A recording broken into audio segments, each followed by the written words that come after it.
Right, and subject to this notice by WPIX Incorporated. All rights are reserved by WPIX Incorporated. Good morning.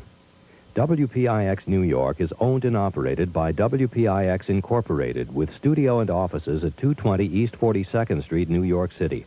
WPIX operates on Channel 11 from the World Trade Center via studio transmitter link WFD 495 as authorized by the Federal Communications Commission. Programs broadcast by this station may not be used for any purpose except exhibition at the time of broadcast on receivers of the type ordinarily used for home reception in places where no admission, cover, or operating charges are made, nor can they be rebroadcast without the express permission of WPIX Incorporated.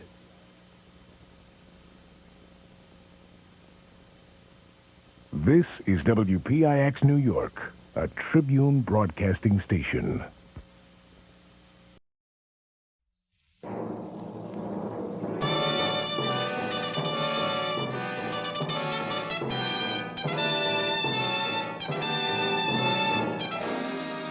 This is Hollywood and CBS presenting Forecast Number 4. Herbert Marshall, directed by Alfred Hitchcock in the first program of a proposed new series entitled Suspense.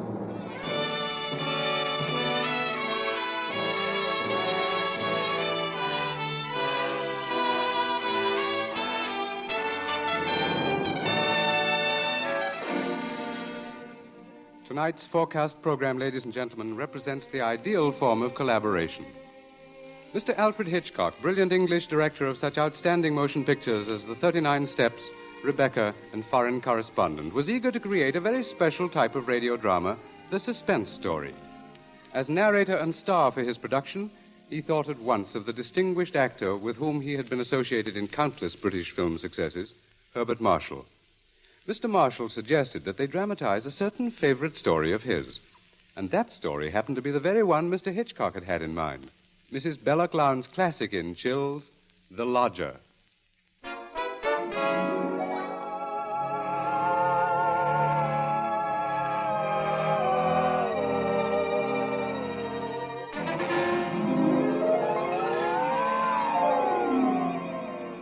The Lodger is a work of fiction which springs from recorded fact. A story which begins in the year 1888 in London. A London terrorized by the fifth in a succession of recent murders. It was believed that these deeds were the work of one person, a tall, gaunt figure in a black Inverness cape, carrying a small, narrow bag. That meager description, provided by a highly unnerved witness, was the sum total of all that was known of the murderer. It was enough, however, to keep alive and alert the interest of all London, of all those in fine quarters, and all those in small, grimy houses, as, for example, Ellen Bunting. Ellen was no different from all the other middle-aged housewives dwelling in the great city's squalid Whitechapel district. She knew all the known facts of the case. As Herbert Marshall will tell you, Ellen knew it was quite proper to refer to this wielder of the knife as the Avenger.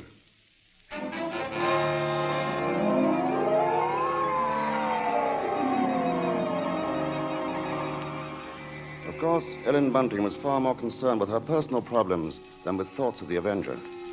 Yet the case of that strange, elusive killer quite often forced all other matters from her mind. There was that mad, meaningless scheme he seemed to follow.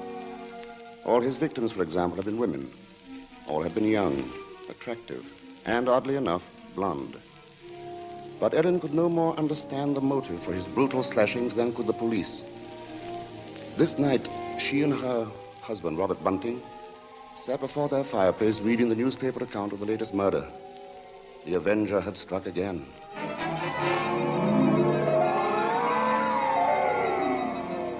As Ellen expressed it, he might be anybody. He might be the fellow you pass on the street. Standing next to you. It's a terrible thought. Yes. If only the police had something to go on. It looks like that Avenger's just too quick for him. Look, it says here that this girl he got last night was like all the others. Pretty, blonde, and, described by her friends as a very light-hearted girl. What a pity.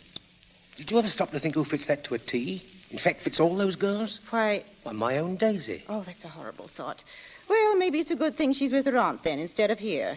London ain't a safe place for any girl right now.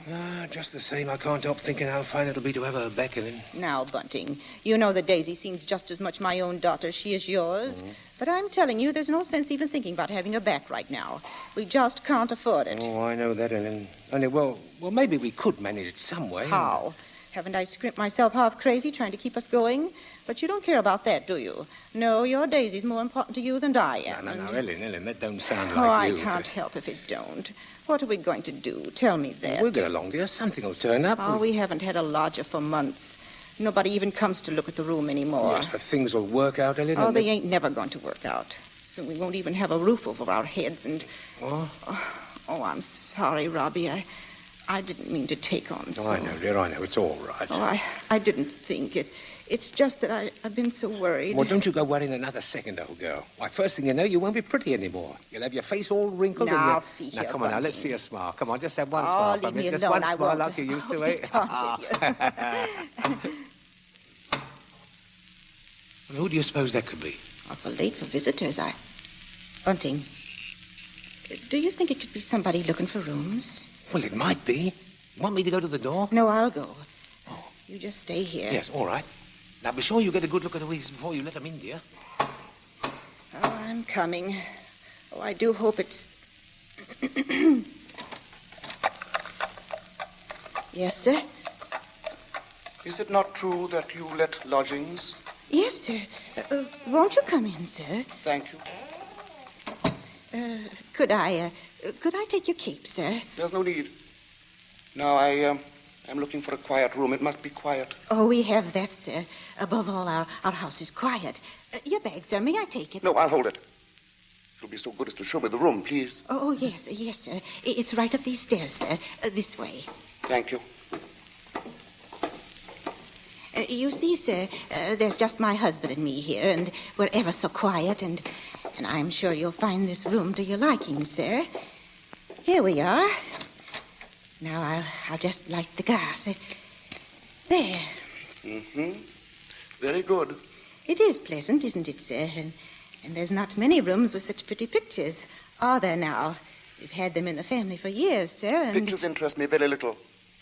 You see, what really impresses me about the room is the very simplicity of it, the bareness. Yes, sir. It's not at all crowded, is it? It will be quite suitable, Mrs. Bunting's. Mrs. Bunting. You see, I do a great deal of studying in my book here, the Holy Bible. Yes, sir.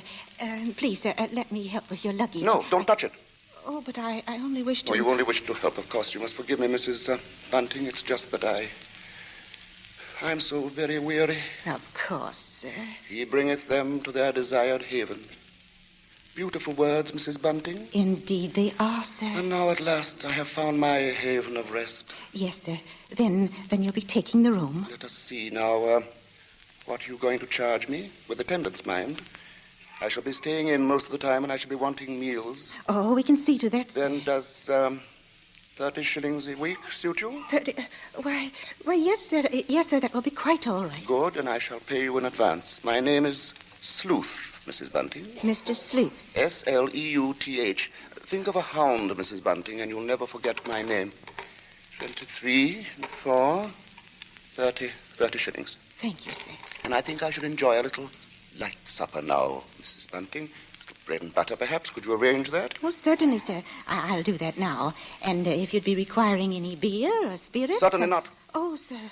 What did I say? I thought you understood me, Mrs. Bunting, and I had hoped that you and your husband were abstainers. But we are, sir. We don't keep nothing about. I would have had to go out and... Of course. Oh, I'm sorry, Mrs. Bunting.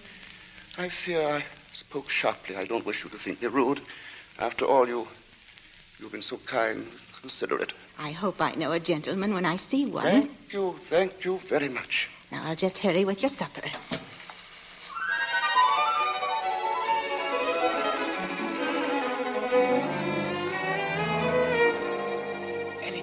Ellen, did he take the room? No, don't bother me now. I have to get him some supper. What did you mean? Come to the kitchen where he won't hear us. He took it, Ellen? Yes, He took the room? Yes, we're all right now.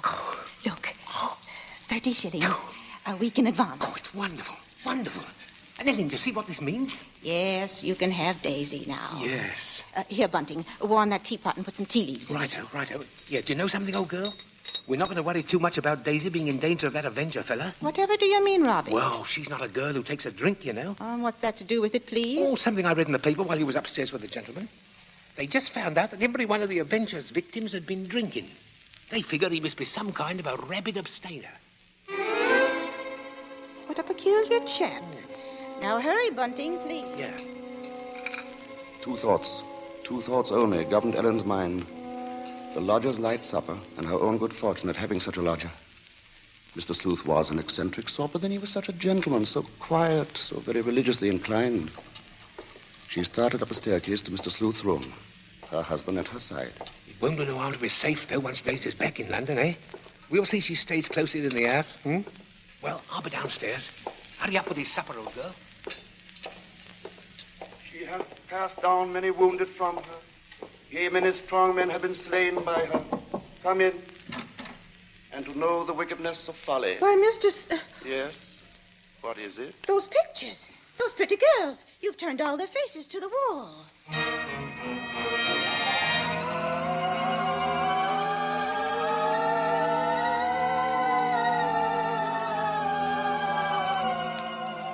And that maneuver, that strange action, was the beginning of Ellen's concern.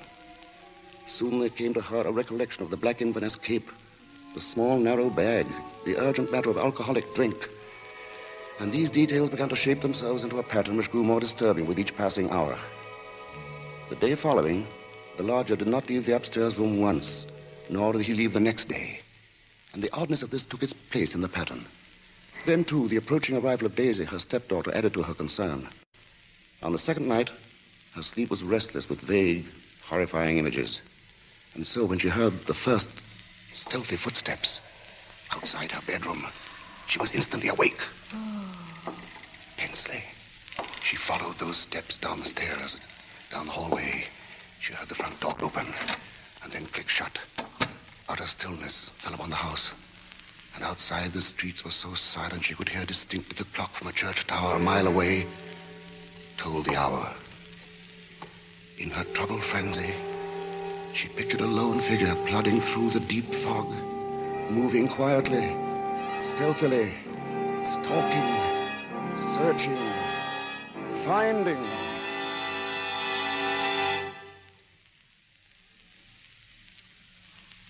When, soon after she heard the lodger return, she sought to quiet the horrible dread which had possessed her. She assured herself that Daisy's arrival that day was no cause for alarm. Now she reasoned, how could there be anything really evil about so religious a gentleman as Mr. Sleuth? But for her there was no more sleep, merely a tormented state of half-consciousness, a state which suddenly dropped from her shortly after daybreak.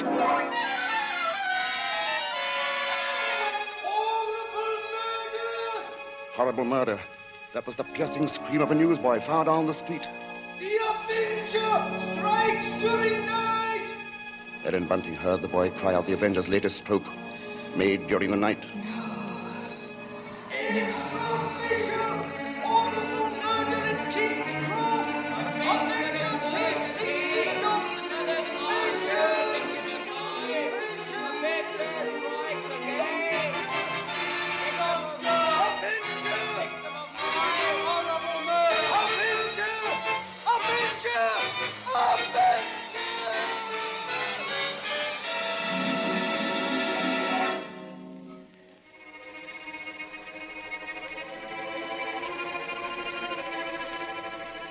Ellen's first glimpse that morning of the grave-faced lodger brought the sleepless night's warm terror full to the surface. But on the next instant, she saw the pitiable, helpless weariness in his eyes, and curiously the terror began to pass. She found that she was hoping desperately that her fears were unfounded. Earlier, she had determined to tell Bunting of the awful convictions in her mind. Now, however, she felt she must be certain before she spoke to a soul. She knew there was one thing she must examine. That was the lodger's single piece of luggage. She'd thought of it often. What could it hold? Not much in the way of clothing, surely. It was too small, too narrow. It was more like a case. A case for a knife. was along toward noon that Ellen found her opportunity to search the lodger's room. Soon after Bunting left to meet Daisy, Mr. Sleuth himself walked from the house. Ellen watched the tall, thin figure in the black Inverness cape disappear down the street, and then she rushed upstairs, into the room. Quickly, she moved to the closet. It was no different from what it had always been, utterly empty. She found nothing under the bed. She went then to the chest of drawers against the wall. She opened the top drawer and found inside nothing but a frayed shirt, 2 handkerchiefs. The next drawer, underclothes, socks. The next empty. There remained then only one possible place for the small, narrow bag, the bottom drawer, and it was locked. Tugging at the drawer, she heard suddenly the opening of the front door downstairs. Panic-stricken, she rushed out of the room and down the hall to the head of the stairs. Upstairs, Ellen? Ellen, Daisy's here. Oh, Mother Ellen, it's so good to see you. And whatever's the matter? Yes, you've gone quite white. Oh, well, I'm all right. I wasn't expecting you so soon. Oh, you don't know how fine it is to be back, Mother Ellen. Oh, the country's all right in its way, but there's nothing like London now, is there? No, there isn't. But as long as that Avenger's about, I can see we're going to have to do something about these blonde locks, eh, Ellen? Oh, don't worry about that. I'll dye them, maybe, or just pin them under my hat. Well, Daisy, I might as well get you settled. Oh, now, Father, isn't that just like her? She's straight to the point, and no fuss. Well, I'll bet a sixpence you'll have a dust cloth in your hair before you've got your coat off. Mr. Sleuth. Mrs. Bunting, I see my door is open. Oh, we were just leaving, so we... Does this mean that all of you have been in my room? Oh, not at all, sir. What must I do? Keep it locked? But you see, sir, I was just tidying up a bit, and Mr. Bunting, he brought his daughter up, sir. She just arrived. This is Daisy, sir. Pleased to meet you, sir. She's been away for quite a long while, you see, Mr. Sleuth, and that's why we're a bit excited, you might Yes, think. you must have been surprised when you came in, hearing us laughing and carrying on that way. Yes, I must say I was. However, Miss Daisy, there are all types of joy, are there not? Yes, I'm sure there are. The despicable evil joy of the abandoned and the divine happiness of the blessed. A vast difference, that. You do understand me, don't you? Why, yes, sir. Yes, Mr. Sleuth? I devoutly hope so, Miss Daisy. Nowadays, there are so very few young women like yourself who do. In fact, I all but despaired ever of finding one. If you'll excuse us now, sir, we'll be getting Daisy's things put away. Of course, Mrs. Bunting, and I must be getting to my room. Believe me, Miss Daisy, it's been a revelation to meet you. Oh, thank you, sir. I'm sure we shall have much to discuss. He's a queer one, all right. But such a gentleman, isn't he?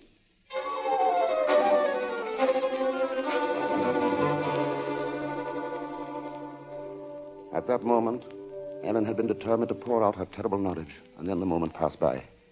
She told herself that perhaps the past few days had been nothing more than a grim illusion, a tormenting play of imagination. She would wait then until she had attended the coroner's inquest into the last Avenger murder.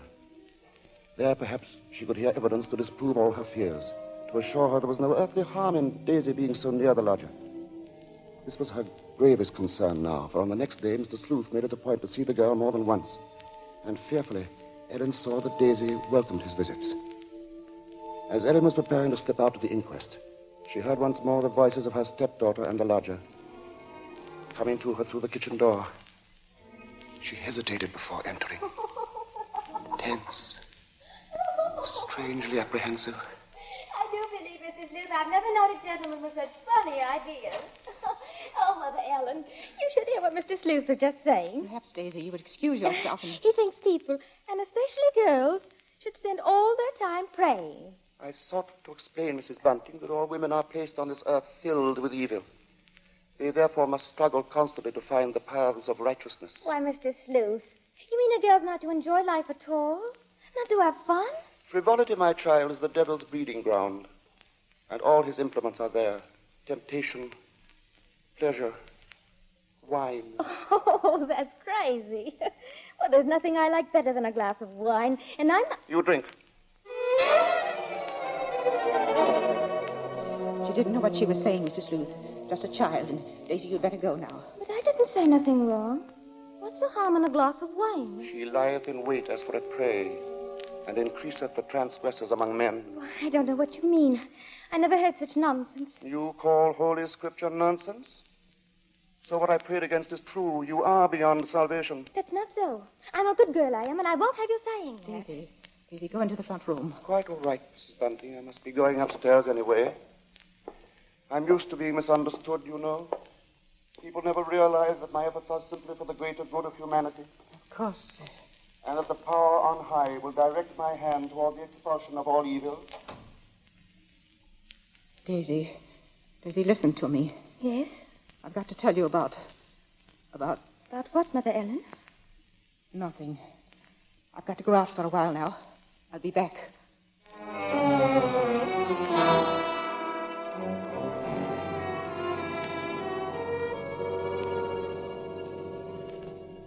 The moment to reveal the secret horror had come again and passed.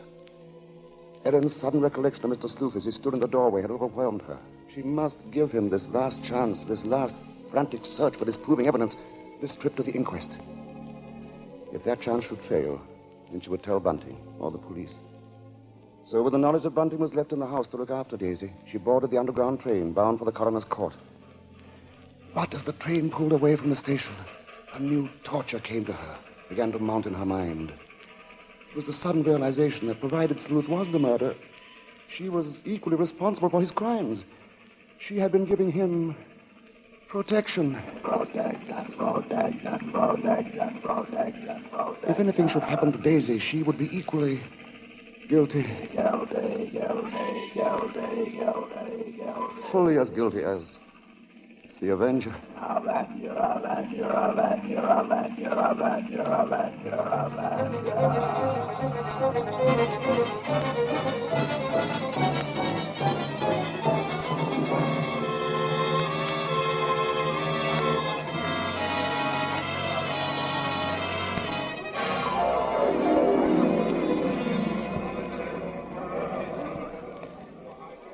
Ellen, seated at the rear of the small but crowded inquest room, listened to each of the witnesses as they were called. And from one of them she found the first hope she had known for many days. This witness lived next to the alley in which the Avenger had committed his crime that night.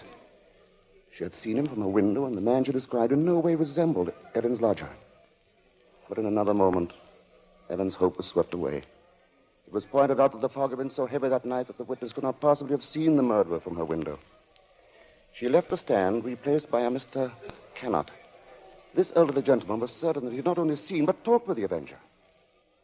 It was in Regent's Park, he testified, only a few moments before... A few moments before the murder, Mr. Coroner, when I saw him. He was quite a tall man, very gaunt-looking, and carrying a handbag. A handbag, you say? Yes, a small, narrow one. Just such a bag, I might add, as might contain a knife. As Ellen heard these words, the tension which had been mounting up within her became almost unbearable. Rigid with horror, she gripped the arms of her chair. She heard the coroner... I shall have to ask for more order in the court. And now, Mr. Cannot, I understand you heard this man speak. Oh, yes. He had a rather high, hesitating voice. An educated man, I would judge, but quite mad. What do you mean by that? Well, as he emerged from the fog, he was talking aloud to himself. Believe me, sir, he was reciting scriptures from the Bible.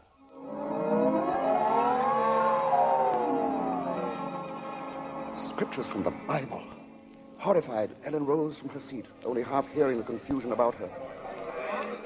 Are you asking us to believe, I would say, Mr. Cannot, that the man we're looking for would be least of all a religious man? And that's where you're in error, Mr. Coroner. The religious note is the very key to the case. Very interesting. That'll be all, Mr. Cannot. Just a moment, sir. Don't you understand? The man you're after must be a religious maniac. That's the only explanation possible. You will please stand down. The court was dismissing the very truth. Ellen knew that now. She would no longer keep silent. Her hands shot forth, and she screamed. I want to say... Ellen Bunting, on the verge of speaking, had fainted. And then, when she was revived a few moments later, she said nothing. Her brain was in too great a turmoil, her nerves too shocked. Like one in a dream, she allowed herself to be led from the courtroom. The voices of spectators were only vague sounds to her. I thought she was going to say something. Yes, it was hysterics, eh? Yeah, that bit about the knife. Yeah, the knife. The knife. The knife. As Ellen Bunting proceeded homeward, the remarks from the spectators remained in her mind. She heard them over and over. See, that bit about the knife.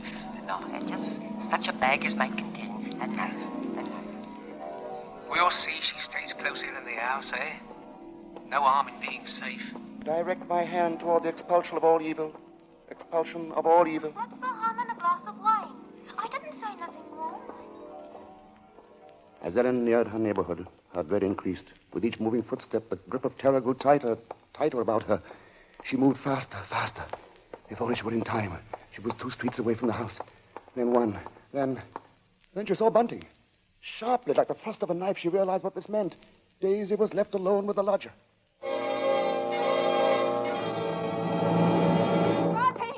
Bunting! Yes, Ellen, what is it? Oh, Bunting, tell me, Bunting. Where's Daisy? Where is she? I say, where? Why, at home. What? Oh, listen to me. Try to understand. Sleuth is the Avenger. What are you saying? Our lodger. He's the Avenger, Bunting. Oh, but there's no time for that. Daisy's in danger. Hurry!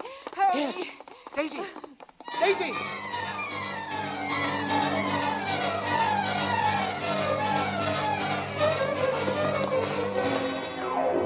Here we are, Bunting. Here we are. Daisy! Oh, Daisy! Daisy, where are you? I'll look in the kitchen, Bunting. You try the sitting room. Daisy! Daisy! Where are you, Daisy? Answer me, Daisy! Oh, Let's try the bedroom.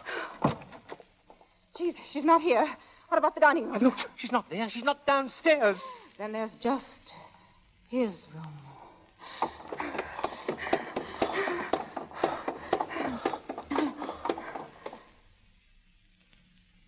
Go on. Open the door.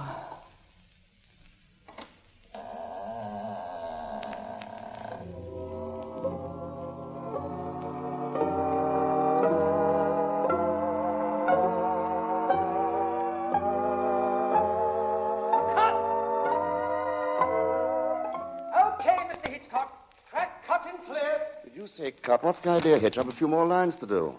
As Mr. Marshall, the narrator, you have. Not as Mr. Sleuth, the lodger. Hitch, you can't stop the play right here. It isn't fair, you know. Why isn't it, Bart? What more is there to say? But, Mr. Hitchcock, won't people want to know what Bunting and me found in the room? All right, Ellen. What precisely did you find? Well, nothing, sir. There. You see? Nothing. No lodger, no Bible. And that locked dresser drawer. What about that? We unlocked it, sir. And what was in it? Nothing, sir. You are certain, Mrs. Bunting? Oh, you gave me quite a turn, Mr. Mr. Marshall. Yes, sir, I'm sure, sir. There was nothing. Well, begging your pardon, Mr. Hitchcock, but don't you think we'd better just mention about Daisy? I don't know, Bunting. What do you think we ought to say? Oh, just that the reason she wasn't in the house when Ellen and me got there was, well, she'd gone out for a walk, that's all. Did she enjoy it? Oh, very much, sir. Made it to King's Cross and back in just under an hour, sir. Splendid time, Bunting. Well, there you are, Bart. There's the story. Now, wait a minute, Mr. Hitchcock. You can't do that. That's not the story. Of course it's not. Now, look here, Hitch. Here's the fellow who composed and conducted all our music, Wilbur Hatch. He wants to know about this, too. Everybody does. All right, Bart. What is it they want to know? What became of Mr. Sleuth? Oh, him. Why, he left that afternoon. They never saw him again. And now I think we ought to say something about the Columbia forecast Mr. Hitchcock, so far. sir, will you please... Stop him, Mr. Marshall. Hitch, listen to me. Yes?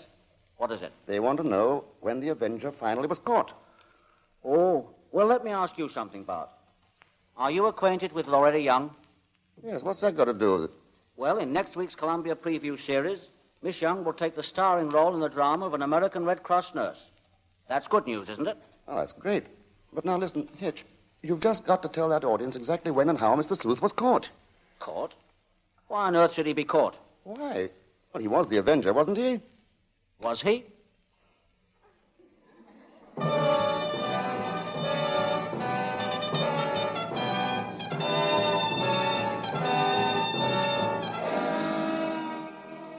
Your guess, gentle listener, is as good as ours. Even Mrs. Bella Glounds, who wrote the novel, isn't entirely sure. For his masterful direction, our thanks to Alfred Hitchcock, whose latest pictures are David O. Selznick's Rebecca and Walter Wanger's Foreign Correspondent. For his superb characterization of Mr. Sleuth, our thanks to Herbert Marshall. And our thanks to the outstanding British character actor who tonight portrayed the role of Bunting, Edmund Gwen. If you liked tonight's program and want to hear more in the same highly original Hitchcock vein, radio versions of The Lady Vanishes and The 39 Steps, for example, write to CBS and tell us so. Your interest will help bring Suspense to the air as a weekly feature.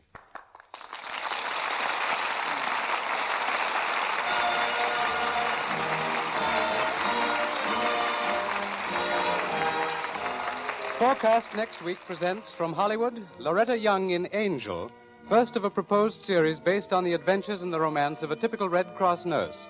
From New York, a new sort of comedy show, Ed Gardner as Archie in Duffy's Tavern, with Gertrude Neeson, Colonel Stoopnagle, Larry Adler, and John Kirby's orchestra. Don't miss Forecast at this hour next week.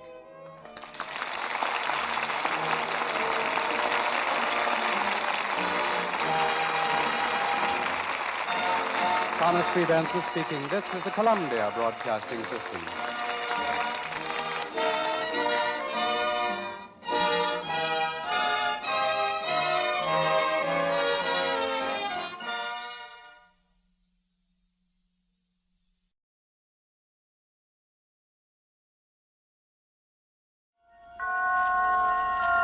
The Columbia Network takes pleasure in bringing you Suspense.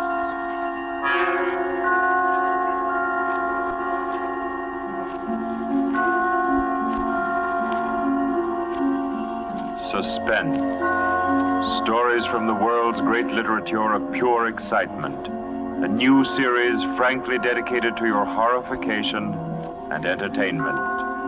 Week by week, from the pick of new material, from the pages of best-selling novels, from the theater of Broadway and London, and the sound stages of Hollywood, will parade the most remarkable figures ever known.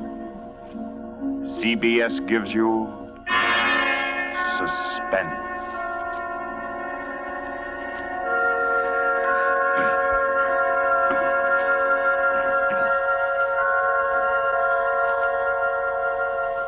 Tonight's presentation is one of the finest of the contemporary stories of mystery and terror.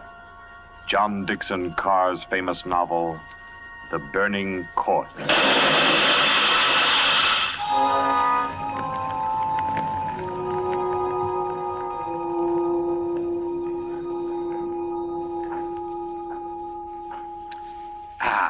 A glass of sherry by the fireside of a beautiful suburban home. What could be more comforting? You're an admirable host, Mr. Depard, and it's really a shame our first meeting is under such a cloud. It's also a shame I have so little time to tell you which one of your guests here murdered your uncle last week.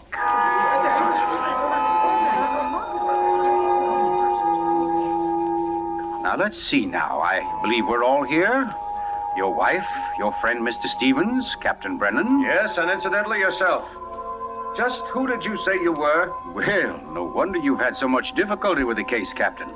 My name is Cross, Godin Cross, the writer. As a matter of fact, it's because of my just completed book, Poisoning Throughout the Ages, that I happen to be here now. And Ted Stevens there happens to be a member of the firm which publishes my work. I'd never seen him until tonight, but I've been told what happened. This afternoon, he began reading my manuscript for the first time on the train. The commuter's train, which every afternoon deposits him safely and soundly here in Crispin. I imagine he was halfway home by the time he finished the first chapter. Then he turned a page. Attached to the following leaf was a picture. And looking at it, the young man stiffened suddenly and all but cried out his shock. It was a picture of a young woman, and under it had been printed, famous poisoner Marie Dobré, 1676. Ted Stevens was looking at a picture of his own wife.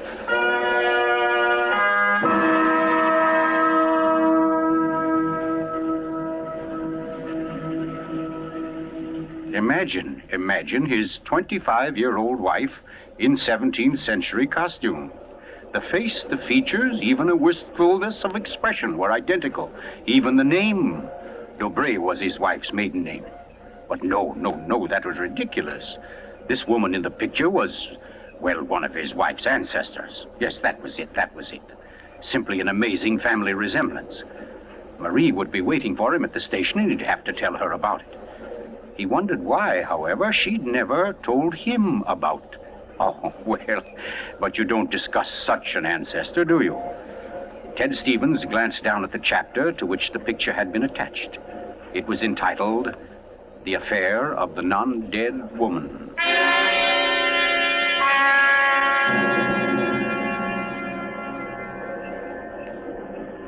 Hello, Ted.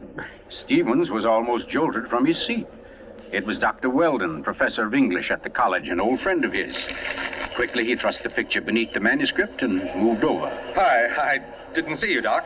Oh, here, have a seat. Oh, I thought maybe you were giving me the, what do they call it?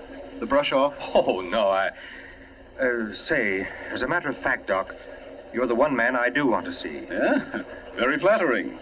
Remember those discussions we used to have about murders? Better than bridge anytime. Well, I got the idea that you'd made sort of a hobby out of the old cases, the historical ones. Well, I've studied quite a number of them, yes. Ever hear of a woman named Marie Dobré? Marie Dobré? Marie Dobré. Oh, yes. That was her maiden name, of course. One of the finest specialists in arsenic poisoning you could ever hope to find. Oh, we're almost at our station, Ted. Let's get to the door. Yes, a real charmer Marie was. Must have disposed of 100 husbands, lovers, suitors, and just plain friends before she was caught. What happened to her, Doc? She was beheaded and burned. Crispin!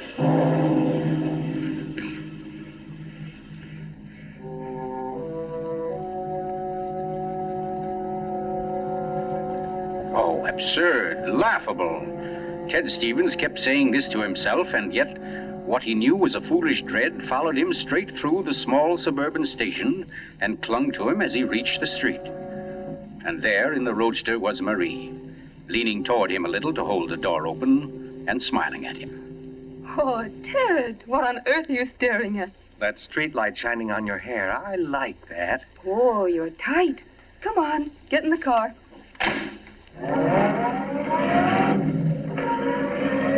Then, like a wisp of smoke, it was gone.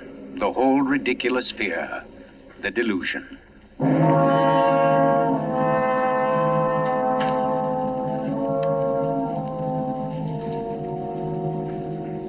When at home, Marie brought the cocktails into the living room. The logs were burning brightly in the fireplace, throwing a soft, dancing glow upon a room that was darkening with dusk. To you, Marie. And to you, dear. As Stevens placed his glass down, he noticed the manuscript of my book. It was there on the table, right where he'd placed it when he first came in. Deliberately, he turned from it, and then turned back. The manuscript had been moved. Only an inch or so, but it had been moved. Keeping his back to his wife, he thumbed through that early chapter and discovered, just as he knew he would, that the photograph was gone. For a long moment, he thought of what to do. Then slowly, he turned around. This book by Cross I brought home. Yes? There was a story of a poisoner in it. Rather funny. Her name happens to be the same as yours. Oh, your maiden name, that is. Oh, that is odd, isn't it? Darling, was she a relative of yours? Why, Ted, you're serious. In a way, yes. Oh, I don't mean it's really important. It's just that, well, when you run across a person who's a dead ringer for your own wife and who lived 300 years ago and was a top-flight poisoner, well, you like to hear about it, that's all. What on earth are you talking about? Darling, be honest with me. Didn't you look at this manuscript when I was out of the room? No. You didn't take out a picture of a poisoner named Marie Dobré? I most certainly did not. Oh, Ted, what is this all about? What are you getting at? Oh, just this. Somebody took that picture out of that manuscript since I'd been home. Now, who's that? Well, I'll take a look. Wait, I don't feel like... Why, it's Mark Depart. Mark? Ted, wait a second. Yes? Ted, whatever it is he wants, promise you won't do it. Promise I won't do it? I mean, promise you won't get yourself involved. Please, Ted, don't go out tonight. Say, what in the world is... Well, anyway, we can't let him stay outside. Mark, how are you? Come on in. Thanks, Ted. Just Thinking about giving you a call later. Oh, let me have your hat. Oh, thanks. Marie, I hope you'll excuse me for popping in like this, but, well, I wanted to talk to Ted. It's rather important. Oh, I don't mind at all. Come on, Mark. We'll step into the library. Oh, you mind, dear? Of course not, Ted. I'll be making the sandwiches for her. Oh, grab that chair in the corner, Mark. Well, let's hear it. What's the trouble? Ted, my Uncle Miles was murdered. Murdered? Oh, the talk hasn't reached you yet, but it's already started. Nothing definite, of course, just that there was something wrong about Uncle Miles' death. But I don't... Mark, are you sure of this? You know he was murdered? I don't know. Of course I don't. I just don't see how it could be any other way. Uncle Miles, you know, had been sick for quite a while, but last Saturday he seemed so much better that Miss Corbett, that was his nurse, decided to take the day off. And, oh, you know all this. You and Marie were over that afternoon. Anyway, Lucy and I went to the club that night, to that masquerade party, and we left the old boy completely alone. I've cursed myself 1,000 times since. But what about your housekeeper, Mrs., what's her name? Henderson. Wasn't she around? Oh, sure. In that little house out in back. We told her to look in now and then, but, well, that wasn't good enough. It was after midnight when Lucy and I got back. Uncle Miles was dying. Ted, it looked exactly like one of his regular attacks, but then later, after he was gone, I happened to glance under the chest of drawers in his room. There was a small silver cup under there, almost drained, and Uncle Miles' cat.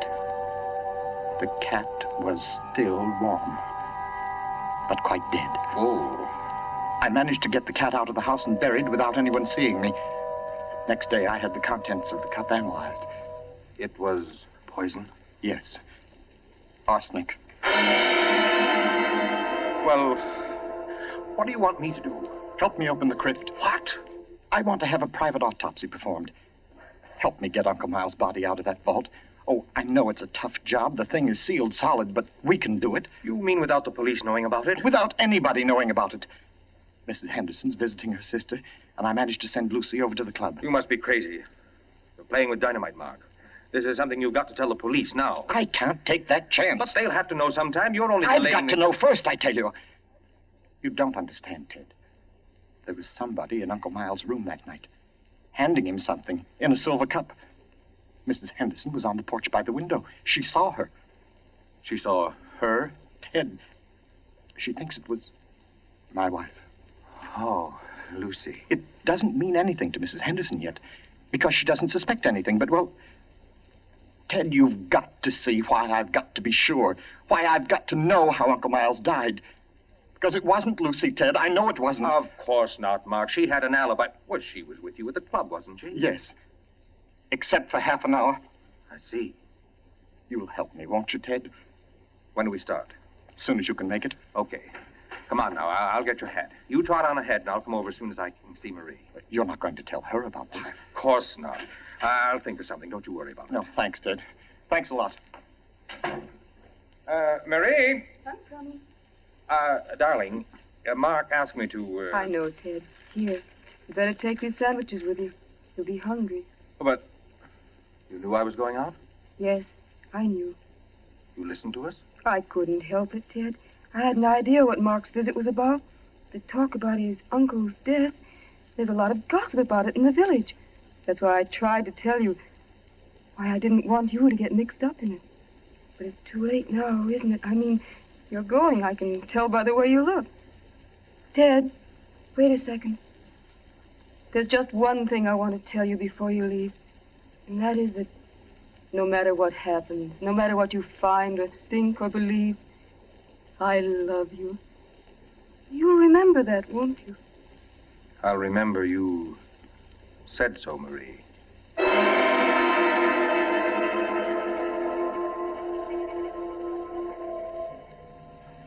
By the light of a dim kerosene lantern, Mark and Ted Stevens pounded their way through the thick shelf of rock that covered the Depar's ancestral tomb, pried open the great slab of stone which lay across the subterranean door, and then at last descended to the dank, ink-black chamber. They found the coffin. They dragged it from its crypt and placed it on the cold stone floor. They unclamped the lid and opened it.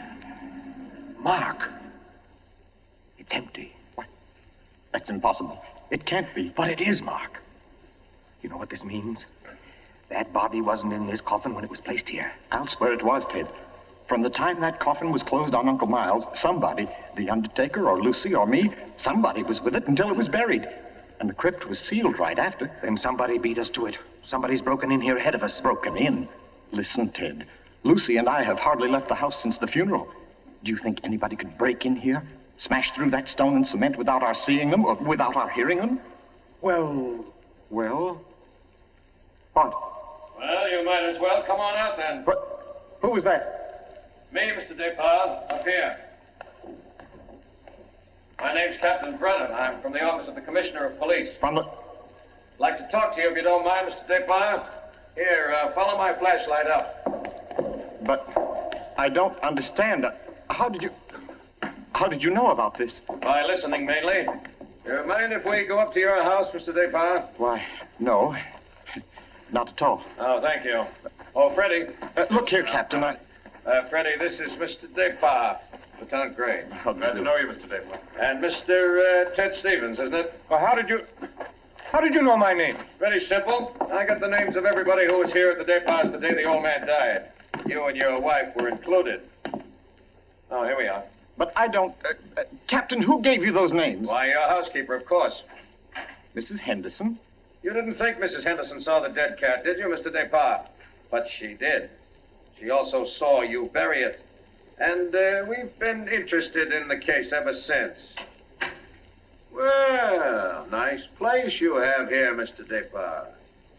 Now, let's see. According to Mrs. Henderson, your wife was wearing some kind of a masquerade costume that night. What kind of a thing was it? Well, it was a... Oh, there, you can see it. It was copied from the dress in that old painting over there. Oh, yes. Funny. Where's the woman's face? It's always been that way. Long as I can remember. Somebody must have thrown acid on it or something. Can't blame them much. She was a poisoner. A poisoner? Yes. The story goes that one of my ancestors was responsible for her execution. Marie Dobray, her name was. Oh, yes. I've read about her. Learned all the poison tricks from one of her lovers, guy by the name of Godin Croix. Oh, yes, Mr. Stevens. We cops read now and then. Did you say Godin Croix? That's French. We call it cross. Absolutely no limit to a cop's education, is there? But to get back to your wife, Mr. Depard, she was dressed like the famous Marie. Now, when Mrs. Henderson looked through that window... Just a minute, Captain. Mrs. Henderson can't prove she saw a thing, and you know it. What do you mean? I mean you haven't any right to insinuate that my wife was in that room. Well, who's insinuating? I'm trying to say that Mrs. Henderson, after thinking it over, realized that she was tricked by the costume. The woman she saw in the funny clothes, handing the cup of poison to your uncle, wasn't your wife at all. What? Because your wife is an unusually tall young woman. And the one Mrs. Henderson saw was fully half a head shorter. More on the order, let's say, of Mr. Stevens' wife. My wife? Captain, this is absolutely ridiculous. Well, I don't know.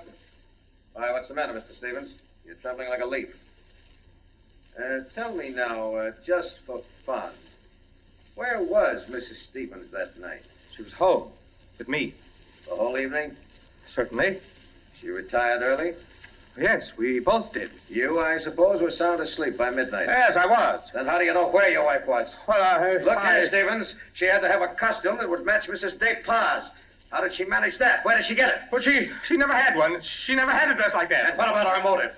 Why did she poison him? I don't know. Not for money, certainly. Then what was it? Hate? Did she hate Miles Despard? Yes, she did. No. Oh, I don't know. I don't know, I tell you. Brown? Yes, Freddie.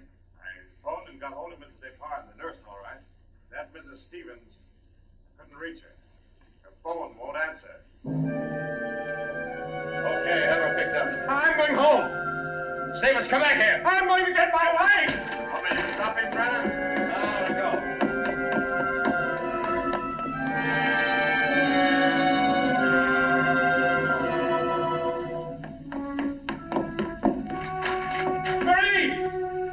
Marie, where are you? It's Ted. Marie, what have you done? Maria. Oh, good evening. Who are you? My name is Cross, Godin Cross. Cross? Where's my wife? What have you done to her?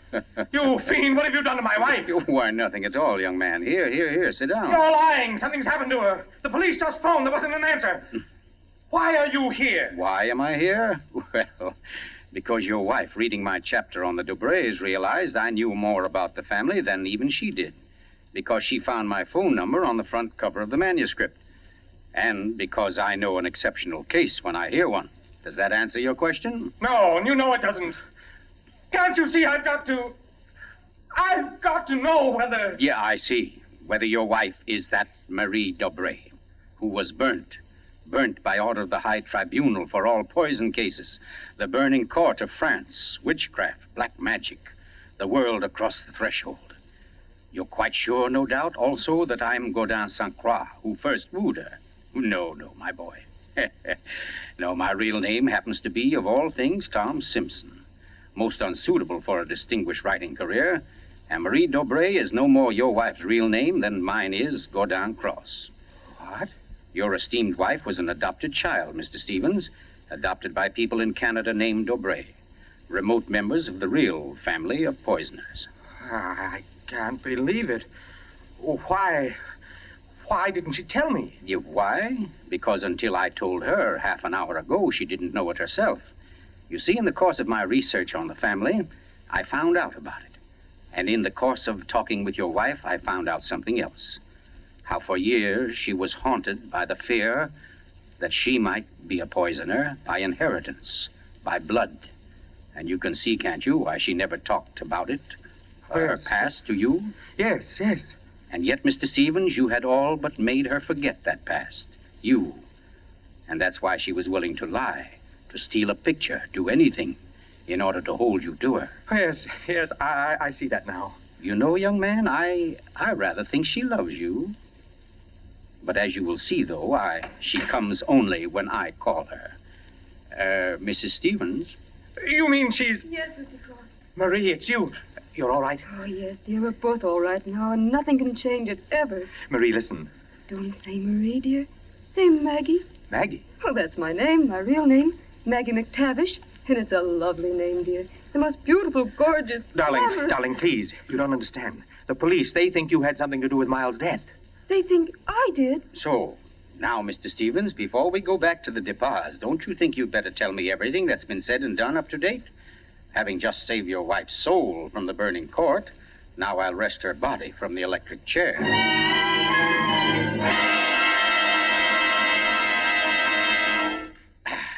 Yes, Mr. Depas, truly excellent sherry. Don't you think so, Miss Corbett? Yes, it's very nice. Well, that, ladies and gentlemen, is how I happen to be here. So let us consider first that supernatural hocus-pocus in the crypt. That body that walked out of the sealed tomb. That body that never was in the tomb. Never was in the tomb? No, Mr. Depas. The murderer knew that very soon Mrs. Henderson's story would bring about an investigation. He had to get rid of the well-known corpus delicti. Yes, but who could have kept the body out of the tomb? Who, Mr. Depas? Why, you, sir. What? I don't understand. Well, it's very simple. You had the opportunity. I believe you said yourself you were alone with the body before the burial. And you had the strength. I dare say you carried it down to the furnace, where it's now probably nothing but ashes. Ridiculous. Why would he spend an hour smashing into a crypt for a body he knew wasn't there? Why, Captain? To impress Mr. Stevens, his witness. And also, apparently, you. Oh, that's perfectly fantastic. Fantastic? Oh, no, Lucy. Just comic. And I suppose, Mr. Cross, that I also put on a woman's masquerade costume, went into my uncle's room, and handed him a nice cup of arsenic. No. That had to be done by a woman. Your accomplice, as matter of fact. Oh, now, come. You mustn't all look at Mrs. Depas, because Mark Depas' one noble act was his frantic effort to prevent his wife from being charged with the crime. A crime which he and Nurse Myra Corbett committed. Myra Corbett? Why, you... Yes, sir. Yes, Mr. Stevens. This quiet little lady beside me. Why would I do such a thing? Money, Miss Corbett. A cutout of Mark DePauw's inheritance. Payments for services rendered. That's an absolute lie, Cross. You see, ladies and gentlemen, Captain Brennan never bothered to check Miss Corbett's whereabouts on the night of the murder. Why even think of the nurse? She was the custodian of the old man's health. Oh, you're crazy. You're crazy. And yet who but a nurse could so naturally offer the old man a cup? A cup he was sure contained medicine. You're making it up. The whole thing. You're just And making it who up. but Miss Corbett, living right here in this house, would know what kind of masquerade dress she must copy, would know when Mrs. Henderson would pass the window that night, pass and see her, and accept her, she hoped, for Lucy DePauw. No. That's not true. Oh, I didn't yes, do Miss it. Corbett. Yes, I Miss didn't Corbett, do that it. dress I tell was the you, touch I that didn't wrecked do you. it. That was your own idea, wasn't it? Not Mark's. You weren't content with a mere murderer's share of the profits. You wanted a wife's share, half of the whole estate. You wanted Lucy DePauw convicted and out of the way for good. Well, I give you a toast, Miss Corbett, with Mr. DePauw's excellent sherry. To a particularly ruthless poisoner. And yet, you know, on the whole, I'm rather partial to female poisoners. Why, only tonight I... Get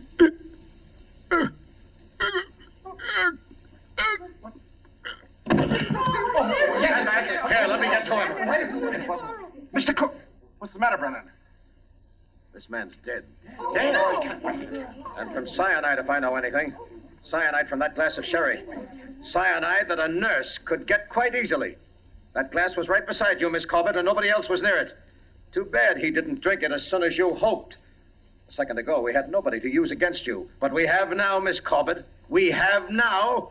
And I arrest you for the murder of Golden Cross.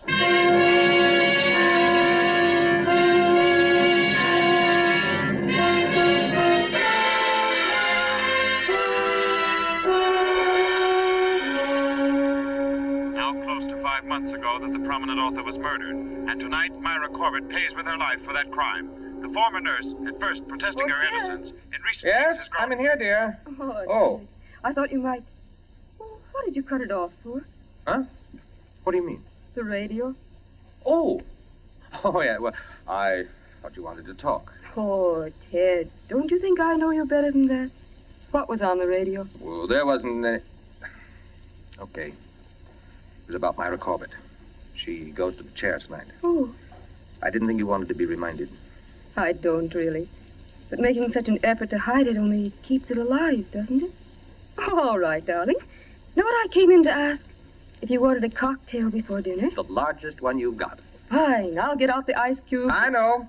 If I'll fix up the fire. Okay, Maria, a deal. Where are some papers to start it? Right there by the bookcase. And the name's not Marie. It's Maggie.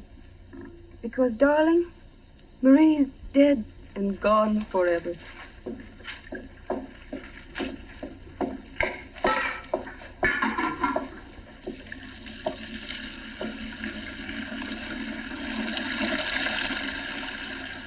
Oh, no, Marie.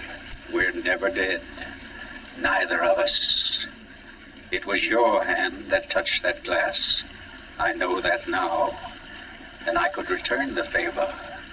But instead, I shall ask that you dispatch your husband. This one, like all the others. Now, just a little bit of poison in the drink, Marie. Any kind of a drink. What kind, Ted? What kind of a cocktail shall we have? Oh, any kind, darling. Any kind at all.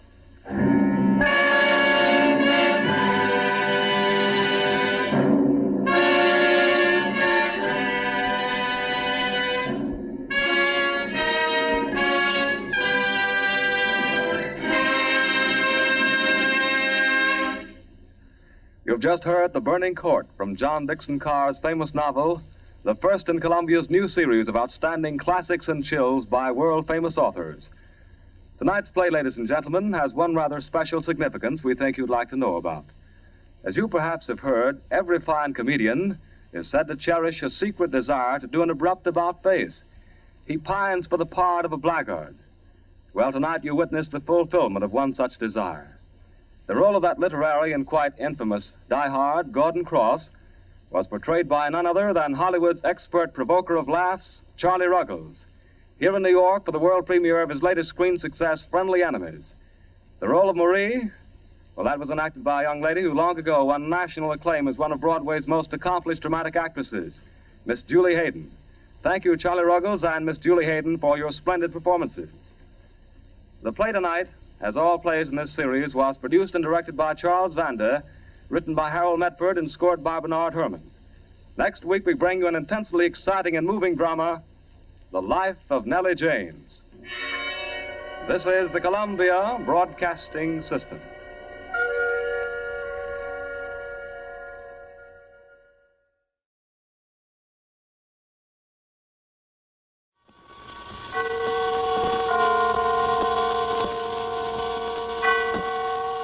The Columbia Network takes pleasure in bringing you Suspense.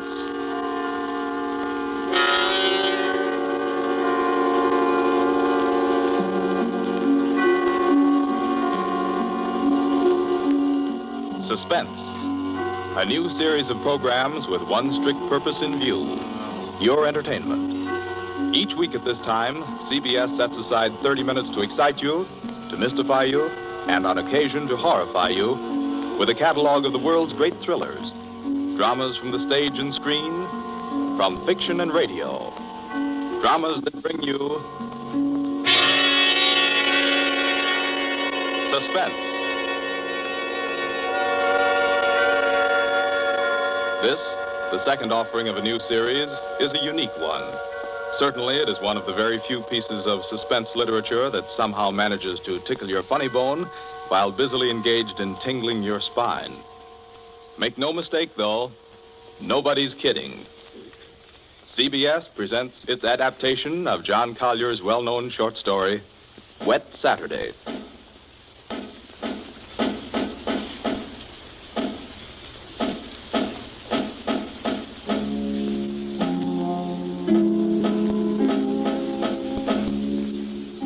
Yes, it's a wet Saturday. Never saw it rain harder. I'm Princey, Frederick Princey, just an ordinary family man. I've a son, a daughter, and a wife. I might be out golfing now if it hadn't been for the I'm rain. Mrs. Princey. I plan to drive over to the nurseries this afternoon for some arbutus. The borders, you know. But... Oh, the whole lot of them make me sick. Yes, I'm George, son and heir. I had a date to go punting. Punting. Couldn't find the blasted punt in this weather, so I'm home, too. I'm Millicent. I was going to play croquet. That's how I happened to have a mallet. Yes, that's the Princey family. We find them at home. Mrs. Princey, Millicent, George sprawled on a couch, Mr. Princey biting on a dry pipe. Their living room is dull and overstuffed. Rain beats at the windows. They are any middle-class family at home on a wet day, except for one small item. As you sit with them in the living room, you can see through the door to the sun porch a pair of men's feet, encased in black boots. They look like the feet of a curate. There's a tenseness in the room. The air is charged with excitement, but the feet are very still. Don't keep staring at them. Listen to me, all of you. Don't you see? They'd hang her. That's what they do. They'd hang her. Oh, Fred, it's too awful. Awful? It's catastrophic. A supposedly sweet, gentle, intelligent girl, respected, loved by the whole village, doing a thing like this. Think of the publicity, the disgrace. You think I'm going to resign from the bench, the vestry, sell out and live in some foggy hotel abroad? Oh, no. No, I'll kill myself. I will. Don't be a fool. Any more than you have been, the governor means. Be quiet. Wouldn't be so bad if it were you. Everybody in the village knows you're not responsible. George. Yes? Get off that couch. Sit up on your spine. You might be of a little use here if you could think. Listen, Governor, this isn't my funeral. Oh, shut up.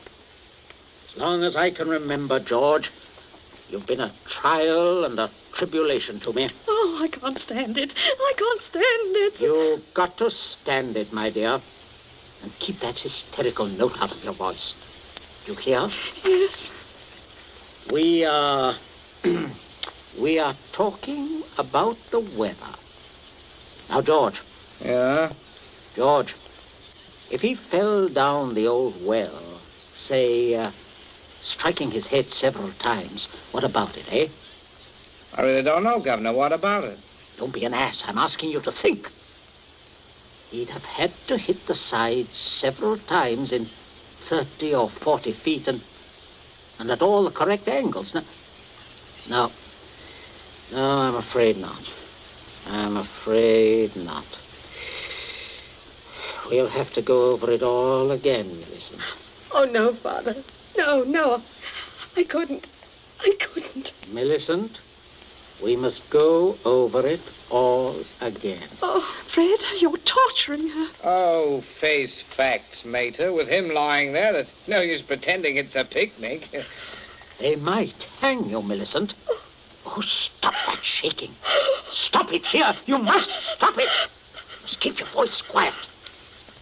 Millicent, we are talking of the weather. Now, we will proceed. I can't. Not with those boots there. Oh, should have thought of those boots, Millie. I'm not moving them. Oh, sit up, George. Stop shuffling your feet. Now, Millicent, look at me. Answer me truthfully, you hear? Answer me. You were in the croquet courts. Yes. Who knew you were in love with this wretched curate? Oh, the whole village. They've been sniggering about it at the pub for 3 years past. What a filthy mess. Millicent, we continue. You were on the croquet court. Yes. You were putting the croquet set into its box? Yes. It was starting to rain. I was carrying the balls and mallets into the sun porch. The box was there. You heard someone enter the garden gate and come across the yard? Yes. Could you see who it was? Oh, not at first. I was going into the sun porch. I threw down all the mallets but the red one and turned around. It was Withers? Yes. So you called him? Yes. Loudly? Did you call him loudly? Could anyone have heard? No, Father, I'm sure not. I didn't really call him. I just spoke his name. He saw me as I went to the door. He just waved his hand and came over. How can I find out from you whether there was anyone about? Whether he could have been seen? I'm sure not, Father. I'm quite sure. So, you both went into the sun porch? Yes. It was raining hard then. What did he say? He said, "Hello, Millie," and excuse his coming in the back way, but he set out to walk over to Liston. Yes? And he said, passing the park, he'd seen the house and suddenly thought of me. And he thought he'd just look in for a moment.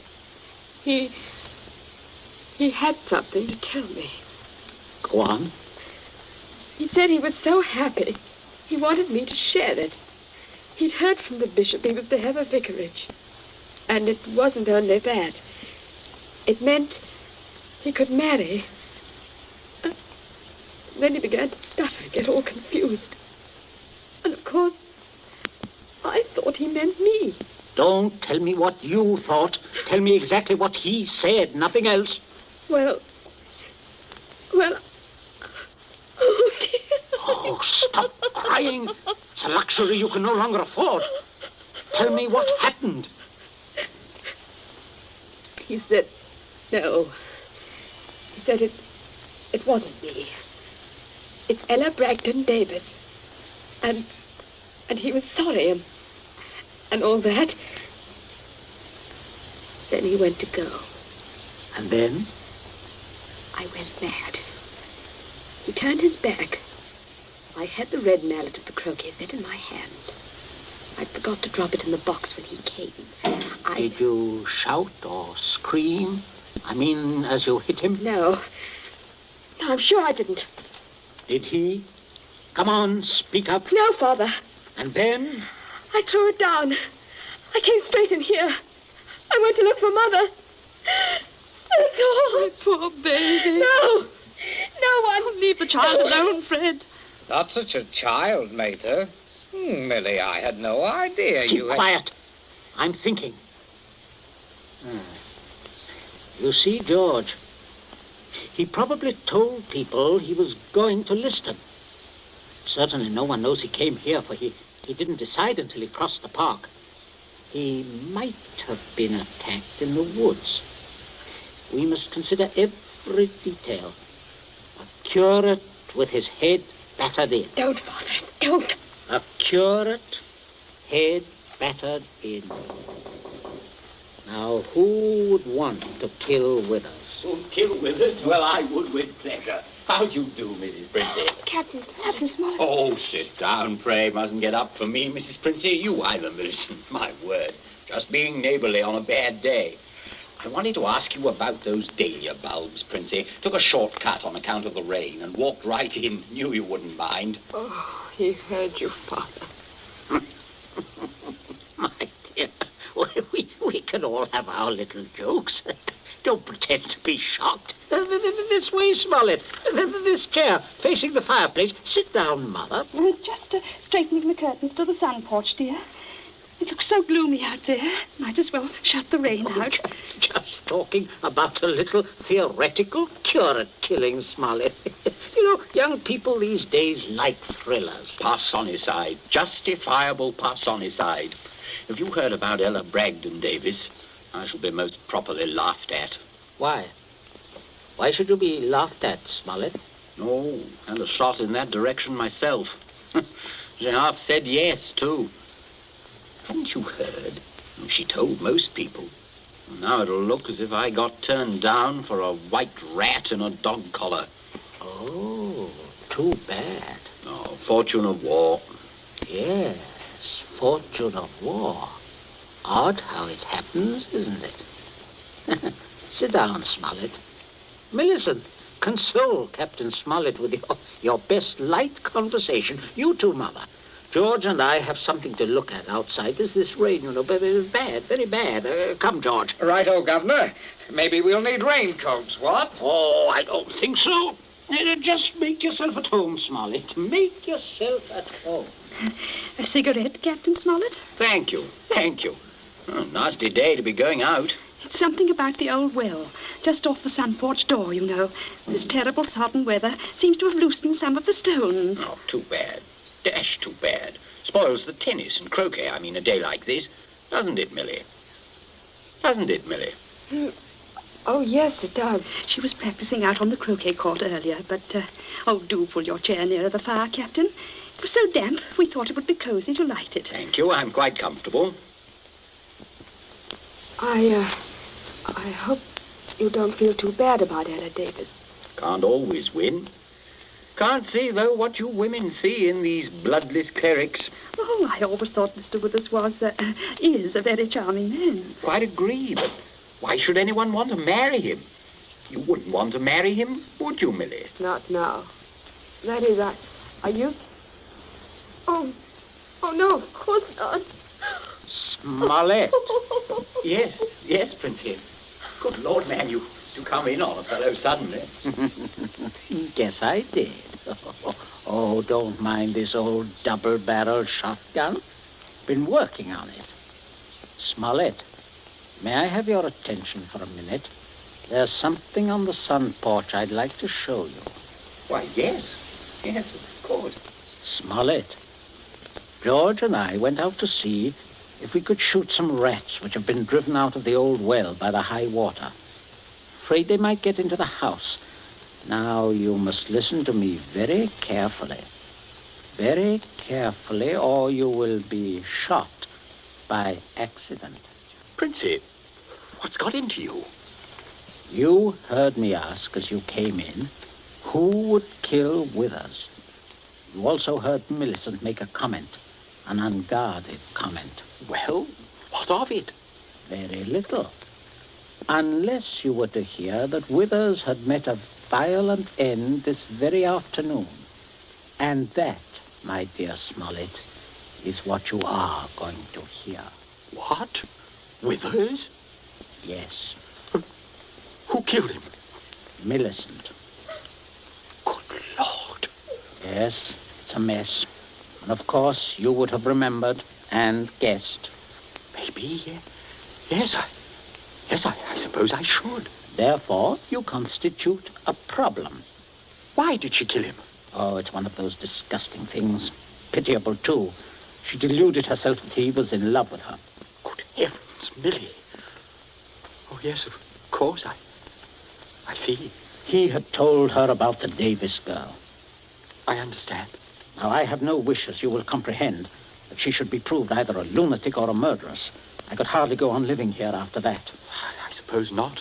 On the other hand, you know about it. Yes, I see that makes me a problem.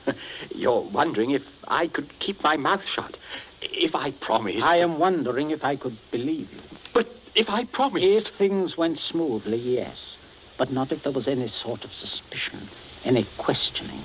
You would be afraid of being an accessory. Why, I don't know. I do.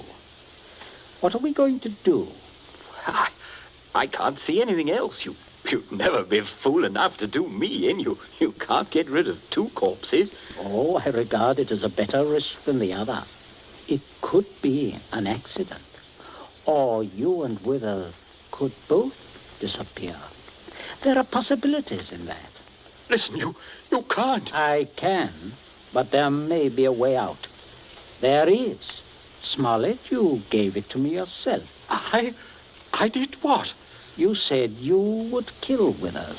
You have a motive. Oh, look here, I was joking. Of course you saw that. You are always joking. Listen, Smollett, I can't trust you. You must trust me. Else I will kill you now in the next minute. I mean that. You can choose between dying and living. Go on. Now, there's the old well just outside the sun porch door. That's where I'm going to put Withers. No one outside knows he has come up here this afternoon. No one will ever look there for him unless you tell them. You must give me evidence that you have murdered Withers. I murdered him? Why do you want that? So that I shall be dead sure that you will never open your lips on the subject. I see. What evidence? George, hit him in the face. Sure. George, don't. Keep out of this. Oh, Captain, you should be more careful. Look what your teeth did to my knuckles. Again, George. Okay. Oh, I can't stand it. Oh, how can you? Keep quiet. You women keep out of this. I'm sorry, Smollett, but there must be traces of a struggle between you and Withers.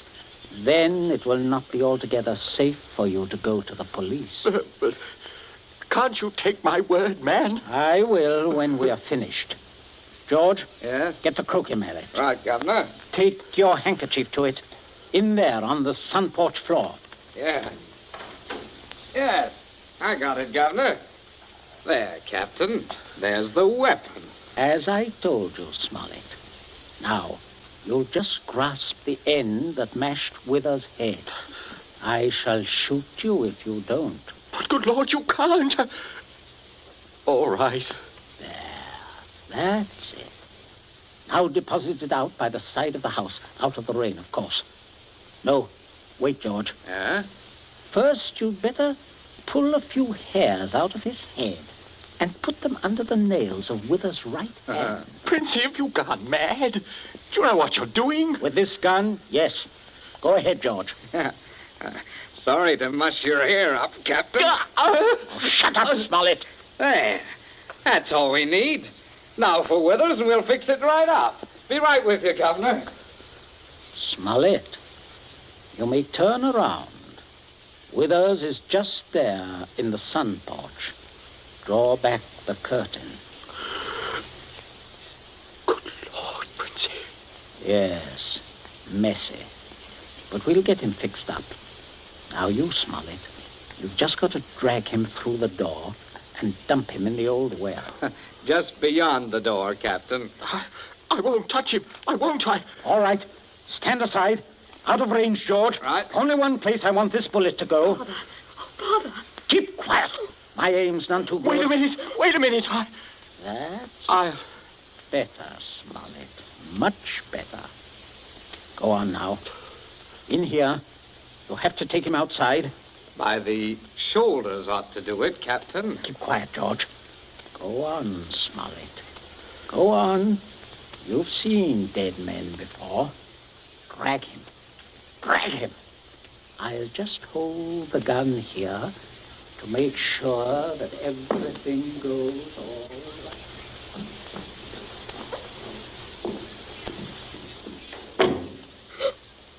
Oh, Mother, come away from the dim window, dear. Don't look. But, Captain Smollett, your father is a very resourceful man, Millicent. I'm sure what he's doing is right. But the Captain, I can't stand it. You mustn't question your dear father. I say, are you two still at it? There's enough trouble around here without blubbering. I'm not blubbering, George Pinsey. So, you see, Smollett, everything is perfectly safe. They'll never look in our well. You see how safe it is? I guess it is. Oh, good heavens, man, you're dripping wet. Why didn't you slip your raincoat on? Tea ready, my dear? In just a minute, dear. I'll ring for Bridget. Exactly what you need, Smollett. Cup of tea. Best thing in the world to ward off a cold. Sit down, won't you? Oh, don't mind getting the chair wet. Cigarette? Help yourself. I stick to my pipe, you know. Funny how... Princess, everything's hot, ma'am. Oh, Bridget, yes. Put the tray in front of me here, on the table. Yes, ma'am. That's it. I say, Captain, you've gone and cut your lip. I just knocked it. Oh, how dreadful. Here, Bridget, give the captain this cup. No, thank you. I rather think I'll be running along now, if you don't mind. Why, Captain Smollett, without any tea? If you don't mind, Mrs. Princey, if I could just have my raincoat. Oh, I'll get it for you, Captain. Oh, this is very distressing, Smollett, very. Oh, I'll be all right presently, I'm sure. Here we are now. Let me help you. Oh, thank you, young man. There. Better go out the front way, Smollett. The walk is dry. Oh, let me hold the door for you, Captain. Don't worry, old fellow. Don't worry at all. No. Good afternoon. Nothing serious, I imagine. A little rest and he'll be as right as rain. By the way, Millicent, you're not looking any too well. No, not well at all. I'm sure it was that croak he caught. Being outdoors in weather like this is simply foolhardy. The mater's right, Millie. You saw what happened to Captain Smollett. Oh, come along, dear. I shall give you a hot foot bath and put you to bed. And a couple of days in bed, and you'll be fine again. Get plenty of rest, Millicent, and don't worry about a thing. That's the best cure. Well, I guess I'll have a little rest too, Governor. It's a fine afternoon for a nap. Indeed it is, son. Well, enjoy yourself. I'll see you later. I'll see you all later.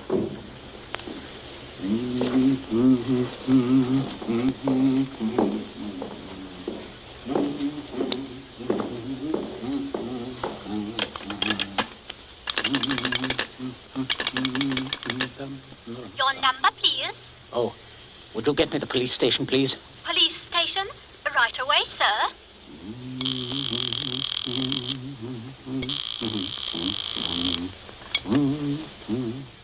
Police headquarters, Sergeant Yancey speaking. Oh, hello, Sergeant. This is Princey of Abbott's Road. I believe you know me. Oh, indeed I do, Mr. Princey. Sergeant, a horrible thing has just happened. Quite extraordinary. Murder, in fact. Murder? I'm afraid it looks rather bad for a close friend of ours, unfortunately. We saw him do it. I think you'd better send someone over right away. Well, our man should be there right about now, Mr. Princey. I beg your pardon? I say, our man should be there now. Constable Martin has his post right below your house there. Just rang in. Seems Captain Smollett was with him. Captain Smollett? He reported some rather queer goings-on at your place, but I certainly didn't understand it was murder. Just don't touch anything, Mr. Princey. And don't worry. Don't worry at all. No. No. I won't, Sergeant. Thank you. Governor, where are you? There's a man I'm right outside. here. Stop shouting. We have some visitors, Governor. Oh, yes. Yes, I can see that. Well, Constable, good afternoon. Good afternoon, Mr. Princey. And Smollett, I say what a remarkable fellow you are, coming back like this. Here to reenact the crime? Only the one against me, Princey. The one against the curate I'll leave to you people. Extraordinary sense of humor. Mr. Princey, I just had a look at what's in your well. Not a pretty sight, that. Not pretty at all. Yes, Captain Smollett was thorough, if nothing else. You saw him when he did it, sir, out in the back? Oh, quite. We were just returning from a walk. Smollett evidently had been laying for the curate, hiding out in those bushes by the road, I imagine. He was never inside this house? Never. And you say, Captain? I say that while I was inside this house, a guest of the family, I was coerced into dragging the curate's body outside and dumping it in the well. Well, there we are. Not entirely, Constable. I'll just remove my raincoat. There. And demonstrate how damp I got my clothes when I went outside without it. No. That's interesting, isn't it? Quite. He undoubtedly removed his coat at some point between here and your post. I might as well tell you that his weapon, a red croquet mallet, is out by the side of the house. I shouldn't be at all surprised, but that you'd find his fingerprints all over it. All over the end of the mallet, Constable. The end that mashed Withers' head. And not the end I'd have had to grasp in order to do the mashing. Governor. That's a decent try, Smollett, but it won't work. There must be other evidences, Constable. You'll undoubtedly find them when you examine the body. Oh, he means my hair under Withers' nails. Well, sir, if you look carefully, I believe you'll find a few of my precious hairs under his son's nails, too. Here, what are you trying Shut up. Constable, this is an utter waste of time. So far as the violent struggle between Smollett and Withers is concerned, Smollett's face speaks for itself. Quite eloquently, I believe. Oh, but no more eloquently than your son's knuckles. As you see, Constable, a fresh abrasion. He did that on my teeth. Or did he? What? I say, or did he? He might have done that on Withers' teeth. Oh, I see. I see what you mean. But I didn't. Governor, he said I... Oh, keep still, you nitwit. Let me think. As a matter of fact, George, the more I think of it, the more I'm convinced it was your voice I heard. Quite a vigorous quarrel. Something about the curate jilting your sister. Oh, don't be ridiculous, Smollett. Very well, Princey. If your son didn't do it, who did? That's what I'd like to know. How about it, Mr. Princey? Well, that is a sticker, all right. George, my boy, it looks like you're elected. Elected? What do you mean? I didn't do it. Why, I had nothing to do. Keep your mouth shut, will you? I won't. I'm not going to take the blame for her. Millie did it. She did it with that mallet. I saw her. You could prove that? Prove it? Yes. Her fingerprints on the mallet. The handle. Why, George, don't you remember when you made me touch the mallet? When you picked it up with your handkerchief? No, George, I'm sure you wiped that handle clean. Oh, well, I could hardly expect you to remember that if you can't even remember killing the curate. Governor, I told you to keep still. But, Governor, you're not going to turn me over. As long as I can remember, George, you've been a trial and a tribulation to me. Governor, You shouldn't have done it, son. You really shouldn't. No, George, that was definitely wrong. I say, Princey, I think I'll have that cup of tea after all. Nothing like it in weather like this. Wet Saturday, from the short story by John Collier. You have just heard the second in Columbia's new series, a series designed to bring you the best in thrill entertainment. Outstanding dramas from the field of fiction and radio, stage and screen. Dramas of pure suspense.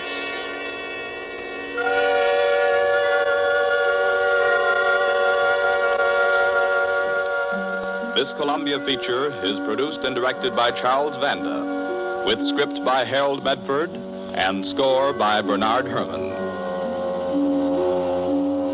Be with us again next week at this same time when we present Suspense. This is the Columbia Broadcasting System.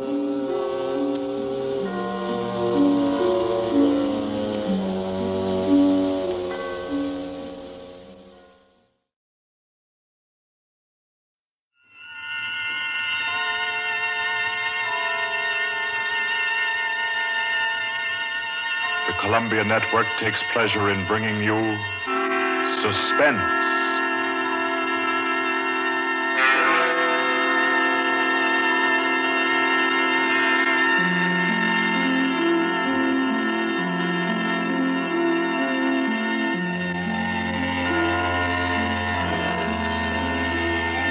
Suspense, Columbia's play theater of outstanding thrillers, produced and directed by William Spear and scored by Bernard Herrmann.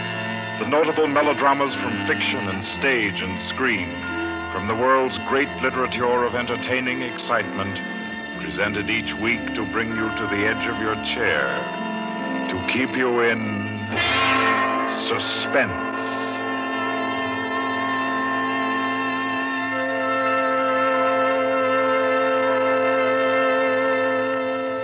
Tonight's adventure in suspense is from the pen of Dorothy Sayers. She called it The Cave of Ali Baba. Like the tale told by Scheherazade, a distinguished ancestress in the storytelling art, Miss Sayers' thriller deals with 40 thieves and with 2 magic words. For your uneasy listening, then, Suspense presents The Cave of Ali Baba.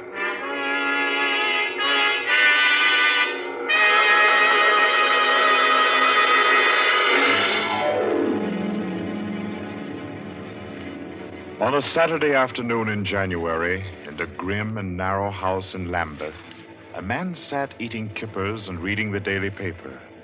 He was smallish and spare, with brown hair rather too regularly waved and a strong, brown, pointed beard. His double-breasted navy blue suit, his socks, tie, and handkerchief were all scrupulously matched, and his brown boots just a trifle too highly polished. He did not look a gentleman, not even a gentleman's gentleman. Yet there was something about his appearance which suggested that he was accustomed to the manner of life in good families. A superior butler, perhaps, yet not old enough to be retired. A footman who had come into a legacy, yes. He had just finished eating, and he was sipping his coffee when a slight noise at the front door caught his ear.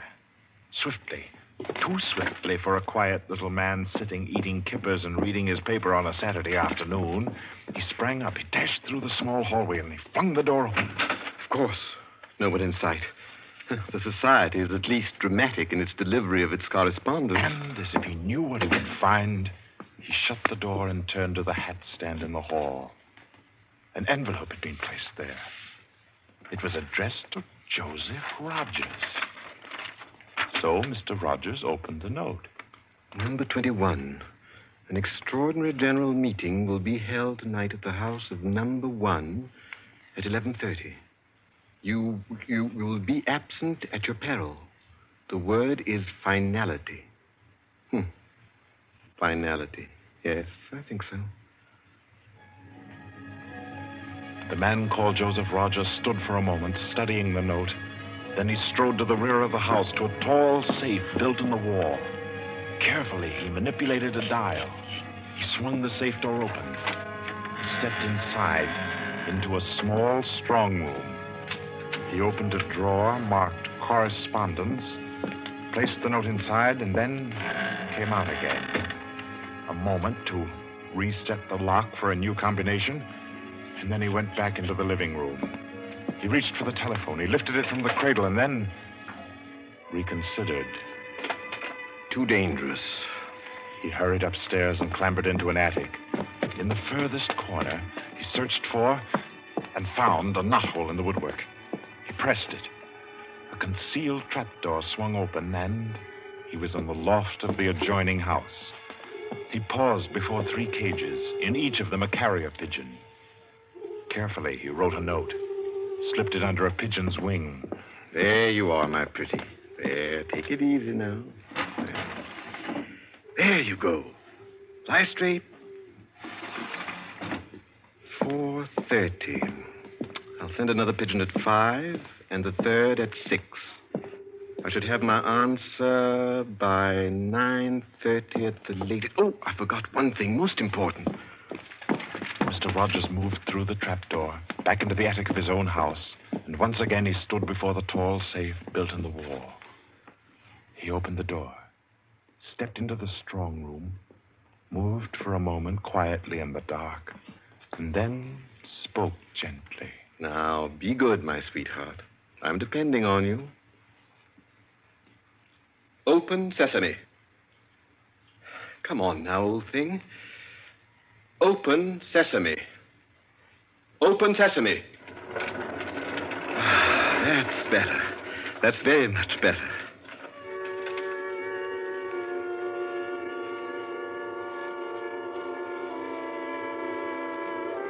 By 9:30, his answer was back. All the little piece of paper said was a hasty okay. At 11:15, he took his revolver from a locked drawer, inspected it carefully. Yes, loaded it with cartridges from an unbroken packet, and left the house. He walked quickly, keeping well away from the wall. And when he climbed on a bus, he sat next to the conductor, where he could watch all who got on and off. By 25 minutes after 11, he was out on lonely Hampstead Heath, pausing in the shadow of a large tree to adjust a black velvet mask on which, in white thread, was stitched the number 21. Then he stepped briskly to the door of the villa that lay before him and...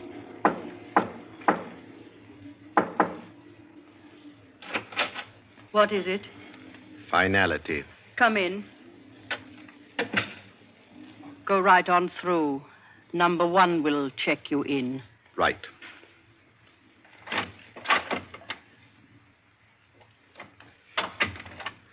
$21, sir. Lift your mask.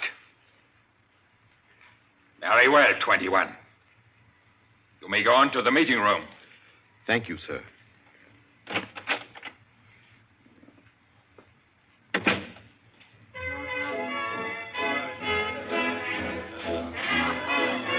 The room of the villa in which Mr. Rogers now stood was a large one, a brilliantly lighted room. There was a gramophone in one corner blaring out a jazz tune. To its rhythm, couples, masked men and women, were dancing. Some were in evening dress, some in tweeds and jumpers. In another corner of the room was the bar. Mr. Rogers went up to it and asked the masked man in charge for a double whiskey. He consumed it slowly, leaning on the bar. The room filled. Presently, someone moved across to the gramophone and stopped it. Mr. Rogers looked around. Number 1, the massive gentleman in evening dress who had checked him in, appeared on the threshold. A tall woman in black stood beside him. Her mask, embroidered with a white number 2, covered her hair and her face completely. Only her fine bearing, her white arms, and her dark eyes, shining through the eye slits, proclaimed her as a woman of power, of physical attraction. The masked dancers were silent now as number 1 spoke. Ladies and gentlemen, we are short 2 members tonight. I need not inform you of the disastrous failure of our plan for obtaining the plans of the Court Windlesham Heliscoper.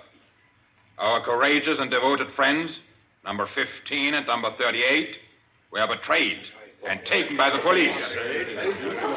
Some of you might fear that under examination these 2 would break down and give away our society. There is no need for such a fear. I gave the usual orders, and their tongues have been silenced. Their defense will be discreetly compensated in the usual manner. I call upon number 12 and 34 to undertake this agreeable task. They will attend me at my office for their instructions after the meeting. Will the numbers I have named kindly signify by raising their hands that they are able and willing to perform this duty? Thank you. Ladies and gentlemen, please take your partners for the next dance. gramophone struck up again. Mr. Rogers turned to a girl near him in a red dress. She nodded, and they slipped into the movement of a foxtrot. The couples gyrated solemnly and in silence. Their shadows were flung against the blinds as they turned and stepped to and fro. The girl in red spoke to Mr. Rogers. What's happened? I'm frightened, aren't you? I feel as if something awful was about to happen. It does take one a bit short. Number one's way of doing things. But it's safer like that. Oh, those poor men. No talking, please. You know the rules. Sorry. In silence, the dance continued. And then it came to an end. And then when it had finished, the dancers came again to where number one sat and waited with tense eagerness for him to speak. Ladies and gentlemen, you may wonder why this extraordinary meeting has been called. The reason is a serious one. The failure of our recent attempt was no accident. The police were not on the premises that night by accident. We have a traitor amongst us. This last failure was not the first. You'll remember the unfortunate way in which the affair of the Dinglewood pearls turned out. And there were others. However, I am happy to say that our minds can now be easy. All these troubles have been traced to their origin. The offender has been discovered and will be removed. The misguided member who introduced the traitor to our ranks will be placed in a position where his lack of caution will have no further ill effects. There's no cause for alarm. Ladies and gentlemen, please take your partners for the next dance.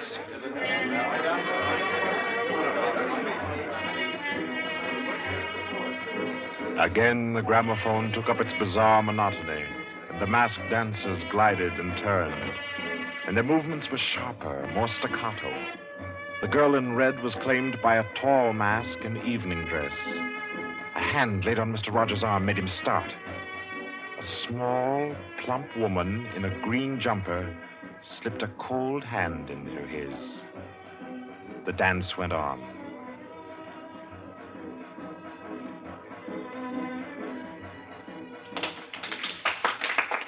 When it stopped, everyone stood detached, stiffened in expectation. The endless interval was over. Number one raised his voice. Ladies and gentlemen, you will no doubt wish to be relieved of the questions on your mind. I will name the persons involved. Number 37. No! Silence! I swear on it. Silence! You have failed in discretion. You will be dealt with. If you have anything to say in defense of your folly, I'll hear it later. Sit down. Number 37 sank down upon a chair. He pushed his handkerchief under the mask to wipe his face. Two tall men closed in upon him. The rest fell back. Ladies and gentlemen, I will now name the traitor. Stand forward. Number 21. Take off your mask. Number 37. This man was introduced to our society by you under the name of Joseph Rogers, formerly second footman in the service of the Duke of Denver, dismissed for petty thievery. Did you take steps to verify the statement? I did, as God's my witness. It was all straight. I had him identified by two of the servants. I asked all over about him. The story was true. I'll swear it was. Number 21. Your name has been given as Joseph Rogers. Is that your real name? Answer me. Is that your real name? No. What is your name? Peter Death Braddon Whimsy. Silence!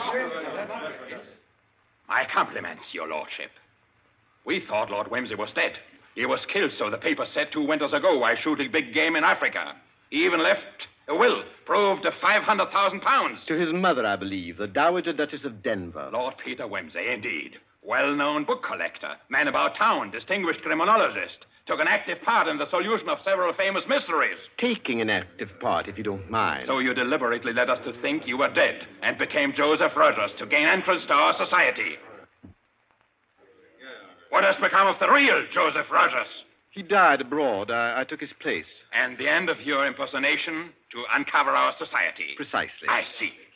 The robbery of your own fete, upon which we congratulated ourselves and which you helped to execute was arranged. Obviously. The robbery of the Duchess, your mother, was arranged by you.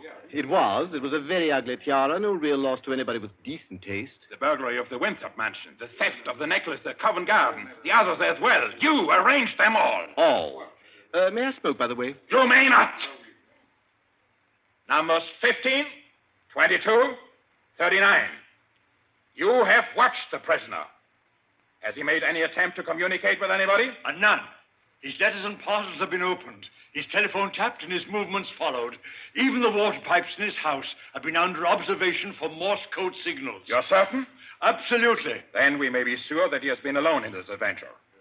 Well, ladies and gentlemen, please take your... Very well. Take the prisoner away. And be sure you explain carefully to him first the manner of his death. I'm sure he'll enjoy it. Wait, at least you can let me die decently. Take him away. Stop, I have something to say, something to sell. We make no bargains with traitors. No, but listen. Do you think I haven't thought of this? I'm not a fool. I've left a letter. To whom? To the police. If I don't return tomorrow, it'll be opened. It's a bluff. The prisoner sent no letter. He's been strictly watched for months. I left the letter before I came to Lambeth. Then it can't contain no information of any value. Oh, but it does. The combination of my safe. Indeed? Has this man's safe been searched? Yes. What did it contain? No information of importance, sir. An outline of our organization, the name of the house, nothing that can't be altered and covered before morning. And did you investigate the inner compartment of the safe? You hear what he says, did you? He's trying to bluff. There is no inner compartment. I hate to contradict you, but I'm really afraid you must have overlooked it. And what did you say was in the compartment, if it does exist? The names of every member of this society with their addresses, photographs, and fingerprints. How did you say you contrived to get this information? By doing a little detective work on my own. But you've been watched. True, the fingerprints of my watches adorn the first page of the collection. That statement can be proved? Certainly. The name of number 40, for example... Stop! If you mention names here, you will certainly have no hope of mercy. Bring the prisoner to my office. Ladies and gentlemen, take your partners for the next dance. Yes.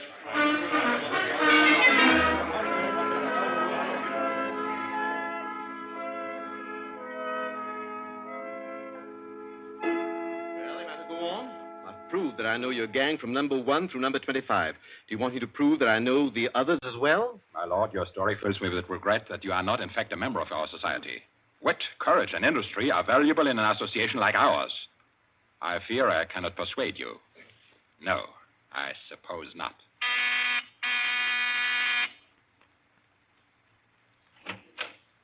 Yes? Ask the members kindly to proceed to the supper room.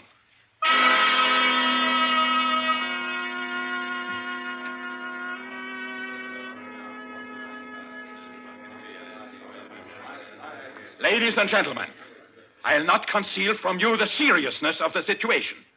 The prisoner has recited to me 25 names and addresses which were thought to be unknown except to their owners and to me. There has been great carelessness.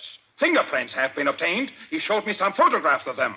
He tells me that the book of names and addresses is to be found in the inner compartment of his safe, together with certain letters and papers stolen from the houses of members, and several objects with fingerprints. I believe he tells the truth. He offers the combination of the safe in exchange for a quick death. I think his offer should be accepted. What is your opinion, ladies and gentlemen? The combination is known already. Fool! This man is Lord Peter Wimsey, a scientist of crime. Do you think he will have forgotten to change the combination? Oh, I say give him the promise. Time's getting short. You agreed? It's a bargain, Wimsey. What is the combination? The word of the combination is unreliability. And the inner door, the inner compartment? In anticipation of the visit of the police, the inner door is open. Good. Number 12 and 36. You will go to the prisoner's house and... Why should any more members... That's right. I agree. Nobody ought to be trusted. Then what, ladies and gentlemen, do you suggest? You go yourself. You're the only one that knows all the names. You go yourself. I second that motion. Is the wish of the meeting, then, that I should go? No. I say no. No, don't go. Number 1 is our president, the head and soul of our society. If anything should happen to him, where should we be? You've all blundered. We have your carelessness to thank for all this. Do you think we should be safe for 5 minutes if he were not here to repair your follies? There's something in that. If you will pardon my suggesting it, the lady appears to be in a position peculiarly favorable for the reception of the president's confidences. The contents of my modest volume will be no news to her. Why should she not go herself? Because I say she must not. If it is the will of the meeting, I'll go. Give me the key of the house. Here. Is your house watched? No. If I have not returned in 2 hours, act for the best to save yourselves. And do what you like with the prisoner.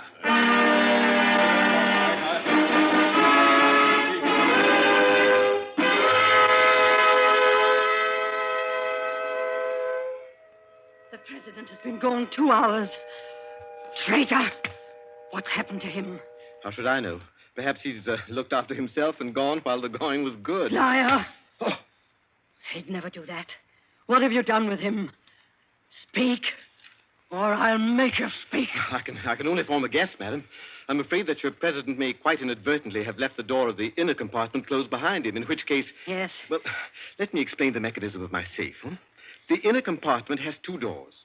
The outermost opens outward with an ordinary key. Oh, do you think that the president is so stupid as to be caught in an obvious trap? Undoubtedly, he will have wedged open that inner door. Undoubtedly, madam. But the sole purpose of that inner door is to appear to be the only one. Hidden behind the hinge of that door is another, a sliding panel, also left open. Inside the compartment is the big, heavy ledger containing all the information about this society. This ledger lies on a steel shelf. Do I make myself clear? Oh, yes, go on. The steel shelf is balanced on a concealed spring. When the weight of the book, the ledger, is lifted, the shelf rises almost imperceptibly, and in rising, it makes an electrical contact. Now, let me draw a picture. Your president steps into the inner compartment, sees the book, takes it up, anxiously to examine to see if it's the right one. The shelf rises, the electrical contact is made, and the steel panel behind him slides into place. He's trapped. You devil! What is the word that opens the inner door? Quick, the word. Do you remember the story of Ali Baba and the 40 Thieves? Uh-huh. Well, when I had this safe constructed, my mind went back, well, call me sentimental if you will, to my childhood. The words that open the door are open sesame. Oh. How long can a man live in this devil's trap of yours? Oh, I should think he might hold out for a few hours if he didn't use up all the oxygen by hammering and yelling. I imagine if we go there at once, we'll be able to get him out all right. I'll go myself. I think you'd better take me with you. Why? Well, I'm the only person who can open the door. But you've given me the word. Yes, you have the word. But this door of mine, I'm rather proud of it. You know, it's my own invention. It's the latest thing. It will open to the words open sesame, all right. But to my voice only. Your voice? I'll choke your voice from my hands. Don't. What do you mean, your voice only? Don't clutch my throat like that. You'll wreck my voice, and then the door might not recognize it. There, that's better. The door got stuck for a week once, and when I had a cold. Is what he says true? Is it possible? Perfectly possible, madam. It'll have a microphone arrangement. Could be done also with light vibrations. We must let him go. Take the ropes off him. Let him go? Nothing. He doesn't go to blab to the police. The president's done in, that's all. And we'd all better make traps while we can. It's all up, boys. Right. Chuck this fella down the cellar and fasten him in. I'll go and destroy the ledgers. 32, you know where the switch is. Give us a quarter of an hour to clear, then you can blow the place to glory. No, you can't leave one to die. He's your president, your leader. I won't let it happen. I won't. I'll free this man myself. Here, none of that now. Let me go. Let go of me. Think, Lobster, think. It'll be light in an hour or two. The police may be here at any moment. Police? Oh, yes. Yes, you're right. No, we mustn't imperil the safety of all for just one man. He himself would not wish it. Throw this man in the cellar and let's get out of here while there's time.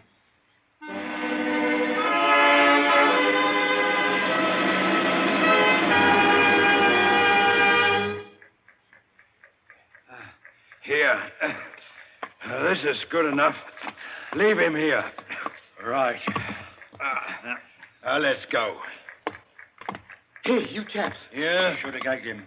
I say, it's lonesome down here in this cellar. You might at least leave the light on. Don't worry about the dark. They're taking you here as the time fuse for the bomb that's going to blow out this place. It's all set. You won't have long to wait. Not long.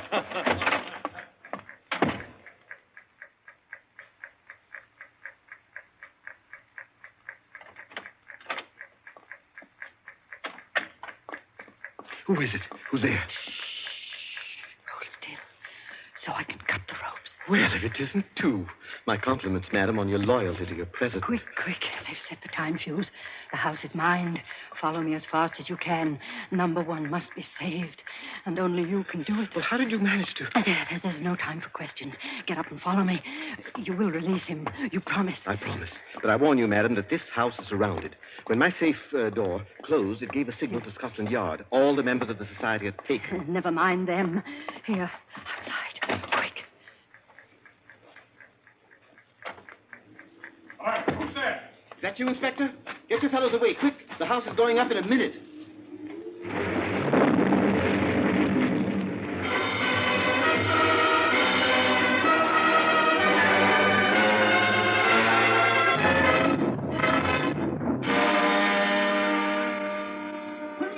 Lord Quincy! It's Inspector Parker, old man. Are you all right? Yeah, I'm a bit winded. What happened, Inspector? Oh, about half a dozen of them got blown up. The rest we bagged. Hurry, we must hurry. Who's this? One of the gang. She's called number 2. We must save him, we must. Golly, I clean forgot the gentleman in the safe. Parker, where's your car? It's down the lane. Send one of your men down to get it. Right. Johnson, bring that car here. Yes, sir. I've got the number 1 of the whole company quietly asphyxiating at home. I promised we'd get back and save him. He's the bloke that we've been wanting. The man at the back of the Morrison case and the Hope Wilmington case and hundreds of others.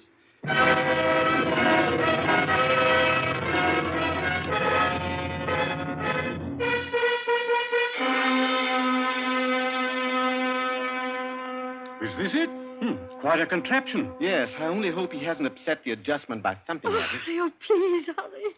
I hope you haven't hurt my voice. You sound all right. If I can only be conversational. Come on, old thing. Show us your paces. Open sesame. Open sesame. Confound you. Open sesame. Open sesame.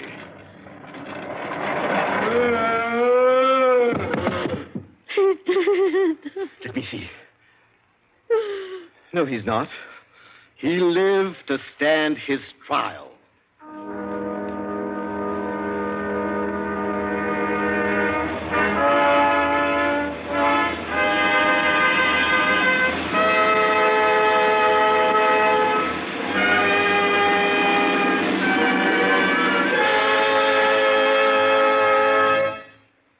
And so, all's right with the world, as it always is when Lord Peter Wimsey is involved.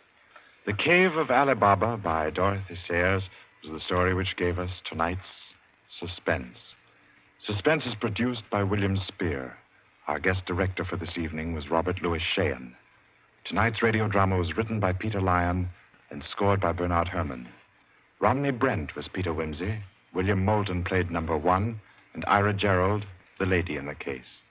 Others in the cast were Kathleen Cordell, Victor Beecroft, Roland Bottomley, J.W. Austin, William Podmore, Ian Martin, and William Moulton. Next Wednesday, Suspense will not be heard because of a special all-star Hollywood broadcast which Paramount Pictures will present. 2 weeks from tonight, at this time, Columbia will bring you another selected story from the world's great literature of thrills. Another study in suspense.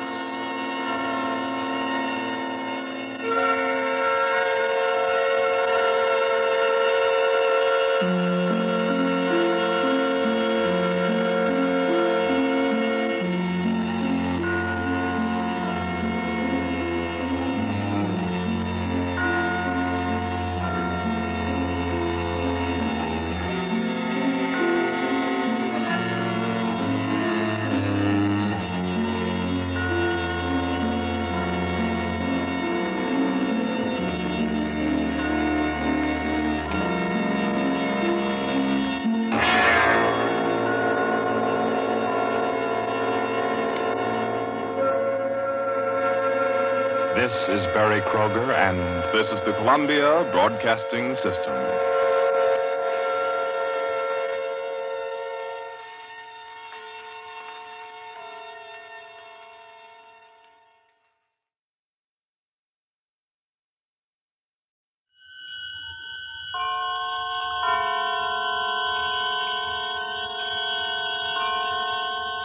the Columbia Network takes pleasure in bringing you Suspense.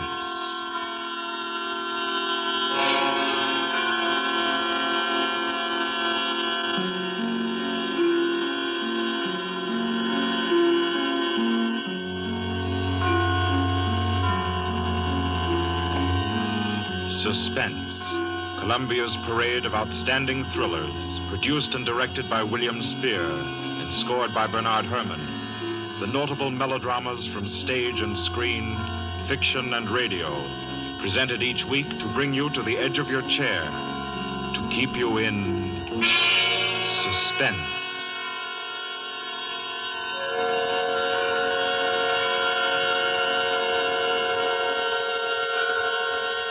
Good evening. This is Orson Welles. I'm very happy I am to be back in the United States and back on the Columbia Network, even for so short a visit as this one. Back with old friends like Johnny Dietz, who's tonight's director, and Bernard Herrmann. The Mercury Theater presented tonight's radio play for the first time last year. We came right out then and hailed it as a classic of the medium. Nobody argued the point. A lot of people asked us to do it again, so it's gratifying to get the chance now. And to find a favorite of ours in this distinguished anthology of spook shows. Personally, I've never met anybody who didn't like a good ghost story. But I know a lot of people who think there are a lot of people who don't like a good ghost story. For the benefit of these, at least, I go on record at the outset of this evening's entertainment with the sober assurance that although blood may be curdled on this program, none will be spilt. There's no shooting, knifing, throttling, axing, or poisoning here. No clanking chains, no cobwebs, no bony and or hairy hands appearing from secret panels, or better yet, bedroom curtains. If it's any part of that dear old phosphorescent foolishness that people who don't like ghost stories don't like, then again, I promise you, we haven't got it. Not tonight. What we do have is a thriller. It's half as good as we think it is. You can call it a shocker. It's already been called a real Orson Welles story. Now, frankly, I don't know what this means. I've been on the air directing and acting in my own shows for quite a while now, and I don't suppose I've done more than half a dozen thrillers in all that time. Honestly, I don't think even that many, but it seems I do have a reputation for the uncanny. Quite possibly, a little escapade of mine involving a couple of planets, which shall be nameless, is responsible. Doesn't really matter. Don't think I disapprove of thrillers. I don't. A story doesn't have to appeal to the heart. It can also appeal to the spine. Sometimes you want your heart to be warmed, and sometimes you want your spine to tingle. The tingling, it's to be hoped, will be quite audible as you listen tonight to The Hitchhiker. That's the name of our story, The Hitchhiker.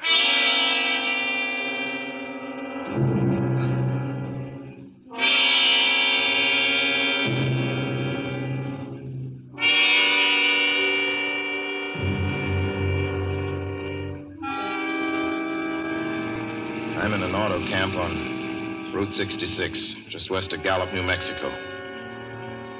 If I tell it, perhaps it'll help me. Keep me from going crazy. I gotta tell this quickly. I'm not crazy now. I feel perfectly well, except that I'm running a slight temperature. My name is Ronald Adams. I'm 36 years of age, unmarried, tall, dark, with a black mustache. I drive a 1940 Buick, license number 6Y175189. I was born in Brooklyn. All this I know. I know that I'm at this moment perfectly sane.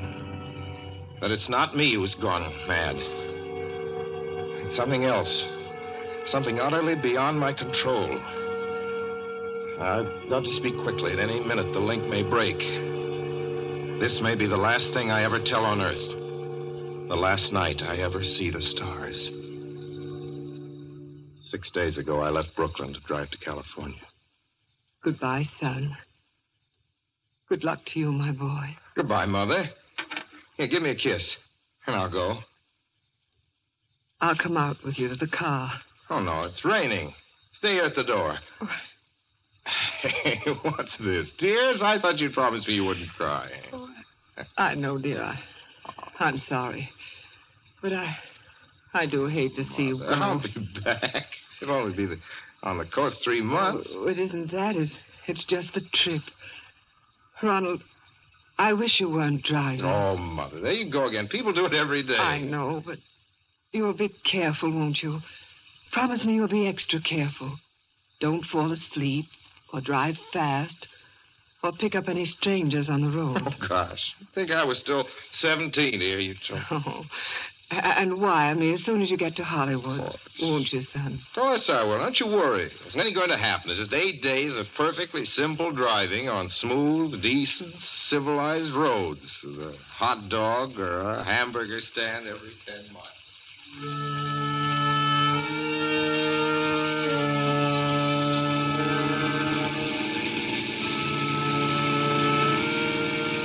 I was in fine spirits. The drive ahead of me, even the loneliness, seemed like a lark. I reckoned without him. Crossing Brooklyn Bridge that morning in the rain, I saw a man leaning against the cables. He seemed to be waiting for a lift. There were spots of fresh rain on his shoulders.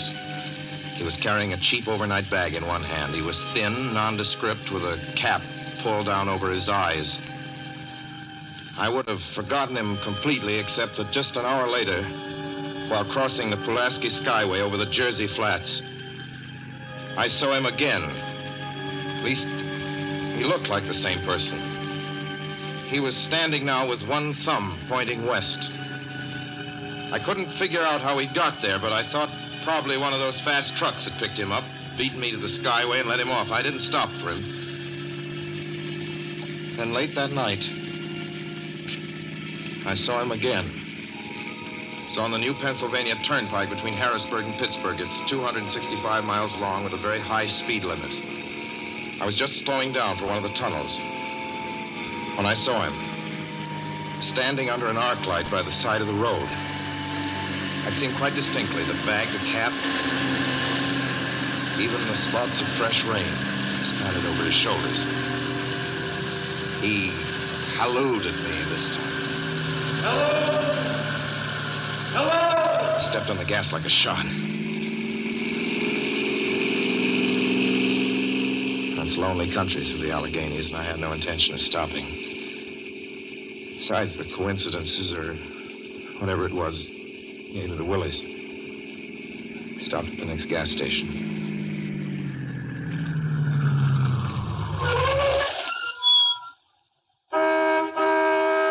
Yes, sir. Fill her up. Certainly, sir. Check your oil, sir? No, thanks.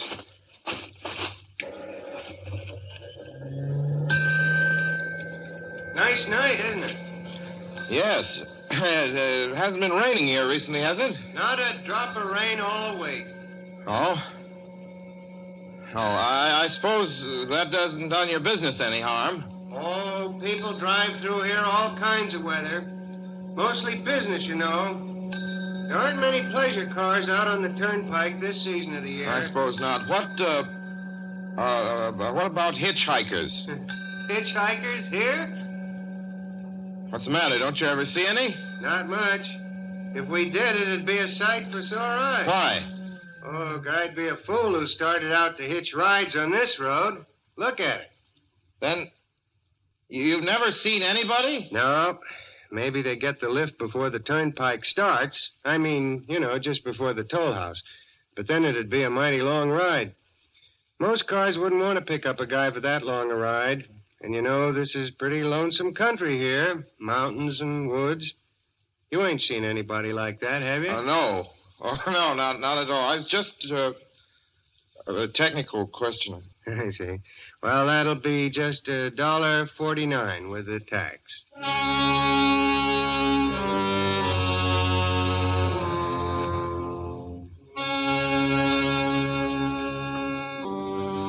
Gradually passed through my mind a sheer coincidence. I had a good night's sleep in Pittsburgh. I didn't think about the man all next day until just outside of Zanesville, Ohio, I saw him again. It was a bright, sunshiny afternoon. The peaceful Ohio fields, brown with the autumn stubble, lay dreaming in the golden light. I was driving slowly, drinking it in, when The road suddenly ended in a detour. In front of the barrier, he was standing. Now, let me explain about his appearance before I go on. I repeat, there was nothing sinister about him. He was as drab as a mud fence, nor was his attitude menacing. He merely stood there, waiting, almost drooping a little, with a cheap overnight bag in his hand. He looked as though he'd been waiting there for hours. And he looked up. He hailed me. He started to walk forward. Hello? Hello? Hello? No, not just now. Sorry. Going to California? No, not today. The other way, going to New York. Sorry.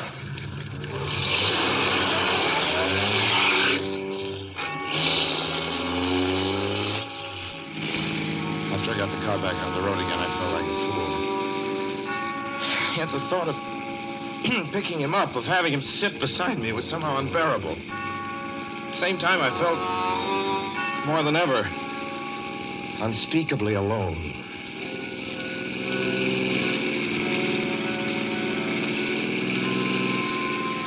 Hour after hour went by.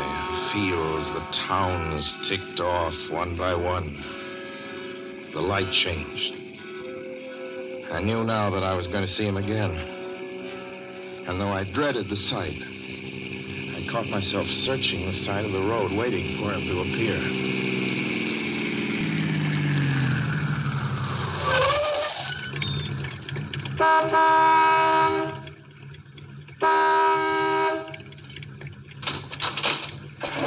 Yeah, what is it? What do you want? Sell sandwiches and pop here, don't you? Yeah, we do in the daytime. But we're closed up now for the I night. know, but I was wondering if you could possibly have a cup of coffee, black coffee, just... No, not this time of night, mister. My wife's the cook. She's in bed. No, don't shut the door, please. Listen, just a minute ago... just a minute ago, there was a man standing here right beside the stand, a suspicious-looking man. I don't mean to disturb it. You see, I was driving along when I just happened to look, and there he was. How's he doing? Well, nothing. You've been taking a nip. That's what you've been doing. Now, on your way before I call out Sheriff Oates.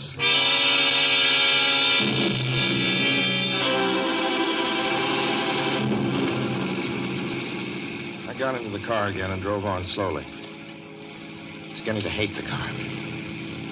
If I could have found a place to stop, to rest a little.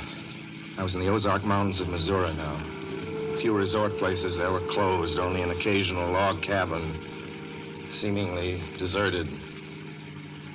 That's all that broke the monotony of the wild, wooded landscape. I had seen him at that roadside stand.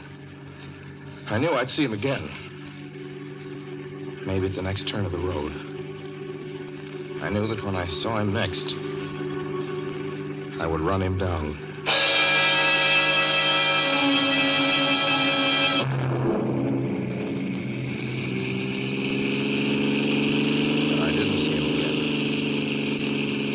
See him until late next afternoon.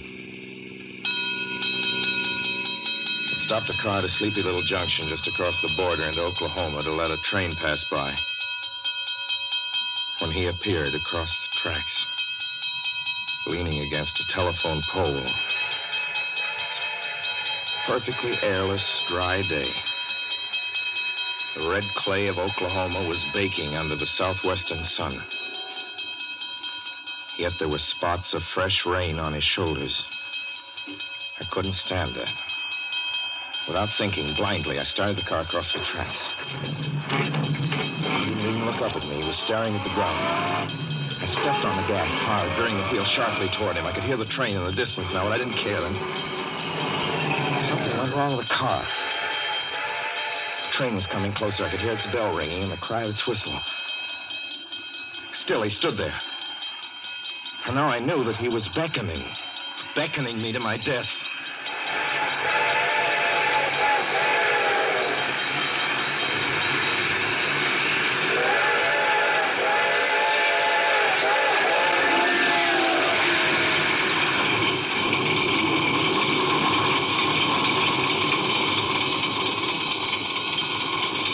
No. I frustrated him that time. The starter worked at last. I managed to back up. When the train passed, he was gone. I was all alone in the hot, dry afternoon.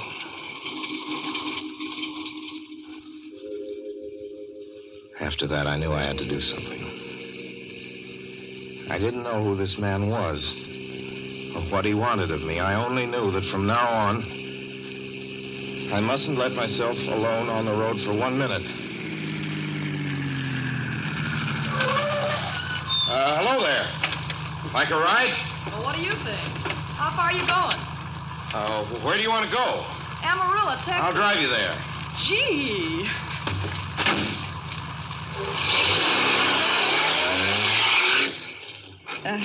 You mind if I take off my shoes? My dogs are killing me. Go right ahead.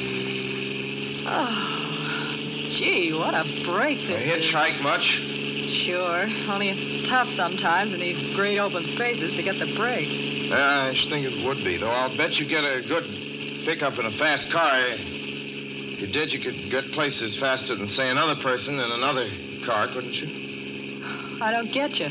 Well, take me, for instance. Suppose I'm driving across the country, say, at a nice, steady clip, about 45 miles an hour. Couldn't a girl like you just standing beside the road waiting for lifts beat me to town, or any town, provided she got picked up every time in a car doing from 65 to 70 miles an hour? I don't know.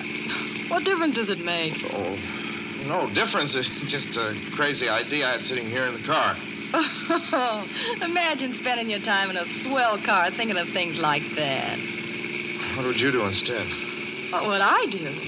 If I was a good-looking fellow like yourself, why, I just enjoy myself every minute of the time. I'd sit back and relax. And if I saw a good-looking girl along the side of the road, hey, look out! Did you see him? See who? A man standing beside the barbed wire fence. I didn't see anybody. There wasn't nothing but a bunch of cows and a wire fence. No? What'd you think you was doing? Trying to run into the barbed wire fence? There's a man there, I tell you. A thin gray man with an overnight bag in his hand. And I was trying to run him down. Run him down?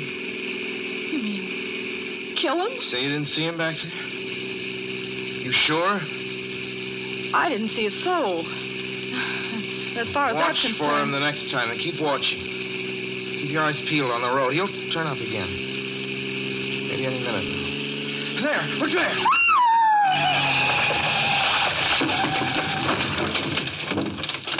How does this door work? I'm getting out of here. Did you see him that time? No, I didn't see him that time. And personally, mister, I don't expect never to see him. All I want to do is go on living. I don't see how I will very long, driving with you. Oh, I'm sorry. I don't know what came over me, but please don't go. So if you'll excuse me... You can't go. Listen, how would you like to go to California? I'll drive you to California. Seeing pink elephants all the way? No, thanks. Thanks just the same. Listen, please, just 1 minute, please. You know what I think you need, big boy? Not a girlfriend. Just a good dose of sweet. Please. There, I got it now. No, you can't go. Please, come your back. Hands off me. Do you hear? Leave your hands off.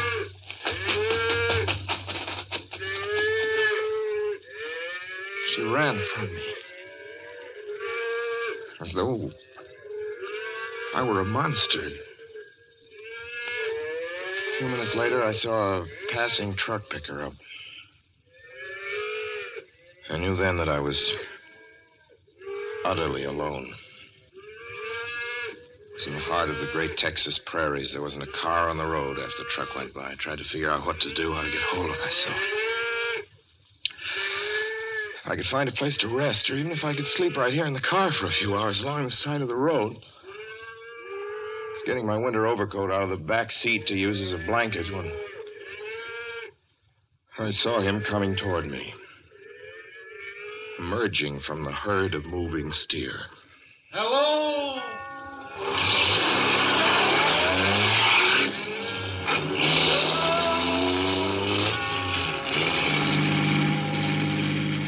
Maybe I should have spoken to him then. Fought it out then and there. For now, he began to be everywhere. Wherever I stopped, even for a moment, for gas, for oil, for a drink of pop, a cup of coffee, sandwich, he was there. I saw him standing outside the auto camp in Amarillo that night when I dared to slow down. I was sitting near the drinking fountain of a little camping spot just inside the border of New Mexico. He was waiting for me outside the Navajo reservation where I stopped to check my tires. I saw him in Albuquerque when I bought 20 gallons of gas. I was afraid to stop now. I began to drive faster and faster. I was in lunar landscape now. The great arid mesa country of New Mexico. I drove through it with the indifference of a fly crawling over the face of the moon. Now he didn't even wait for me to stop. Unless I drove at 85 miles an hour over those endless roads, he waited for me at every other mile. I'd see his figure, shadowless, flitting before me, still in the same attitude, over the cold, lifeless ground, flitting over dried-up rivers, over broken stones cast up by old glacial upheavals, flitting in that pure and cloudless air. I was beside myself when I finally reached Gallup, New Mexico this morning. There's an auto camp here. Cold, almost deserted this time of year. I went inside and asked if there was a telephone. I had the feeling that if only I could speak to someone familiar, someone I loved, I could pull myself together.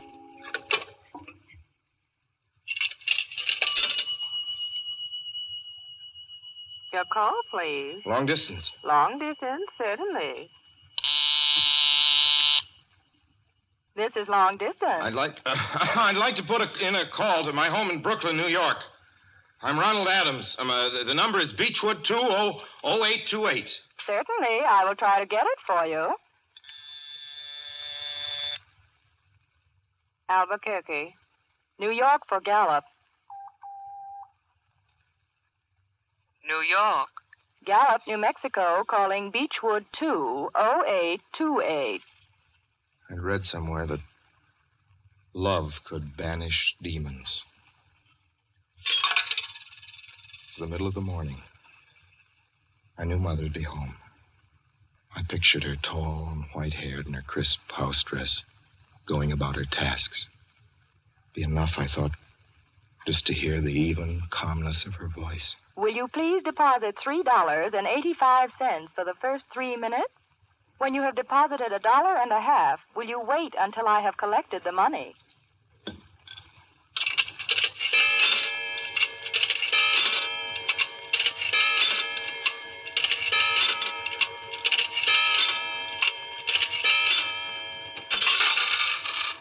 All right, deposit another $1.50.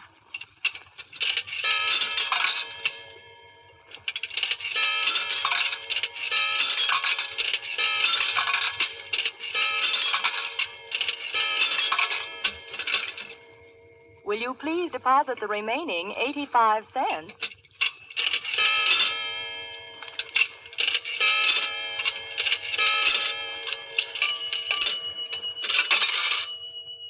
Ready with Brooklyn. Go ahead, please. Hello?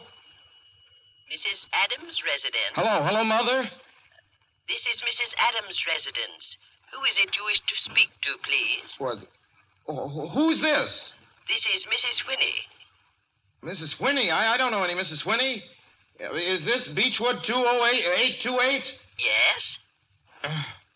Where's my mother? Where's Mrs. Adams? Mrs. Adams is not at home. She's still in the hospital. The hospital? Yes. Who is this calling, please? Is it a member of the family? Well, what's she in the hospital for? She's been prostrated for 5 days. Nervous breakdown. But who is this Nervous calling? breakdown? Well, my mother never was nervous. It's all taken place since the death of her oldest son, Ronald. Death of her oldest son, Ronald? Hey, what's this? What number is this? This is Beechwood 20828. It's all been very sudden. He was killed just 6 days ago in an automobile accident on the Brooklyn Bridge. Your 3 minutes are up, sir. Your 3 minutes are up, sir. Your 3 minutes are up, sir. And so I'm sitting here in this deserted auto camp in Gallup, New Mexico. I'm trying to think. Trying to get hold of myself. Otherwise, I'm going to go crazy. Outside, it's night. The vast, soulless night of New Mexico. 1 million stars are in the sky. Ahead of me stretch 1,000 miles of empty mesa. Mountains, prairies, desert.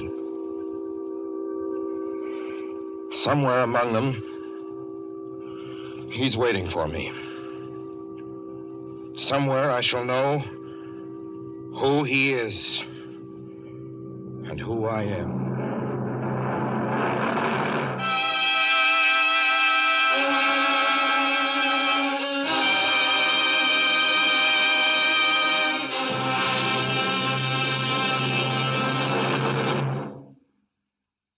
So ends The Hitchhiker, and to Orson Welles our considerable thanks for his playing of the title role.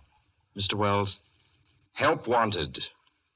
Men, women, and children. Nature of work, hard, monotonous, back-breaking labor. Hours, 75 a week minimum.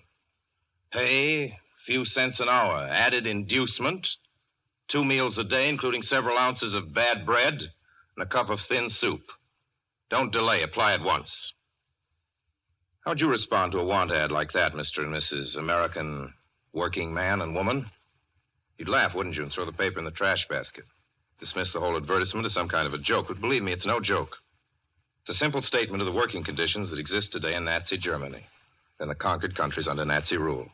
It's also an exact statement of the working conditions that will be imposed on you and every member of your family if the Nazis win this war. You yourself personally can stop them from winning, as you know. You don't have to give up your well-paid job to do it. You needn't have to be a soldier or a sailor or an airman or a nurse or a war worker to ensure American victory. Uncle Sam doesn't ask plain, ordinary, hard-working citizens like you to give him anything. All he does ask very seriously and very urgently is that you loan him 10 cents out of every dollar you make. That's all there is to it. Lend Uncle Sam a dime to win this war, and he'll pay you back with interest when he's won it.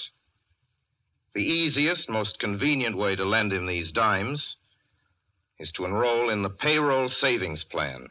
Just tell your boss to deduct 10 cents from every dollar he pays you and lend it to Uncle Sam in your name. Sign up for this simple savings plan today, and when victory comes, you'll have war bonds in your pockets instead of Axis bonds on your wrists. Suspense will be heard again 2 weeks from tonight. Next Wednesday night, September 9th, the Columbia Broadcasting System will present over many of these stations at 9:30 p.m. Eastern Wartime an address by W. Averill Harriman, the United States Lend-Lease Administrator in London. Mr. Harriman, as the personal representative of the President of the United States, attended the Moscow conferences between Winston Churchill and Joseph Stalin. Next Wednesday's broadcast will be Mr. Harriman's first public address since his return to this country. Suspense is produced and directed by William Spear. John Dietz was our guest director this evening. Tonight's radio drama was written by Lucille Fletcher. The original score was by Bernard Herrmann.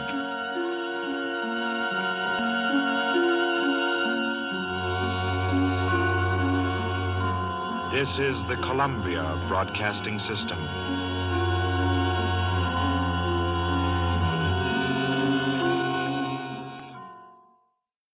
Will you give a few seconds of your time to help win this war? Then listen.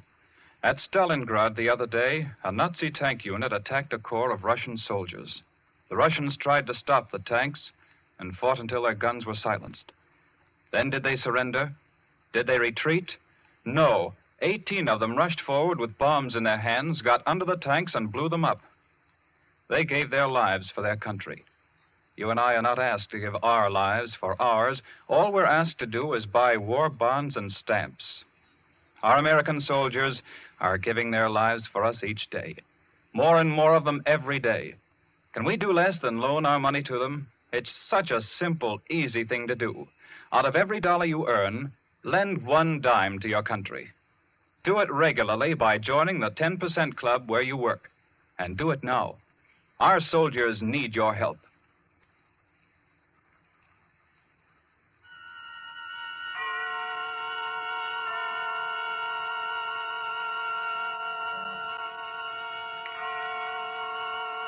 The Columbia Network takes pleasure in bringing you Suspense.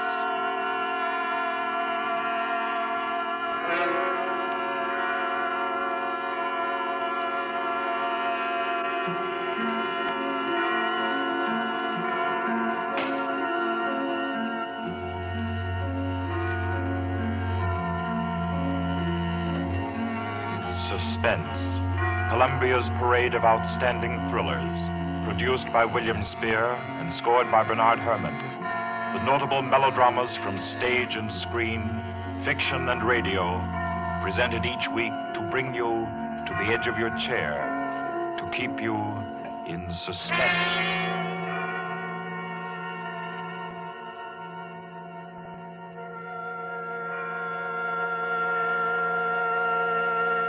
Tonight's story deals with a remote and dangerous house and a terrifying thing that happened there because the rain went on for days and days. It deals with a surgeon and a girl, a giant, and a young man who took a long chance. And over them all, the moan of the night wind and the ceaseless roar of the storm. For your suspenseful listening, we invite you to learn about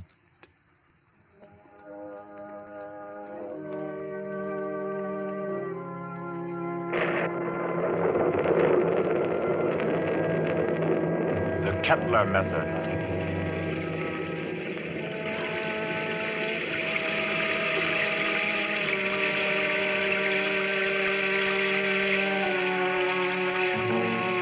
Four days of rain there've been, ceaseless, teeming, pouring with a steady, relentless rhythm.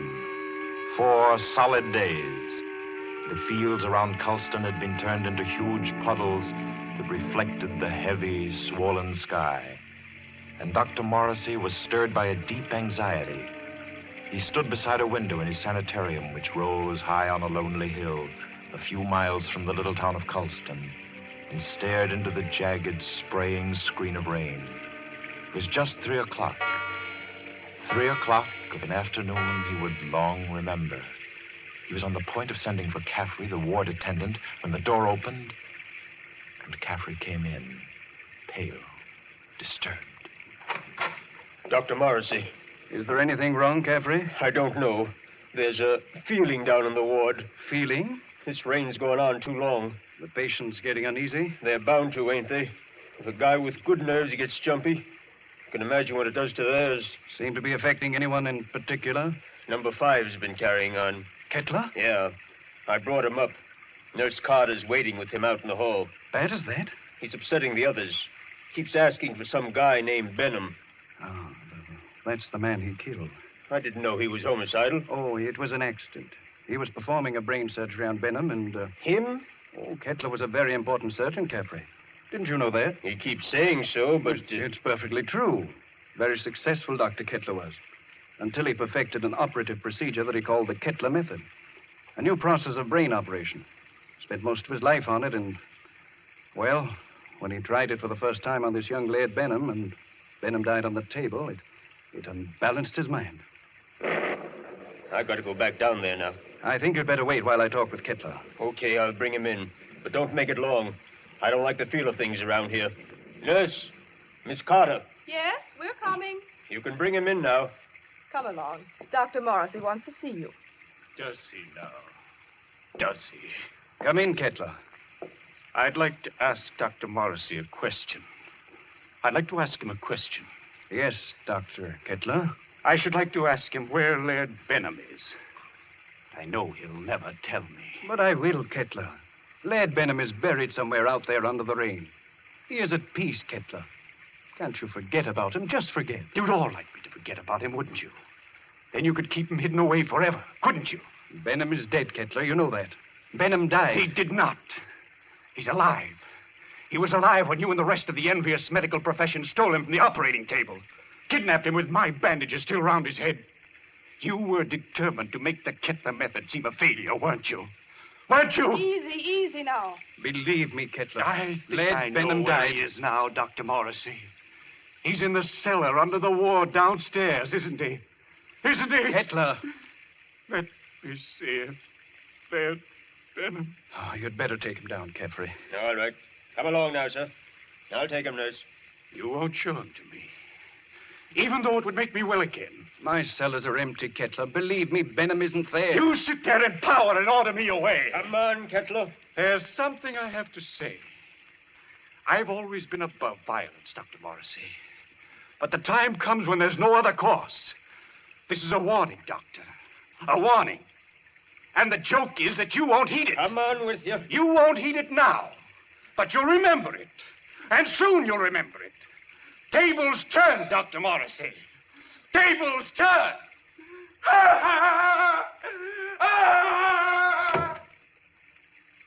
Poor thing. I'm afraid I'm failing with him. Failing completely. But you're not. It takes time to put a man back together. Oh, it's taken me too long with Kettler. I'm beginning to be afraid. If you'll pardon me, Doctor, Yes? I do think you're making a mistake. With him? No, with yourself. You haven't had a real vacation in 3 years, Dr. Morrissey. Oh, you think I'm wearing a bit thin just now, don't you? And you're right. But I really can't leave my patients in anyone else's hands. Not now, at any rate.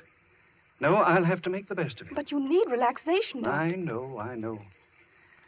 Well, I hope to soothe my ragged nerves somewhat over this weekend. Oh? I've some friends coming down from the city Friday night.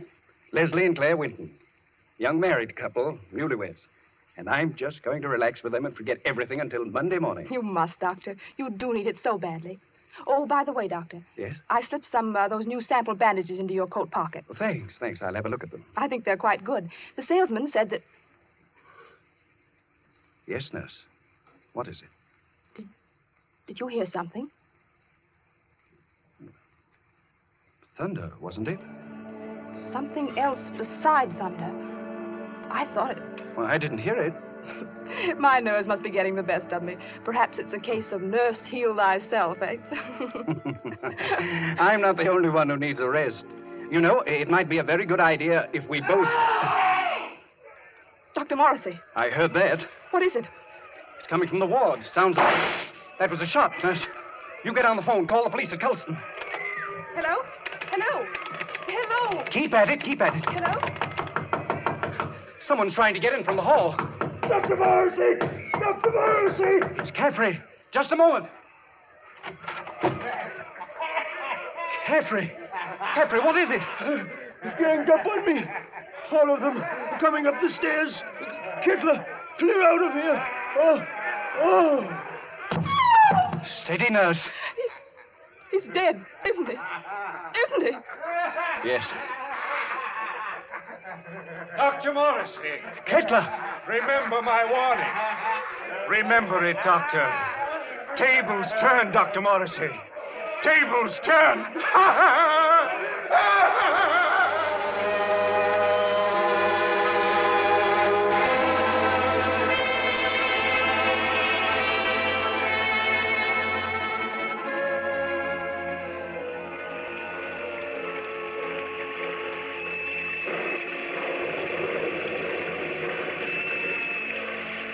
Rained for 3 more days.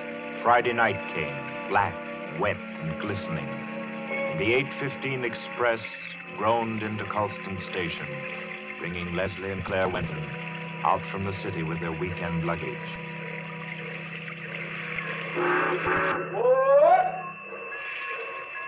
Isn't Dr. Morrissey sending his car for us, Leslie? Yes, Claire. The chauffeur was supposed to drive us over to the sanitarium to pick up the doc, and then we're all going over to his house together. Well, I don't see any car, do you? I don't see anything but water. Maybe we're rowing over in a skiff. Oh, I hate that sound.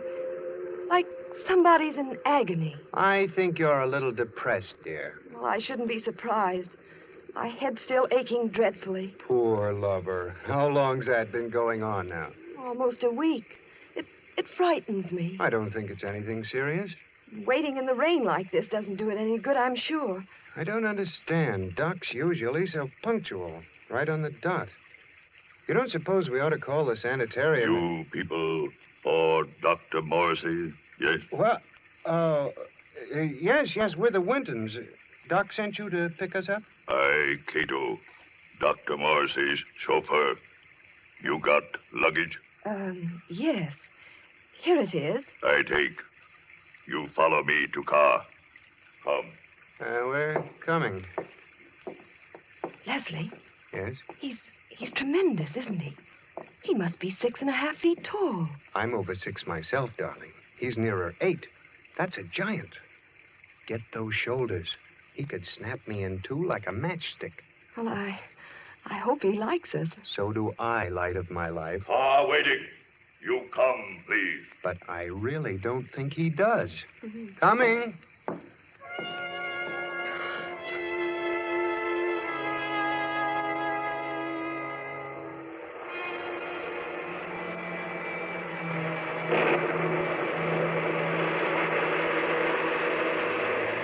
The heavy car lurched and hurtled over the rain-soaked roads, tearing wildly through the dark and careening up the hillside toward the stark walls of the sanitarium. It skidded to a standstill in front of the main entrance, and cold black Cato led them inside. The brightly lit corridors were deserted, silent, like hallways in a nightmare. Claire was aware of her headache growing steadily worse as Cato opened the double doors and ushered them into the waiting room. You'll tell Dr. Morrissey we're here, huh? Doctor, be with you soon. You do not go away. Yes, thanks.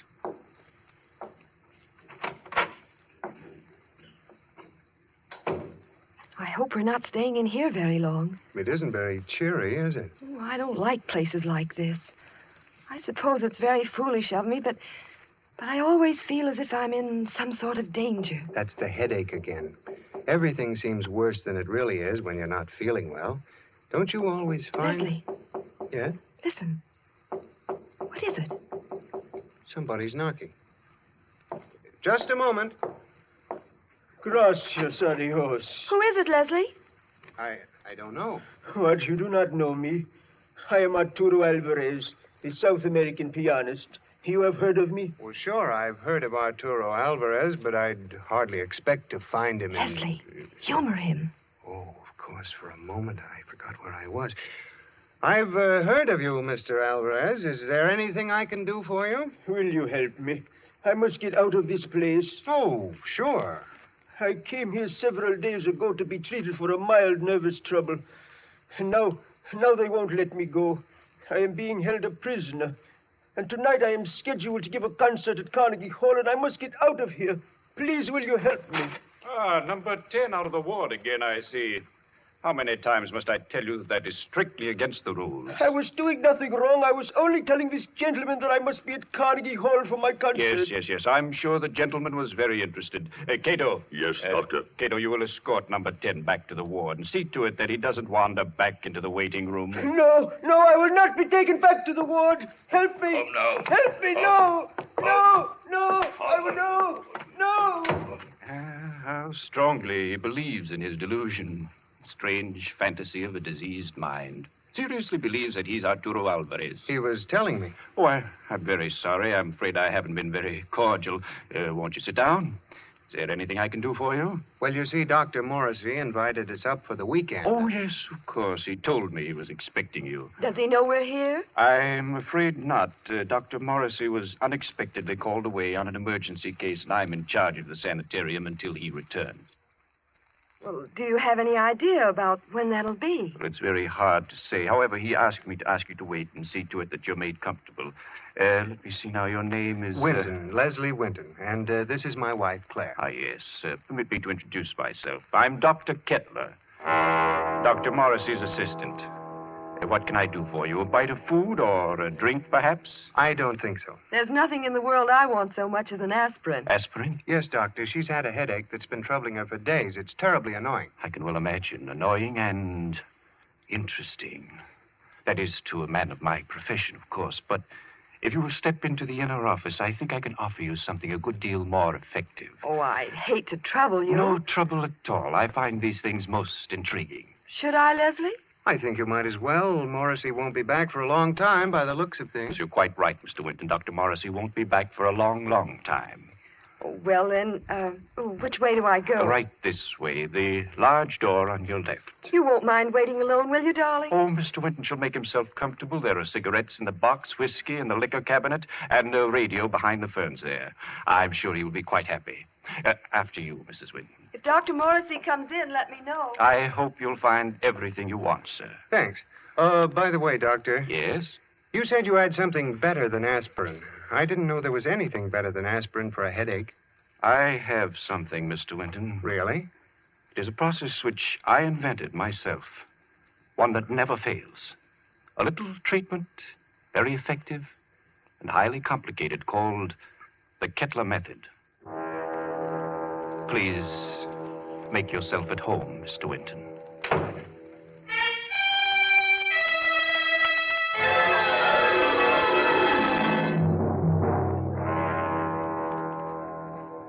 Leslie sat there, alone in the big waiting room for a while.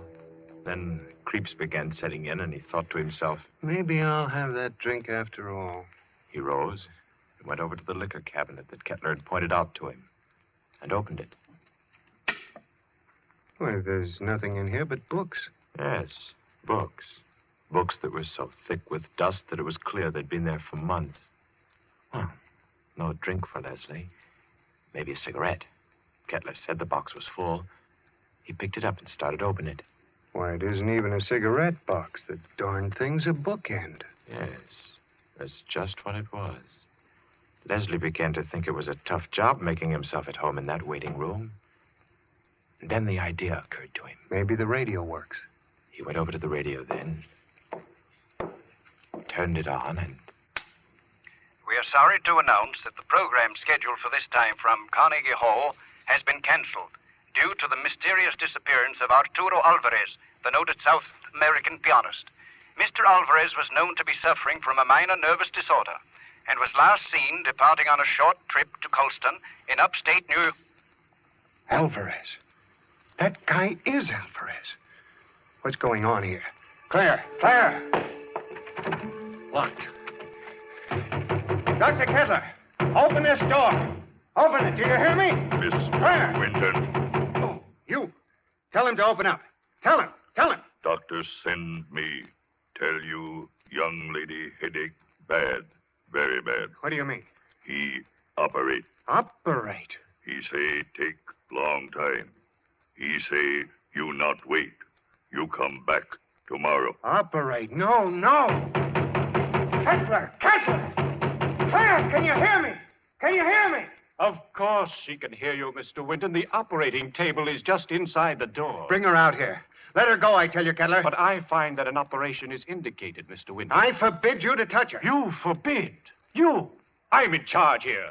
No one forbids me. Do you understand? You're insane. If you lay your hands on her, I'll kill you. So help me, I'll kill you. Very well, Mr. Winton. If you do not wish me to operate, that's all there is to it. I would scarcely force my services upon you. However, the girl's condition is quite serious, and I... Good work. Good work, Cato, my boy. A masterstroke. Do you still forbid me, Mr. Winton? Do you? Do you? Oh, you don't answer. Good, good. Take him to the cellar, Cato, and lodge him there with his friend, Dr. Morrissey. They should have a good deal to talk over in the still hours of the night while I cure the young lady's headache unmolested.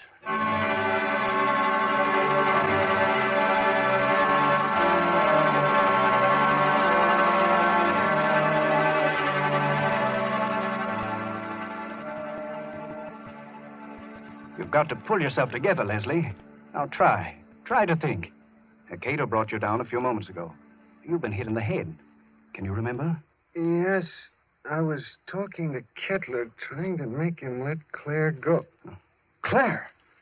Oh, good Lord, Morrissey. Where is she? He's got her. Kettler? She's on that operating table up there. We've got to do something. We've got to do something. Well, I'm afraid there's not much we can do.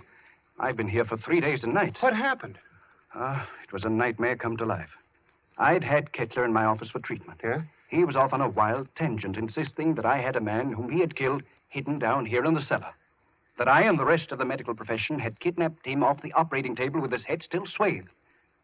He thinks I've been keeping this venom from him all along, even though I've known that just one side of him would cure his mental disorders. He hates me with every fiber of his twisted brain.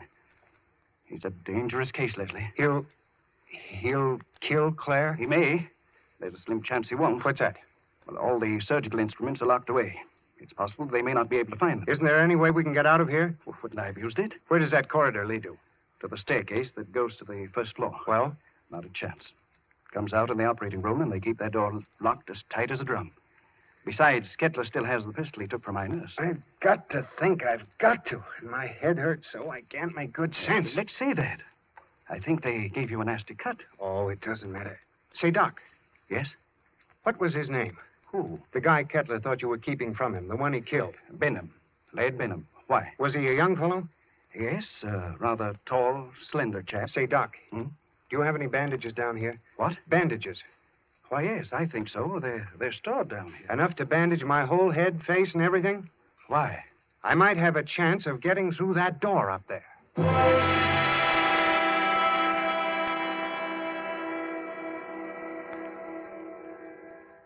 Please, let me go now.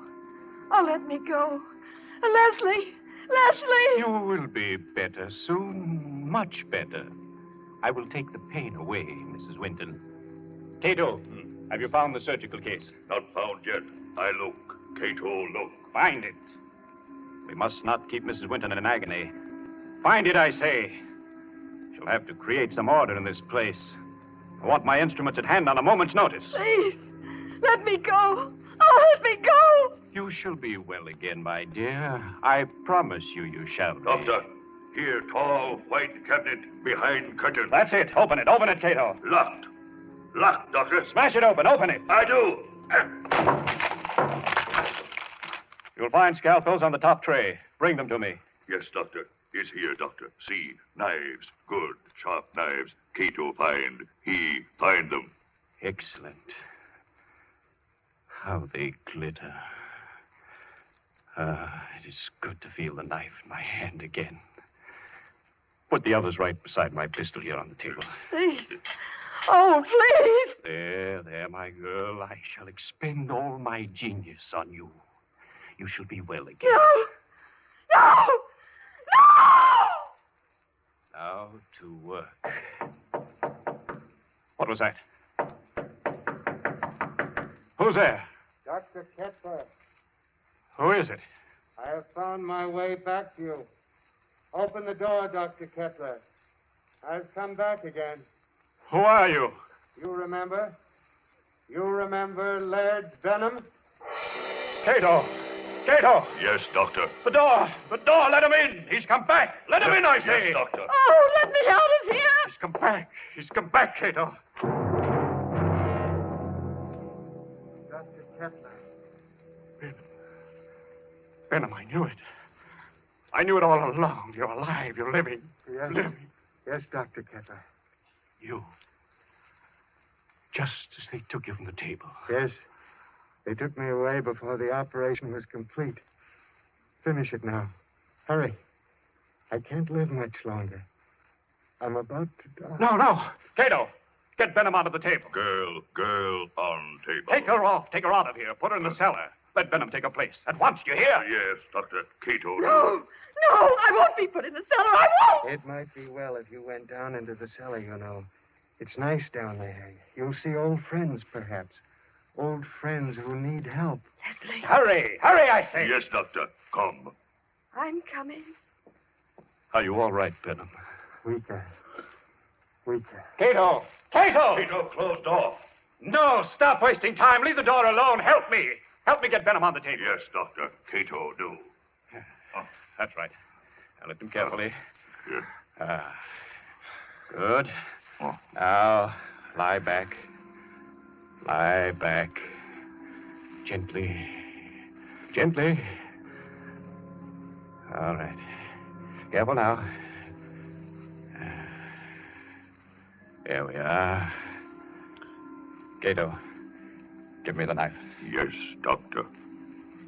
Take off the bandages. From the top, Cato. That's correct. That's proper procedure. There. Yeah, now that's... I thought his hair was blonde, not black. Well, perhaps I've forgotten. I've forgotten so many things that... There was a scar on his forehead. I clearly remember a scar on his forehead. Well, maybe I imagined that, too. Perhaps it was someone else who... Brown eyes. Benham, didn't you have blue eyes? I know they were blue. And your nose. Your nose was thinner and longer. Yes. And your lips. You had thick lips. That I know. Bandages off, Doctor. Dr. Kettler, there's a trick here. You're not Benham. You're not Benham. You're that young Mr. Winton. Dr. Kettler, listen to me. Cheat. So you wanted me to finish you, did you? Yes, Mr. Winton, I will. Hold him, Cato. Hold him. See the knife, Mr. Winton? Watch it glisten as it comes down, and into...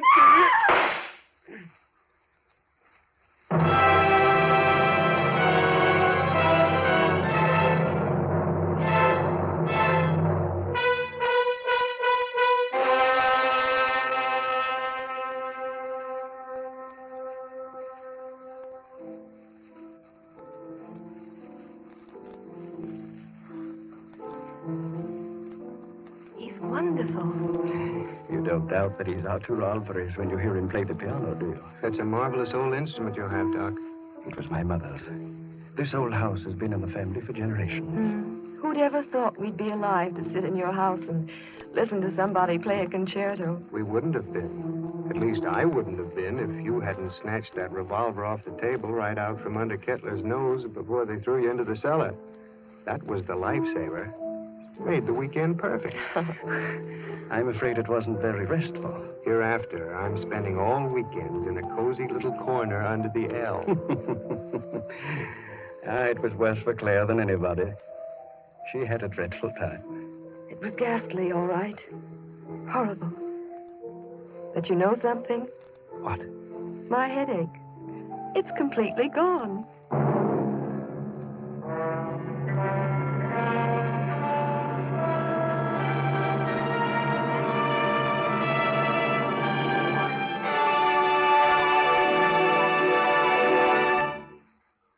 So ends The Kettler Method, the tale of a memorable weekend and a long-awaited dead man who didn't return after all.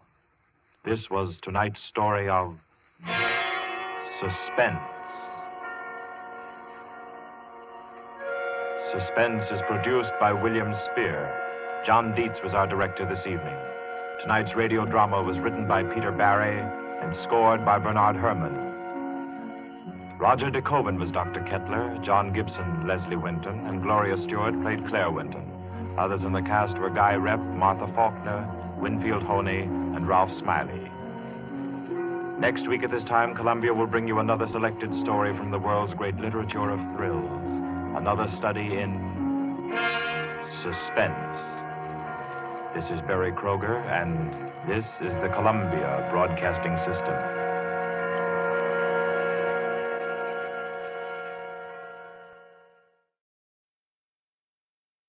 The Columbia Network takes pleasure in bringing you Suspense.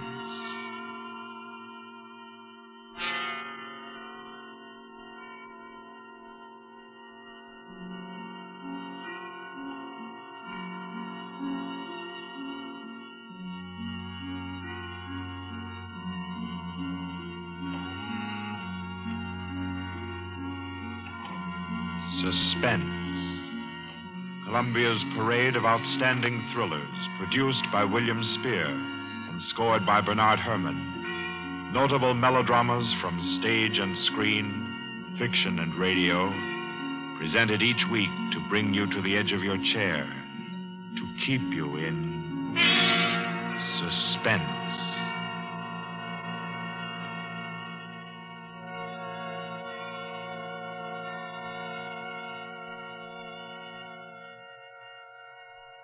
Tonight's story, by the noted American author T.S. Stribling, deals with a crime of murder on an exotic and atmospheric island, with ragged beggars who slept in a Hindu temple and awoke with gold in their pockets and a dead girl lying near them, and with a strange and mystical entrance into the life of hereafter, which was the experience of an American psychologist. For your suspenseful listening, we invite you to join us for A Passage to Benares.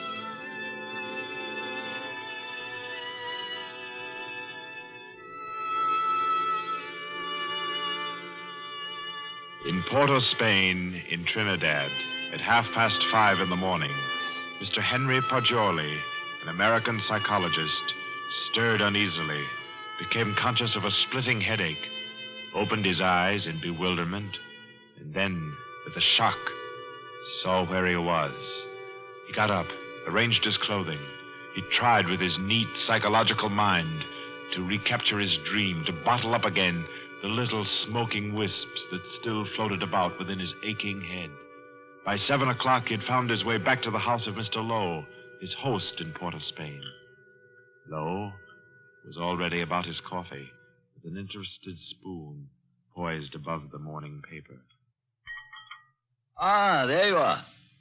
Good morning, Poggioli. I say, you're quiet. Didn't hear you get up at all. Have some breakfast? Oh, thanks. I've been out for a breath of air. What's the news today? Well, the new governor will arrive in Trinidad on the 12th, and, hello. Another native's killed his wife. Tell me, Poggioli, as a psychologist, why do coolies kill their wives? Oh, for various reasons, I imagine. But here's some of the facts. Oh, I say, this is a coincidence. Really putting on a show for you, Poggioli, on your first visit to Trinidad. How so? Well, you remember that wedding procession you and I watched last evening down at the Hindu temple? The temple? Oh, of course. The cream-colored little bride with the breastplates and the linked gold coins and the anklets and all the finery. Mm-hmm. The bridegroom. What'd you say his name was? Budman Lal? Yes. Well, do you know what's happened? Budman Lal is in jail this morning, and his cream-colored little bride is dead, with her throat cut. No. Do they think he did it? No doubt of it. That's why he's in jail now. He always seemed like a sensible fellow, too. One of our best patrons, which only proves my contention, Poggioli. A bridegroom of only 6 or 8 hours killing his wife without any reason at all. Oh, there's usually some reason for murder. Maybe. But I say, old boy, you're missing the point completely. How? Well, suppose you actually had gone and slept in the temple there last night. You wanted to, you know. Remember? And I said, no white man ever stays all night in a coolie temple. You remember? Yes, I remember. You said it simply isn't done. Well, if you had, Poggioli, I say, that would have been a pretty kettle, wouldn't it? Yes. Yes. Well, I'm afraid I'll be mixed up in this. Both Mr. Lal and his uncle Hiradas are clients of mine. Old Hiradas has upwards of $5 million in my bank. Hiradas? Didn't you tell me he built that temple where the murder took place? Yes. It's what the Hindus call a temple and rest house. Hiradas gives rice and tea to any traveler who comes in for the night. It's an Indian custom to help mendicant pilgrims. A rich Indian will build a temple and rest house just as you Americans erect libraries. Ah. What does it say there about the murder, though? Budman Lal, nephew of the famous Mr. Hiradas, was arrested early this morning at his home for the alleged murder of his wife, whom he married yesterday. The body was found at 6 o'clock this morning in the temple where the wedding ceremony took place. The temple attendants gave the alarm.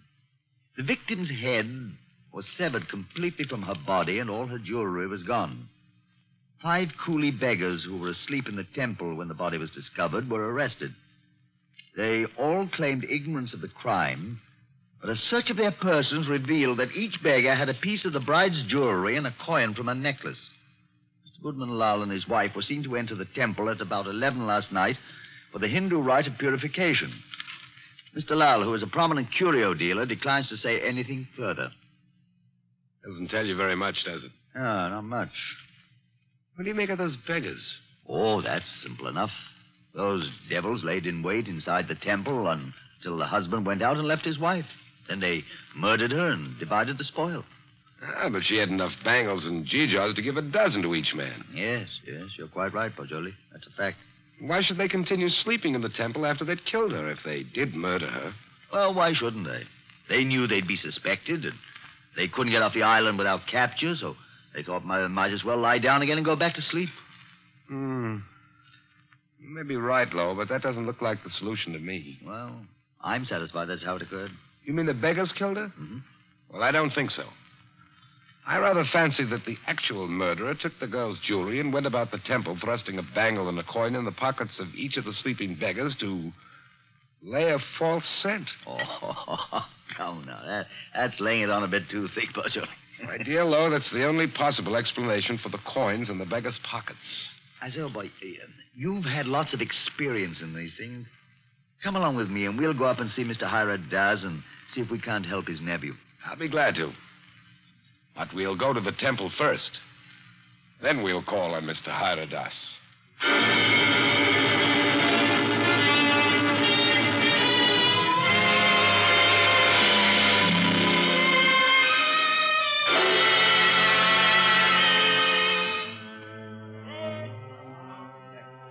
Well, here we are. In spite of the police guard at the door, the temple doesn't look sinister in the daylight. No, it just looks dirty.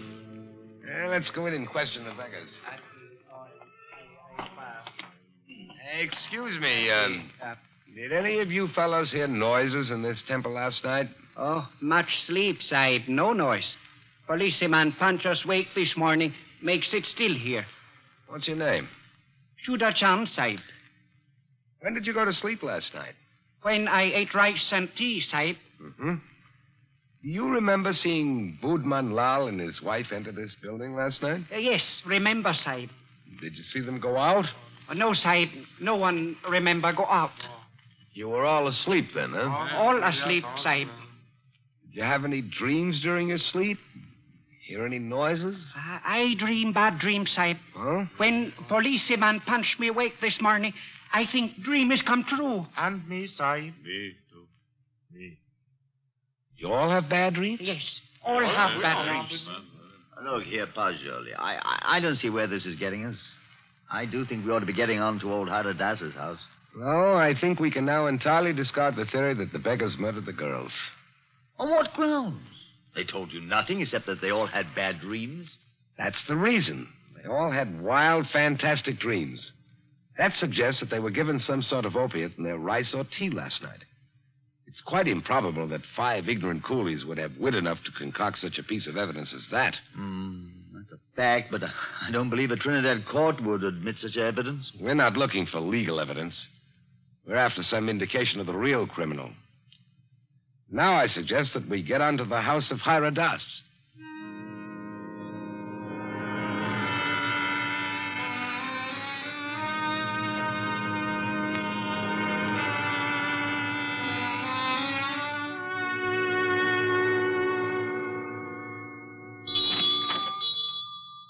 Please come in, gentlemen. I've been expecting you.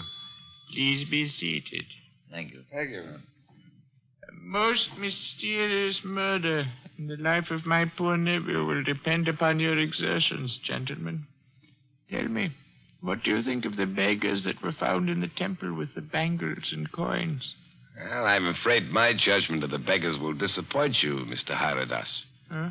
My theory is that they're innocent of the crime. Really? Why do you say that?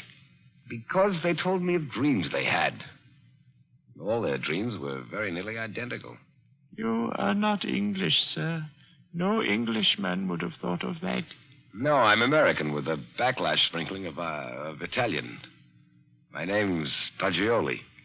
What is your profession, Mr. Paggioli? You are a detective? No, Mr. Das. I'm a psychologist. Ah, your soul is at least groping after knowledge. However, it gropes as a blind worm, Mr. Poggioli, and we must find the criminal who committed this crime, and thus restore my nephew Boodman Lal to liberty. You can imagine what a blow this has been to me after I arranged this marriage for my nephew. You did? Arranged a marriage for a nephew who was in his 30s? Yes, Mr. Poggioli. I wanted him to avoid the pitfalls into which I fell. He was unmarried, and he'd already begun to add dollars to dollars. I did the same thing. Now, look at me. An empty old man in a foreign land. What good is this house where men of my own kind can't come and sit with me when I have no grandchildren to romp and play? No. I've piled up dollars and pounds. I've eaten the world, Mr. Poggioli, and found it bitter. Now here I am, an outcast. And why don't you go back to India, Mr. Hyradas? Why, Mr. Poggioli, my mind is half English. If I should return to Benares, I'd walk about thinking what the temples cost. How much was the value of the stone set in the eye of Krishna's image? If I would ever be one with my own people again, Mr. Poggioli, I must leave this Western mind and body here in Trinidad. That's very interesting and moving, but we were discussing your nephew, Boodman Lal. Wait. In searching for the criminal, I would suggest you look for a moneyed man. Let me tell you my suspicions, and you can work out the details. What are they? I went out to the temple this morning to have the body of my poor murdered niece brought here to my villa for burial. I talked to the 5 beggars, and they told me there was a 6th sleeper in the temple last night. Was there indeed? Yes, Mr. Lowe. A white man. White man? Yes, Mr. Lowe. All 5 of the coolies and my man, Guka, told me it was true. But, Mr. Hyradas, decapitation is not an American mode of murder. American? I was speaking generally. I mean, a white man's method of murder. It is indicative in itself. I meant to call your attention to that point. It shows the white man was a highly educated man who had studied the mental habits of other peoples than his own.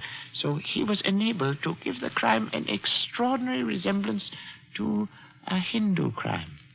But what motive could a white man have? Possibly robbery, Mr. Poggioli. Or if he were a very intellectual man, he might have murdered the poor child by way of experiment. A murder for experiment? Yes, Mr. Lowe. To record the psychological reaction. Why, I can't entertain such a theory as that, Mr. Hyradas. Oh, no. It is too far-fetched. However, it is worth investigating, is it not? Yes, but I'll begin my investigations with the man Guka. By all means, Mr. Poggioli. And in your investigations, gentlemen, hire any assistance you may need. Draw on me for any amount. I want my nephew exonerated, and above all things, I want the real criminal apprehended and brought to the gallows.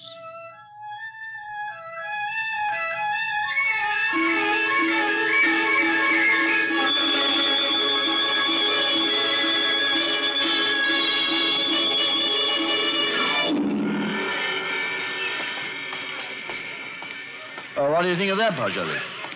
White man in that temple. Sounds like pure fiction to me, to shield Boodman Lal. You know, these fellows hang together like thieves.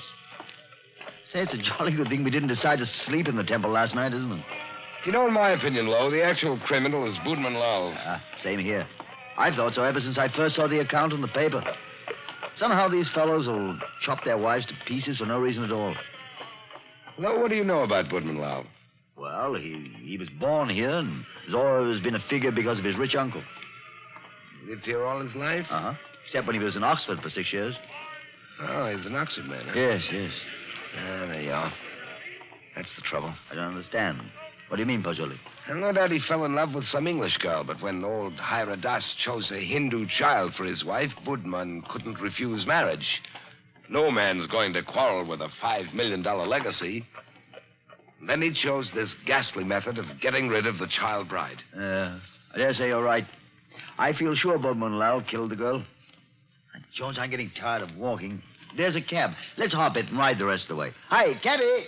A cab!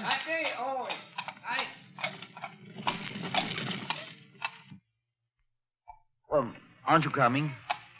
You know, I don't feel that I can conscientiously continue this investigation, trying to clear a person whom I have every reason to believe guilty. Oh, man, don't leave me like this. At least come as far as police headquarters with me and explain your theory about Gulka, the temple keeper, and the rice. Well, I thought I'd go back to your cottage and pack my things. Pack your things? Oh, your boat doesn't sail until Friday. Yes, I know, but there's a daily service to Curacao. It struck me to go there. Oh, no, come. You can't run off like that just when I've stirred up an interesting murder mystery for you to unravel. Why, Pajoli, you ought to appreciate my efforts as a host more than that. Well, all right, then. To the police station. Yes, Sahib. Hurry up. Bye-bye.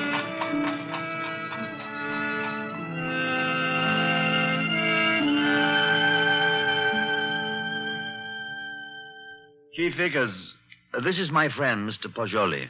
Mr. Pajoli, Mr. Vickers is chief of Trinidad's police force. How do you do? How do you do? Chief Vickers, I've asked Mr. Pajoli's counsel in the Budman Lal murder case. He's already developed a theory as to who is the actual murderer of Mrs. Budman Lal. So have I. Now, in this matter, Chief Vickers, I want to be perfectly frank with you. I'll admit we're in this case in the employ of Mr. Haridas and are making an effort to clear his nephew, Budman Lal. We felt confident you'd use the skill of the police department of Port of Spain to work out a theory clearing Budman Lal just as readily as you would to convict him. Our department usually devotes its time to conviction and not to clearing criminals. Yes, I know that, but if our theory will point out the actual murderer... What is your theory? Mr. Pajoli's deduction is based on the dreams of the men who were found in the temple. So Mr. Pajoli's deduction is based on dreams. It would be a remarkable coincidence, Mr. Vickers, if 5 men had lurid dreams simultaneously without some physical cause. It suggests strongly that their tea or rice was doped. Now, if you find out what soporific was used, then have your men search the sales record of the drugstores in the city to see who has lately bought such a drug. You will find the murderer. Uh-huh. How do you like Trinidad, Mr. Pajoli? I'd like it very much indeed. You've just arrived, haven't you? Yes. In what university do you teach back in the States? Ohio State. A chair of criminal psychology in an ordinary state university? I'm not a professor. I'm simply a docent, and I haven't specialized on criminal psychology. I quiz on general psychology. You're not teaching now? No, this is my sabbatical year. You look young to have taught in the university 6 years, but then you Americans start young in your land of specialists. Now, Mr. Pajoli, I suppose you're wrapped up heart and soul in your psychology. I am. You'd do anything in the world to advance yourself in the science. I rather think so. Especially keen on original research work. That's what he is, Chief Vickers. You know what he asked me to do yesterday afternoon? No, what, Mr. Lowe? Oh, I don't think we ought to burden Mr. Vickers with our household anecdotes. Oh, but I'm really curious. Just what did Mr. Pajoli ask you to do yesterday afternoon, Mr. Lowe? Oh, well, really nothing at all. It was just a little psychological experiment he wanted to do. And did he do it? Oh, no. I wouldn't hear of it. Oh, as unconventional as that? Oh, it was really nothing at all. I think I could guess your anecdote if I tried, gentlemen. About a half an hour ago, I received a telephone message from my man stationed at the temple to keep a lookout for you and Mr. Pajoli. A lookout for us? Yes, because one of the coolies under arrest told him that Mr. Pajoli slept in the temple last night. Oh, but that's not true. That's exactly what he didn't do. He suggested it to me, but I said no. You remember, Pajoli, You didn't do it. Did you, Pajoli? Did you? You see, he did. Gentlemen, I had a perfectly valid and important reason for sleeping in the temple last night, and so I can only ask your sympathetic attention to what I'm about to say. Go on. You remember, Lowe, you and I were down there watching a wedding procession. Well, just as the music stopped and the procession entered the building, suddenly it seemed to me as As if they'd vanished. Naturally, they'd gone into the building. No, I don't mean that. I'm afraid you won't understand what I do mean. That the whole procession had ceased to exist, melted into nothingness. You see, that's really the idea on which the Hindus base their notion of heaven. Oblivion, nothing. Yes, I've heard that before. Well, our medieval Gothic architecture was a conception of our Western heaven, and I thought perhaps the Indian architecture had somehow caught the motif of the Indian religion, suggested nirvana. That's what amazed and intrigued me. That's why I wanted to sleep in the place. I wanted to see if I could further my shred of impression. Does that make any sense to you, Mr. Vickers? We're not interested why you went, Mr. Poggioli. We know a murder took place in the temple. You can't think that I committed a horrible murder as an experiment. You intellectual chaps do some pretty weird things, Mr. Poggioli. Why, only the other day I was reading about two young intellectuals. What? Yes, these fellows I read about also tried to turn an honest penny by their murder. I don't suppose you happened to notice yesterday that the little bride, Maila Ran, was almost covered with gold bangles and coins? Of course I noticed it. I had nothing whatever to do with her. I did sleep in the temple. By the way, you say you slept on a rug just as the coolies did? Yes, I did. And you didn't wake up either, Mr. Poggioli? No. Then did the child's murderer happen to put a coin and a bangle in your pockets, just as he did the other sleepers in the temple? I don't know. I haven't looked in my pockets since then. Then please do so now, Mr. Poggioli. Oh, yes. Here they are, Mr. Vickers. You don't happen to have any more, do you? No. I've already been through all my pockets, and I haven't any more.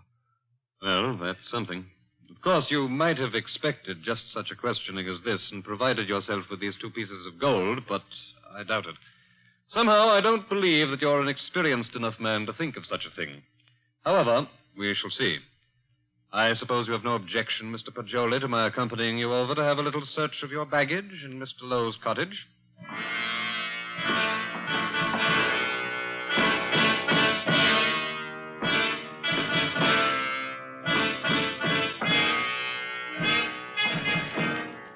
Now then, Mr. Poggioli, be so kind as to open your trunk.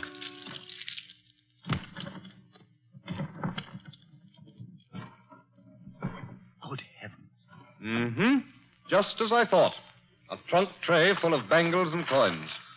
I'll say one thing for you, though, Mr. Poggioli. Your nerve almost got you by. But you can't believe that I did it. Oh. You don't believe I did this, do you?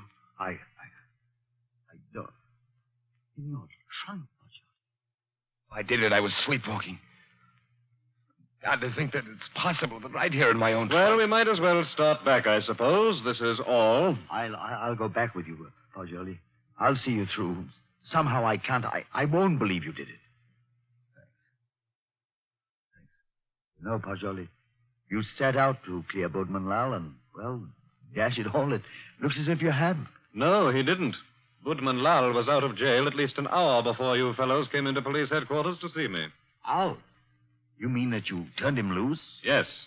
How's that, Chief Vickers?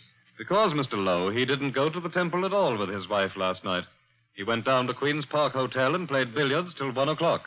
He called up a few friends and proved that easily enough. My word, that leaves nobody but... Yes, Poggioli. I don't know anything about it. If I did commit the murder, I was asleep. I don't know anything about it. That's all I can say. I don't know anything about it. Perhaps arrest in jail will help restore your memory. Well, we'll see. Come now, Poggioli, old man. Don't be too downhearted. I promise you, I'll do everything I can.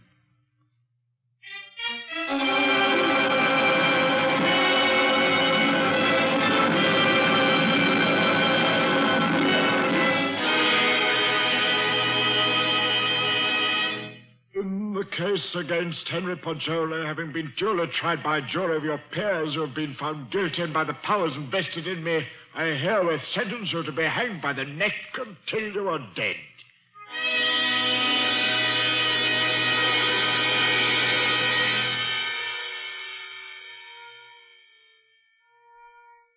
To recall a lost dream is the most tantalizing task ever a human brain was driven to. But if I lie still long enough on this bunk, perhaps I can recapture the dream I had in the temple last night. Yes. Yes. It seems to me that the image on the altar moved, and suddenly the dome overhead was opened and left me staring upward into a vast abyss, where I was alone in endless space, where all creatures and all matter that had ever been or ever would be were wrapped up in me, Pacioli. That was my dream. That's an odd thing. 6 men dreaming the same dream in different turns. There must be a physical cause for such a phenomenon. Of course. I've got it. Vickers! Hello! I have it! I've solved it! Get me out of here! I know who killed the girl!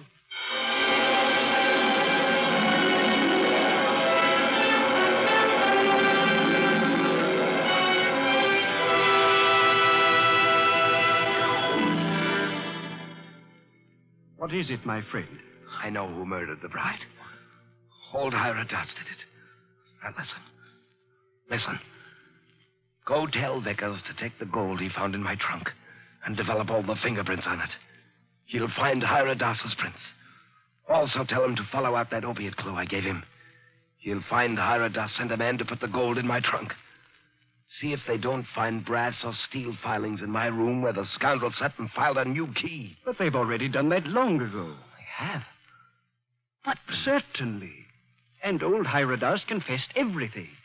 Though why a rich old man like him should have murdered a pretty child is more than I can see. But why did he pick on me as a scapegoat? Oh, he explained that to the police. He said he picked on a white man so the police would make a thorough investigation and be sure to catch him. He did? Aye. But what I can't see is why the old boy wanted to be caught and hanged. Why didn't he commit suicide? Why? I know why. Because according to his religion, in that case his soul would have returned in the form of some beast. He wanted to be slain because he expects to be reborn instantly in Benares with little Maila Ran as his bride instead of his nephew's. He hopes to be a great man with wife and children. All the things he was not here in Trinidad. Yes, you must be right. Why didn't you come and tell me about Hyrodas's confession the moment it occurred? What do you mean keeping me here when you know I'm an innocent man?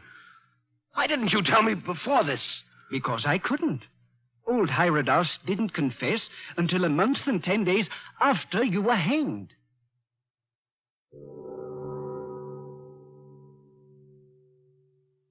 So ends A Passage to Benares, T.S. Stribling's tale of mysterious death and death mysterious. This was tonight's story of Suspense. Suspense is produced by William Spear. John Dietz was our guest director this evening. Tonight's radio drama was written by Carol Case and scored by Bernard Herrmann. Paul Stewart was Poggioli, Barry Kroger was Mr. Hyra Das, and Horace Brem played Mr. Lowe. Others in the cast were Alan Hewitt and Guy Rep. Next week at this time, Columbia will bring you another selected story from the world's great literature of thrills, another study in suspense. This is Barry Kroger, and this is the Columbia Broadcasting System.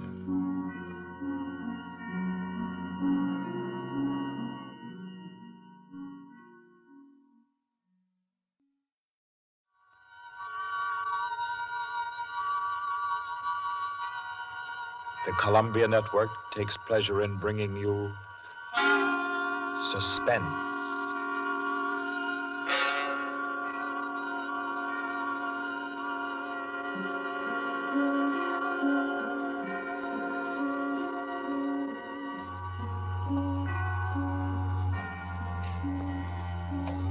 Suspense. Columbia's play theater of outstanding thrillers, produced and directed by William Spear, and scored by Bernard Herrmann. The notable melodramas from fiction and stage and screen, from the world's great literature of entertaining excitement, presented each week to bring you to the edge of your chair, to keep you in suspense.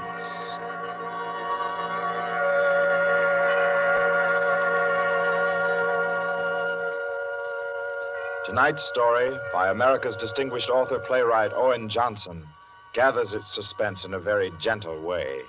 It doesn't have a spectacular finish, garnished with revolver shots. There are no graveyard watches. There's not so much as a single lifeless body, identified or unidentified. It's a tale told in a club room, the Artists and Writers Club in New York. A tale of high-class robbery and suspicion, and of how some ladies and gentlemen nervously counted 100 in the dark.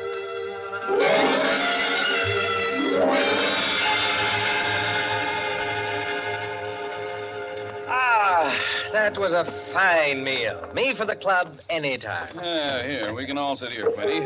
Yes, if you'll just draw up that chair for Mr. Peters. Oh, yeah. Here you are, Mr. Peters. Thank you. Do you all know Peters? This is Mr. Steingall. How do you do? I know you. Mr. Golier. Oh, I believe we've met. Oh, yes. How are you? Oh, you know each other. Yes. And the one who drew up the chair, Mr. Rankin. How do you do? I guess we're all acquainted now. To get back to our table discussion, Quinny. Oh, yes. How about a drink? Who'll join me? Oh, yeah, pleasure. Fine. John. Well, now, Steingall, as I said, there are only half a dozen stories in the world. What is more to the point? There's every reason Yes, sir. What? Oh, 5 with soda, John. Yes, sir. Now, where was I? Oh, yes. What is more to the point, gentlemen, is the small number of human relations that are so simple and yet so fundamental that they can be eternally played upon, redressed, and reinterpreted in every language, in every age, and yet remain inexhaustible in the possibility of variation. Well, that's true, of course. It's very possible. Take the eternal triangle. 2 men and a woman, or 2 women and a man. Its variations extend to thousands. That right, Rankin? Well, in a way. Ah, here we are. Set them down right there, John. Very well, sir. A little soda. Here you are. Thank you. And you. Thank you. Soda, Peter? Yes, please.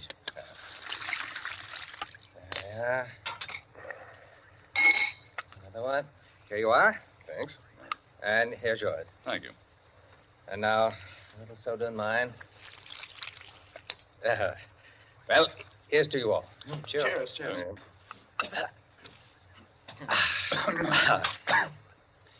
I'm afraid we can't see eye to eye, Quinny. I believe there are situations, original situations, that are independent of your human emotions, that exist just because they are situations, accidental and nothing else. As for instance? Well, I'll just cite an ordinary one that happens to come to my mind. In a group of 5 men, such as we are here, a theft takes place. 1 man is the thief. Now, which one? Now, I'd like to know what emotion that interprets. And yet it certainly is an original theme at the bottom of a whole literature. It's not the same thing at all. Detective stories. I could answer that the situation you give can be traced back to the commonest of human emotions, curiosity. I think Quinny has you there, Rankin. What is the peculiar fascination that the detective problem exercises over the human mind? You will say curiosity. Yes and no. Admit at once that the whole art of a detective story consists in the statement of the problem. Anyone can do it. I can do it. Steingall can do it. Rankin, I believe even you can do it. The solution doesn't count. It is usually banal. It should be prohibited. What interests us is, can we guess it? There you have it, the problem, the detective story. Now, why the fascination? I'll tell you. It appeals to our curiosity. Yes, but deeper, to a sort of intellectual vanity. 5 men present. The theft takes place. Who's the thief? Who will guess it first? Whose brains will show its superior cleverness? You see? That's all. That's all there is to it. Out of all of which, the interesting thing is that Rankin has supplied the reason why the supply of detective fiction is inexhaustible. It does all come down to the simplest terms. 5 possibilities, 1 answer. Well, the reason is that the situation does constantly occur. It's a situation that any of us might get into any time. Yes, I know of an incident of that kind that happened to a friend of mine last month. Of course, gentlemen. You are glorifying commonplaces. Every crime, I tell you, expresses itself in the terms of the picture puzzle that you feed to your 6-year-old. It's only the variation that is interesting. Take the well-known instance of the visitor at a club and the rare coin, for example. You all know that story. You've heard it, haven't you? I don't think I have. Sure. Why, it's very well known. Oh, go ahead, Quinny. Tell it. A distinguished visitor is brought into a club. A dozen men, say, present at dinner, long table. Conversation finally veers around to curiosities and relics. One of the members present then takes from his pocket what he announces as one of the rarest coins in existence, passes it around the table. Coin travels back and forth, everyone examining it, and the conversation goes to another topic. All at once, the owner calls for his coin. It is nowhere to be found. Everyone looks at everyone else. First, they suspect a joke. Then it becomes serious. The coin is immensely valuable. Who has taken it? The owner is a gentleman. Does the gentlemanly, idiotic thing, of course, laughs as he knows someone is playing a practical joke on him and that the coin will be returned tomorrow. The others refuse to leave the situation so. One man proposes that they all submit to a search. Everyone gives his assent until it comes to the stranger. He refuses, curtly, roughly, without giving any reason. Uncomfortable silence. The man is a guest. No one knows him particularly well, but still he is a guest. One member tries to make him understand that no offense is offered, that the suggestion was simply to clear the atmosphere. The stranger becomes very firm, very proud, and says, I refuse to allow my person to be searched, and I refuse to give the reason for my action. Another silence. The visitor evidently has the coin, but he is their guest, and etiquette protects him. Nice situation, huh? Well, what's the answer? The table is cleared. A waiter removes a dish of fruit, and there, under the ledge of the plate, where it's been pushed, is the coin. Banal explanation, eh? Of course. Solutions always should be. At once, everyone apologizes to him, whereupon the visitor rises and says, now I can give you the reason for my refusal to be searched. There are only 2 known specimens of that coin in existence, and the second happens to be here in my vest pocket. That's rather obvious. Of course, the story is well invented, but the turn to it is very nice. Very nice, indeed. Well, I don't know. Ending is very unsatisfactory. The visitor should have had on him not another coin, but something absolutely different, something destructive, say, of a woman's reputation. And a great tragedy should have been threatened by the casual misplacing of the coin. Well, I've heard the same story told in a dozen different ways. Oh, it's happened 100 times. It must continually happen. I know of one extraordinary instance. In fact, the most extraordinary instance of this sort I've ever heard. Peters, you rascal. I see you've been quietly letting us set the stage for you. Well, it's not a story that will please everyone. Why not? Because you will want to know what no one can ever know. It has no conclusion, then? Yes and no. As far as it concerns a woman, quite the most remarkable woman I've ever met, the story is complete. Do I know the woman? Possibly. Probably, I should say. Uh-huh. As a matter of fact, this should be particularly interesting to you because I believe that most of you are acquainted with the people involved. The names, of course, are disguised. I think... yes, I have. Just time before I catch my train to tell it to you.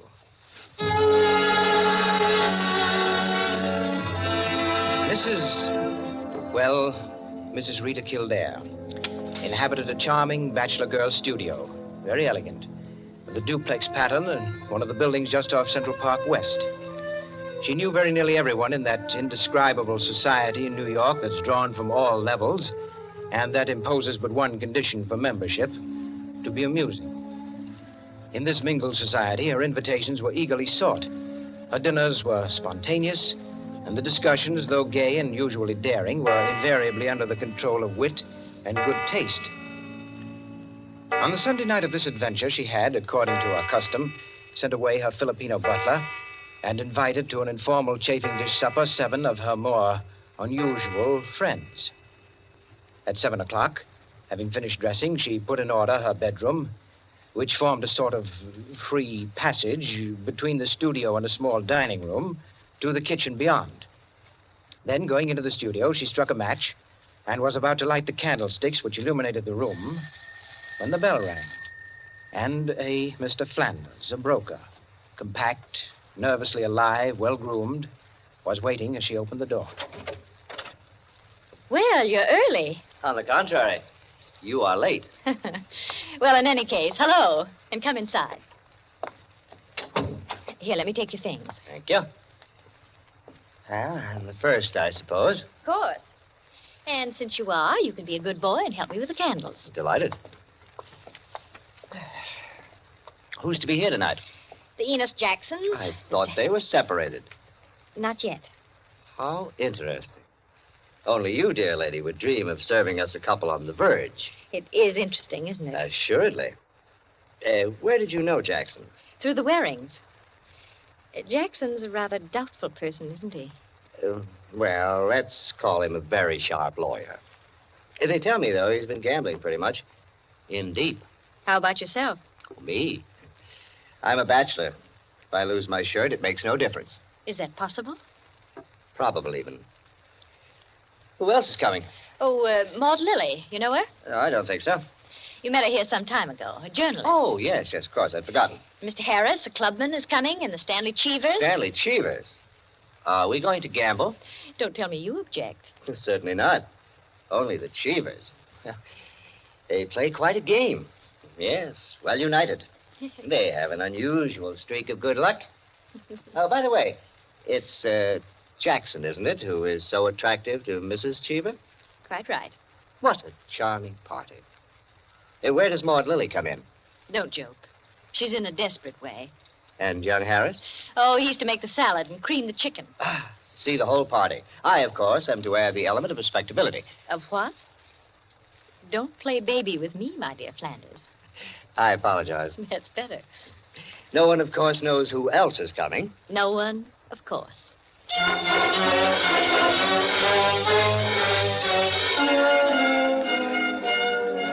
The Stanley Cheevers entered. A short, fat man with a vacant, fat face and slow-moving eye, and his wife, voluble, nervous, overdressed, and pretty. Mr.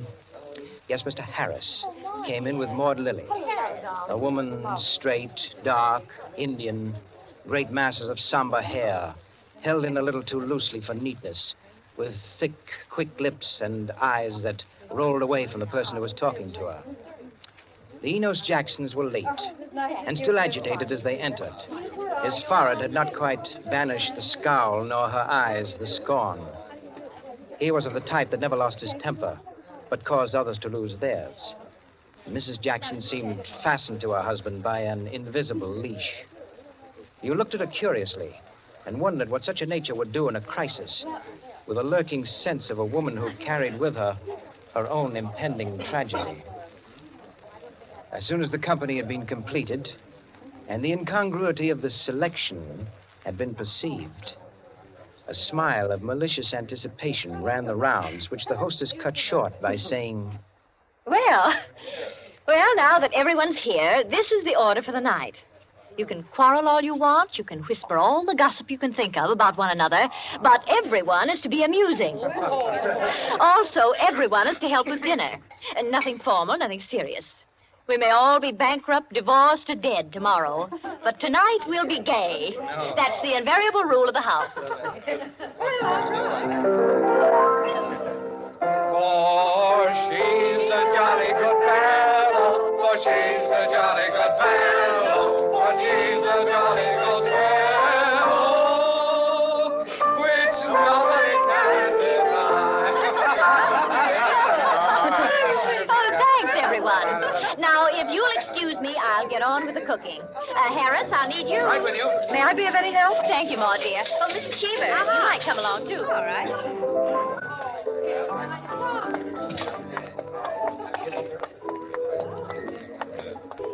This is an adorable bedroom. Oh, thank you, dear. Now for my apron.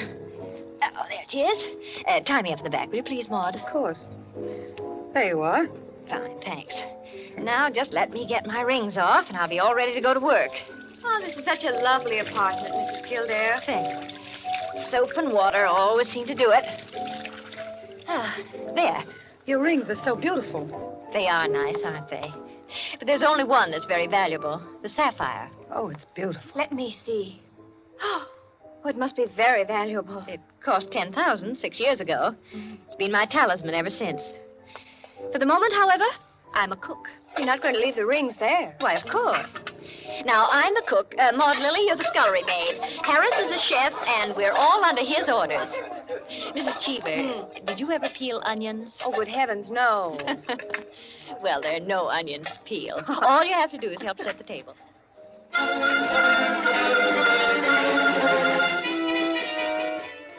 Under their hostess's gay guidance, the 7 guests began to circulate busily through the rooms, laying the table, grouping the chairs, opening bottles, and preparing the material for the chafing dishes. Mrs. Kildare, in the kitchen, ransacked the icebox, and with her own hands shredded the chicken and measured the cream. Flanders, carry this in carefully. Cheever, stop watching your wife and put the salad bowl on the table. Everything ready, Harris? All set. All right. Everyone sit down. I'll be right in.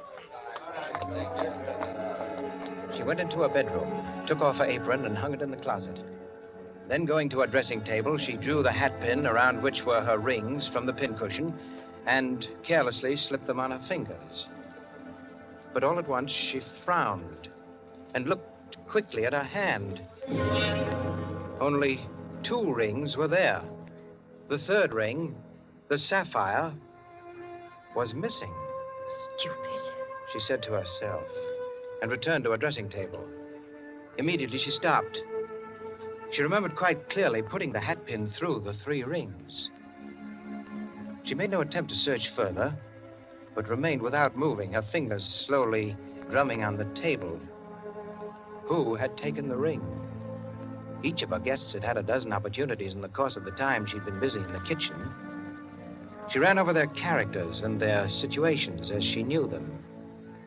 Strangely enough, at each, her mind stopped upon some reason that might explain a sudden temptation. To find out nothing this way. That's not the important thing to me just now. The important thing is to get the ring back.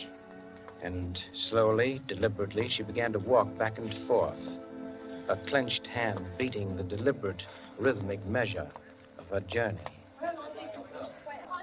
5 minutes later, as Harris, installed as chef over the chafing dish, was giving directions, spoon in the air, Mrs. Kildare came into the room like a lengthening shadow. Her entrance had been made with scarcely a perceptible sound, and yet each guest was aware of it at the same moment, with a little nervous start. Heavens, dear lady. You've come in on us like a Greek tragedy. What is it you have for us? A surprise? I have something to say to you.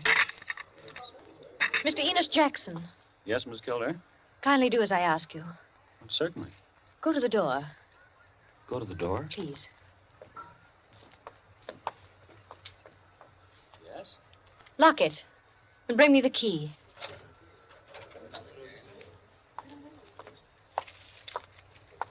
Here you are. You've locked it? As you wish me to. Thank you. Now, the bedroom door. Would you do the same? Sure.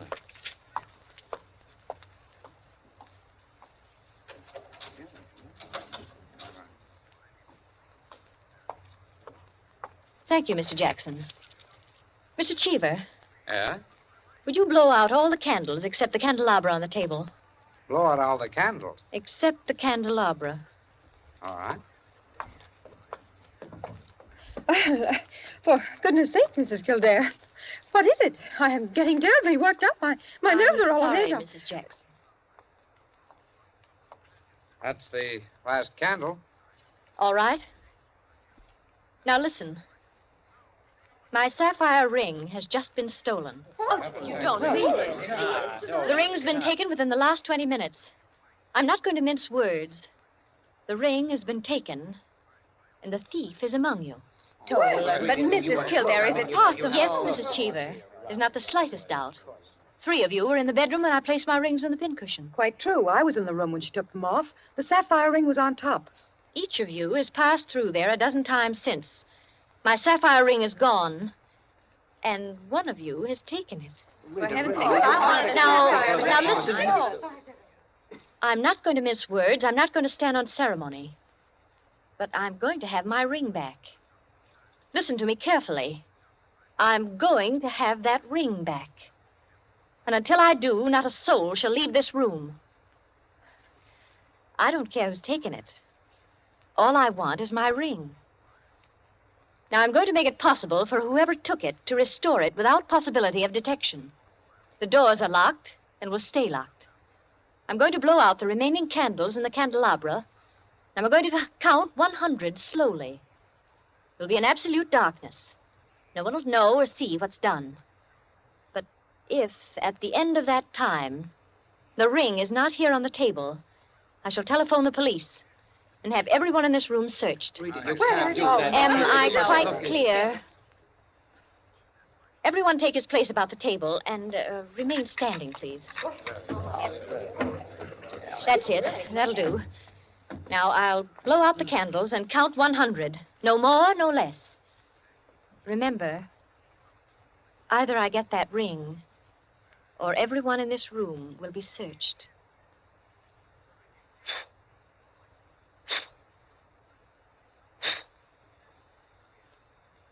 One, 2, 3, 4, 5, 6, 7, 8, 9, 10, 11, 12, 13, 14, 15, 16, 17, 18, 19, 20, 21, 22, 23, 24, 25, 26, 27, 28, 29, 30, 31, 32, 33, 34, 35, 36, 37,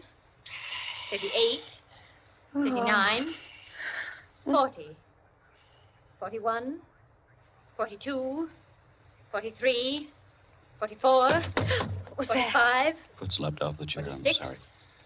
47, 48, 49, 50, 51, 52, 53, 54, 55, 56, 57, 58, 59, 60, 61, 62, 63, 64, 65, 66, 67, 68, 69, 70, 71, 72, 73.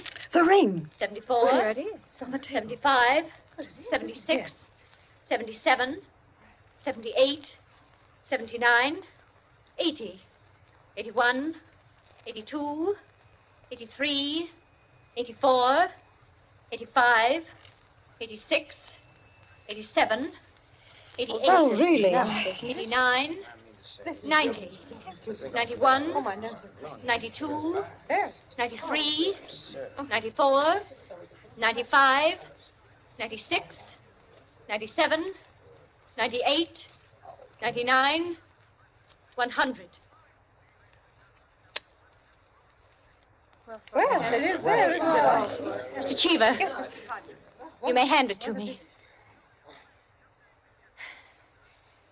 Well, now that that's over, we can have a very gay little supper. The lights, someone.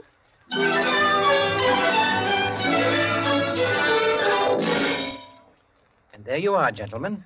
Oh, I say, Peters, that's not all. Absolutely. The story ends there? Story ends there. But who took the ring? What? You was never found out? Never. No clue? None. I'm not sure I like the story. It's no story at all. Permit me, it is a story, and it is complete. In fact, I consider it unique because it has none of the banalities of a solution and leaves the problem even more confused than at the start. Well, I don't see... Of course you don't see, my dear Enkin. You do not see that any solution would be commonplace.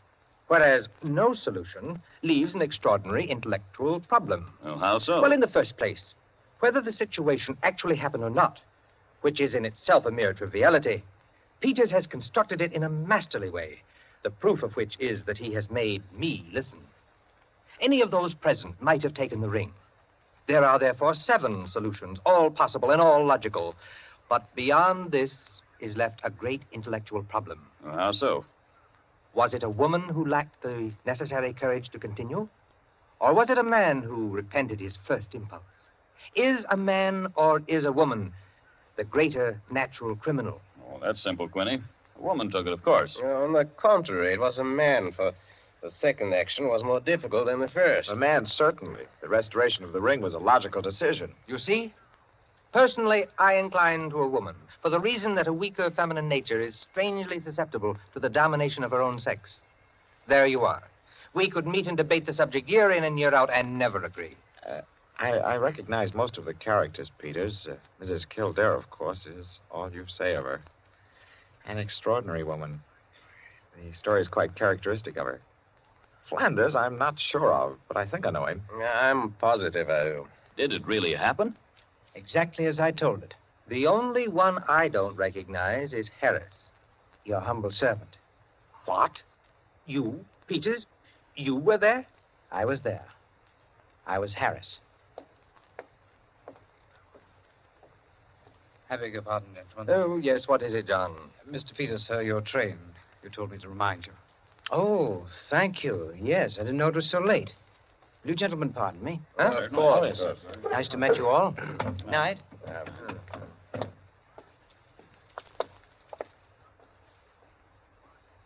Curious chap. Extraordinary. Well, now, I wonder. I wonder if we're wondering the same thing, gentlemen.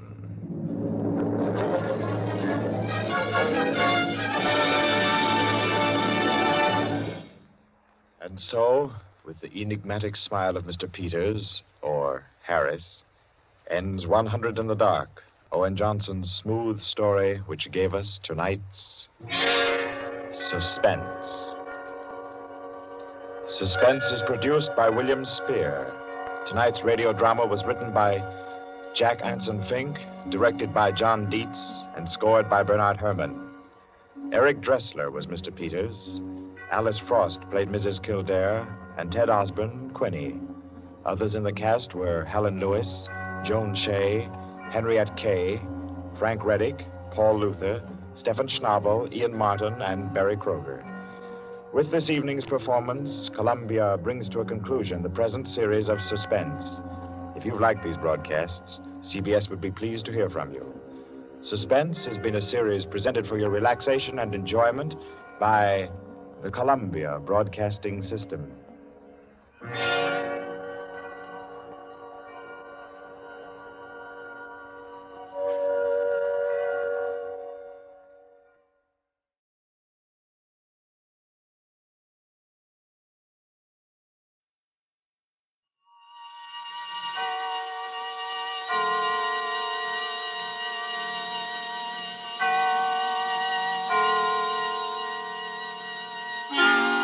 Suspense.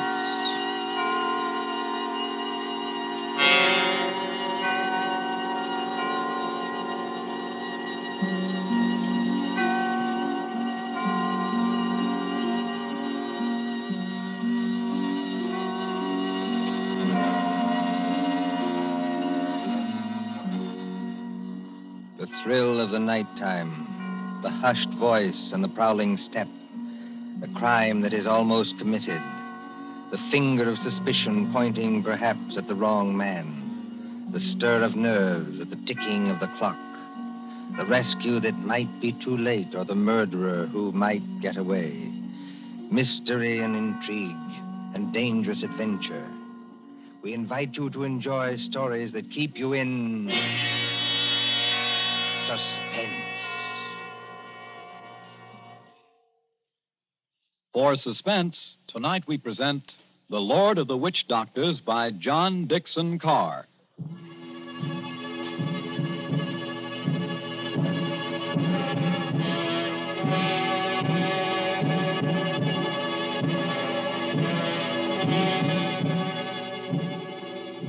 drums were beating that night. The Lord of the Witch Doctors was on his way. 20 miles off the East African coast, fanned by the blistering heat of the Indian Ocean, lies the island of Zanzibar. Here, many years ago, To be exact, in the year 1889. 3 nations were rivals for imperial German eagle. At Mogadishu were the Italians. A mixed population boiled along that coast, Portuguese, Arabs, Swahili. On the island itself, Sayyid Khalif, Sultan of Zanzibar, ruled the remains of a once mighty empire. Mohammedan Bantus of the tribe of Zeng. Look over there, in the moonlight. That white building, patched and rotted, was the palace where Sayyid Khalif lived with his fat wives and his captive lion. Not far away on the hill overlooking the harbor stood the British Residency. The British resident, or crown official, held uneasy sway against German and Italian influence. And at the Residency on that hot night long. Martha. Yes, Father? Come away from the windows, please. But, Father, those drums are on the mainland. Never mind. 20 miles from here. I'd rather you stood back. It's the fires I don't like, sir. You can see the red light all this distance. They're having a beano of some kind. You'd better stand back, too, Mr. Harris. Oh, look here, sir. Yes, Mr. Harris?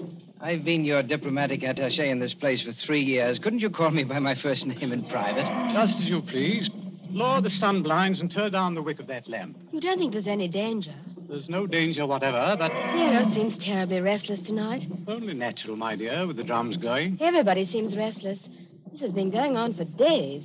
You begin to get on your nerves. So you feel it too, eh? And I do wish Sayyid Khalif wouldn't tease Nero. Jab at him with the meat fork and that kind of thing. If that lion ever got loose... Nerves, my dear, nothing but nerves. Let's face it, sir. There's something very queer going on over on that mainland. Well, suppose there is. All we know is what Nyoka knows. This great witch doctor, whoever he is, been making a triumphal progress to the coast. The whole bush is afraid of him. You alarm me. Nyoka says he's got horns. He can make himself 7 feet tall, like stretching an accordion. Oh, really, Bill Harris? Well, I don't say I believe it. I say it might be dangerous.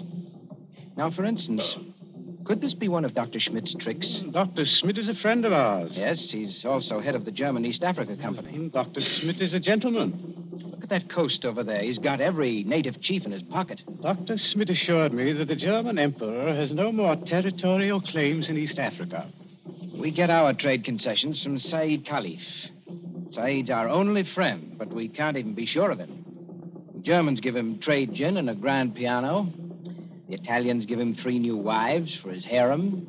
What do we give him? I have no instructions from London about the situation in this island. No. Somebody in Whitehall probably forgot to post them. For the last time, Mr. Harris, I will not hear His Majesty's government criticized like that. Sorry. These things take time. If there's any danger, we'll be notified in due course. Listen. Well, they're only our own natives. They beat their own drums, you know. Somebody went past that window. That's probably only Nyoka, my dear. Surely you're not afraid of our own servant. No, but Master! Nyoka, listen to me. Don't hang on to that big curtain. You'll pull it down. Now stand up straight and tell me. What is it? He here, Bwana. He here, yes, please. Who's here? Big witch doctor here, yes, please. He come up past in moonlight. He walk slow, boom, boom. He got big teeth eat with me outside front door now. What was that? The drums have stopped. Nyoka's right, sir. We have got a visitor. There's somebody coming down the hall. Better turn down that lamp, Martha. I can't seem to find the lamp. My fingers are all thumbs. There's a revolver in the table drawer behind you, sir. I don't need it. Stand perfectly still, all of you. Now, please, friends all, don't be alarmed. Are you English? That's right, miss. Born and bred in Streatham. Which of you is the British consul? I am the British resident, sir. My name is Richardson. May I ask the meaning of this tomfoolery? Well, that's just what I'm here to tell you. Or maybe I'd better show you. Now, observe me right hand. I hold it up so, and as I live, a lighted cigar. But perhaps the lady doesn't like smoking in the drawing room. Now, look here. There's nothing up my sleeves. I wouldn't deceive you for the world. I turn over my hand, and would you believe it? A glass of water. Is this man insane? Father, I think he's trying to tell you he's a magician. That's right, miss. Direct from the Egyptian Hall, Piccadilly. Animal taming and magic. That's my line. Then you're the famous witch doctor that's got all the natives in an uproar? Nobody else, young fella. Yes, well, you tell us what you mean by this nonsense. Scaring everybody when there's no danger. No danger? I suppose you haven't heard about Sayyid Caliph and his Gatling guns? Gatling guns? Kindly presented by Dr. Otto Schmidt. And believe me, all you've got is an appointment with a Gatling gun, unless my nonsense steps in. Here, take a look at this. But you can't be from the British Foreign Office. Well, that's just what I am, Governor. Going up in the world, don't you think? By the way, I'd better give you your instructions. The envelope's pretty dirty and a little bit smelly from being under my furs and devil pink, but...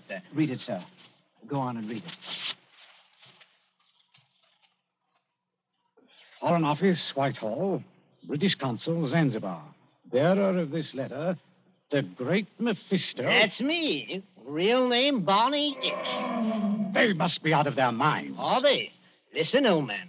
I've been 3 weeks in that jungle with a Swahili interpreter. I've been bitten and stung and fried to death. But Schmidt or no Schmidt, I've got those native chiefs just where I want them. You see what happens when I announce I'm a friend of the Great White Queen? Why, you'll have 'em eaten out of your hand. Well, that's true. And all we've got to do is get around Sayyid Caliph here on this island. But do we need to get around him? The young lady, be good enough not to speak until you're spoken to. Oh, I'm sorry, Father. Sayid may be lazy and as fat as a hippopotamus. He's rather a fine old boy. Is he? You said something about Gatling guns. Now, listen. Here's the game. Father, I don't like this. I've never heard Nero as restless as that. Never mind, Nero. Go on. Well, I came over here tonight in a steam launch. Tomorrow I'm paying my state visit to the great Sultan Sayyid Caliph. Now, you present me as your friend and a friend of the Great White Queen, and I do my best tricks at it. Is anything wrong with your native boy? Nyoka, be still. You're not afraid of our witch doctor friend, are you? No, I good Christian. Yeah, what are you doing? Come out from under that sofa. But, Bwana, I see something. I look out through window slats. See Bwana bald head coming up past. Bwana bald head? That's Dr. Schmidt. Dr. Schmidt? Well, he mustn't find me here. Yes, I quite agree. This is most irregular. Is there a back way out of here? Yes, through that arch. Stay in the back room. Naoko will show you. Me go with witch doctor. Yes, hurry, please. I know like. Never mind what you like. You go. All right, master.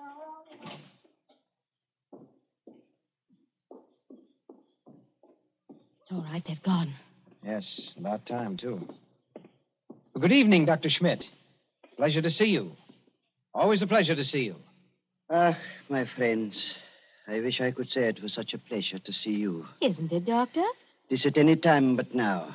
Do not mistake me, I beg of you. No, it is that confounded lion, Nero.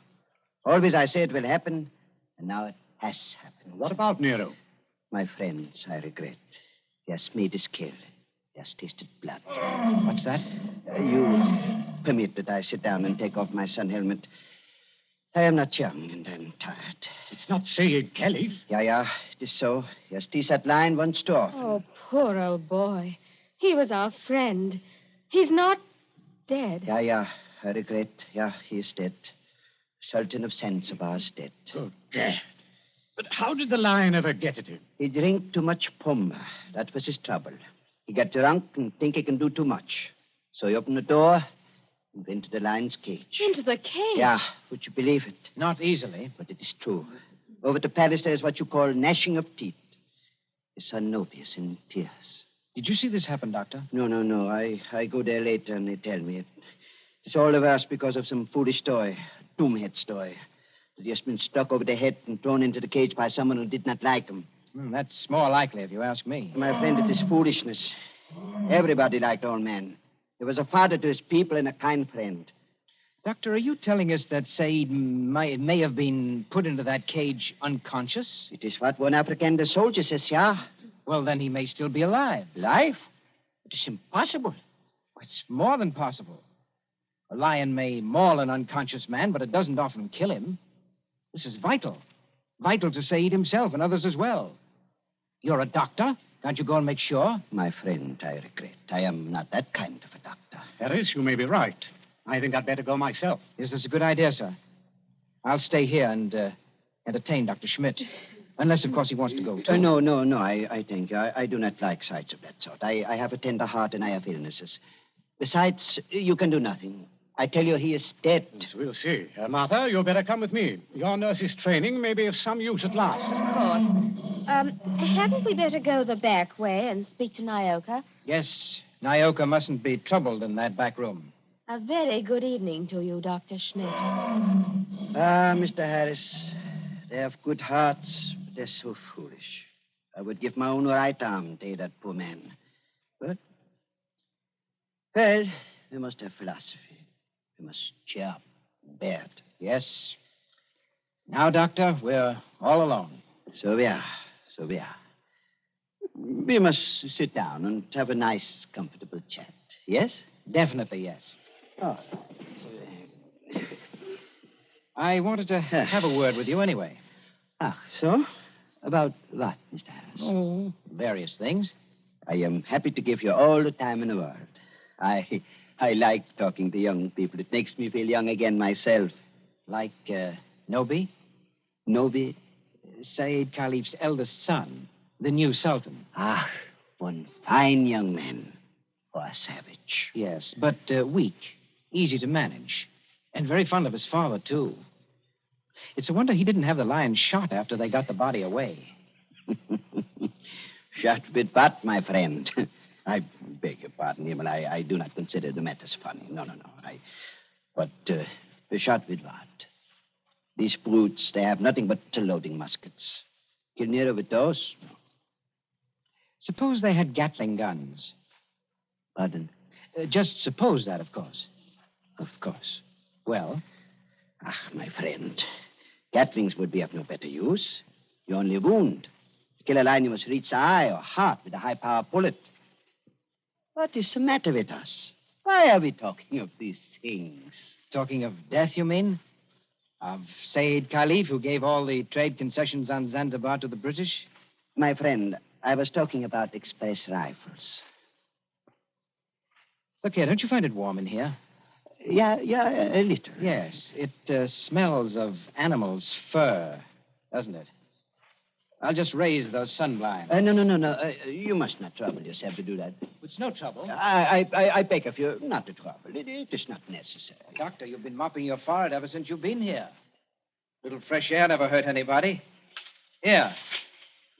Isn't that better? Much. Why not sit down, my boy, and we have a nice chat? Fine enough night. No smell of the animal's cage here. My friend, you talk like a hunter. Yes. Or a victim. Yes, it's a fine night. At least for this part of the world. Fire's still burning on the mainland. I wonder if that's a good sign. Of what? I wish I knew. And the sea is like skim milk under the moon. And, good Lord. What is it? What makes you jump? Look there, in the harbor. My friend, I see nothing. Perhaps if I take off my spectacles and Why, man, you must see it. In the harbor, out at the left there, beyond the shadow of those big palm trees. Don't you see our riding lights? It looks like... By George, it is. It's a warship. It is only a German gunboat, my friend. Only a very little German gunboat. German gunboat? My friend, you must not be so distrustful. That is not kind. Let me get a telescope. But I tell you who she is. It is nothing. She is on what you call a goodwill tour. You're not angry. Angry? My friend. Well, I did not know. I could not guess. That is, the Englanders are hard to understand. We know that ourselves. I tell you something in confidence. The Germans are sensitive. The British objected. The natives feel too strong. I tell the gunboat to go away. I fire an express rifle. It has a sound. Boom! You cannot mistake one another. That is why I think of an express rifle. But if nobody will object... Why, not the least bit.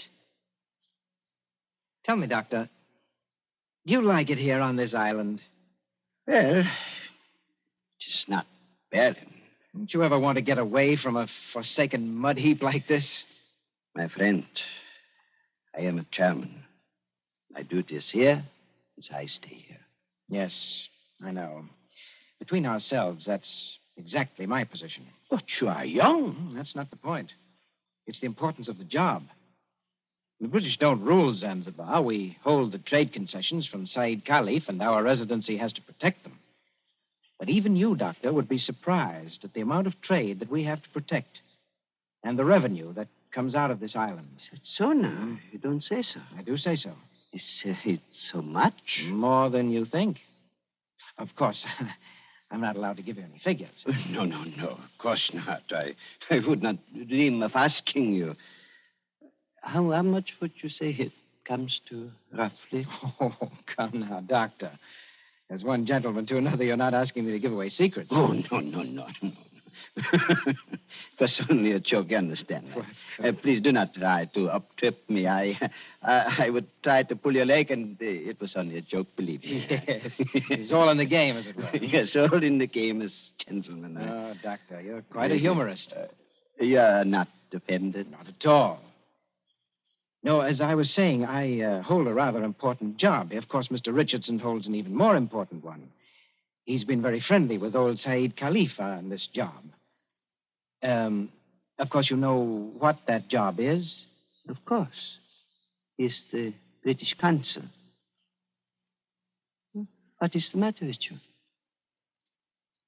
You're not smiling any longer.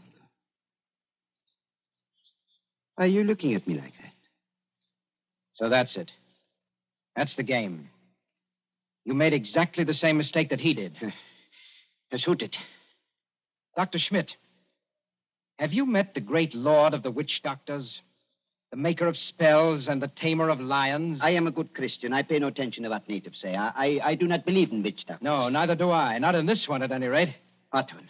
The witch doctor who came here tonight and said that he was on a mission for the British Foreign Office. He's an imposter from the word go, and you're working with him. Oh, don't upset your chair like that, Dr. Schmidt. Because if you fall on it, you may hurt yourself. I have not hurt myself, young man. Oh, yes, you have. The fellow who came here tonight addressed Mr. Richardson as the British consul. That might have been a slip of the tongue.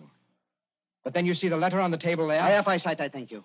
That letter is supposed to come from the Foreign Office, and it calls him the British consul, too. I heard it read aloud. The Foreign Office may make mistakes, but they don't make mistakes like that. That letter, Doctor, is a forgery. It was forged by a German, and probably by the German who calls himself Barney Hicks, or the Great Mephisto. He's in the back room now. No, he's not, Governor. He's standing in the doorway behind you now. Yes, I thought I heard you. But don't turn around to look at me. I'm just warning you. Have you got anything to enforce that? Yes. I've got a 500 Express rifle that could smear you all over the opposite wall. Karl, was du auch immer tust? No, Unter keinen... Well, if you fellows are going to shoot me, I wish you'd speak English about it. Karl, I beg of you. No. Don't fire that rifle. Exactly. You see, Carl, I'm turning around. This is all very... now, Karl. You see what the doctor means, Carl? If you fire that rifle, you'll send your gunboat out of that harbor just when you need it. Isn't that the signal, Doctor? To send the gunboat away? Karl, I beg of you. Yes, it is. Very simple, economical German signal. So, you two killed Said Khalif. That is slander. That cannot be proved. Had to do it, I imagine. Said was the one chief that you couldn't buy or frighten with your witch doctor, so you got rid of him. Tomorrow morning, the witch doctor would have appeared. He'd have scared the daylights out of a weak and superstitious son, Noby. I told you I was fairly good at my work, Governor. And I am. Yes, and then the witch doctor would have taken over everything. The British resident had to be bamboozled for 24 hours to keep him out of the way with a ghost story about a British agent. And there was a gunboat in the harbor in case of trouble. Slight mistake there, Governor. There is a gunboat in the harbor. Yes. It's really worked out beautifully. The Emperor should be pleased. I don't think your White Queen will be very happy, though. I'm the great witch doctor to that frightened mob over there. Said is dead. And there's a German gunboat in the harbor. Listen. I think I hear something. Whoever's out there, stay back. Whoever's out there, stay back. Bill, listen to me. Sayed's alive. He's alive. This is impossible. We can see him breathe. We don't even think he's badly hurt, but he's still in the cage, unconscious. Still in the cage? You mean they can't get him out of there? If he wakes up or they attempt anything, Nero will tear him to pieces. The whole crowd over there is nearly crazy, but they don't dare go into the cage. Well, gentlemen, you should have been more careful. If they do get Saeed out of there alive, you're done for. Be quiet. Listen.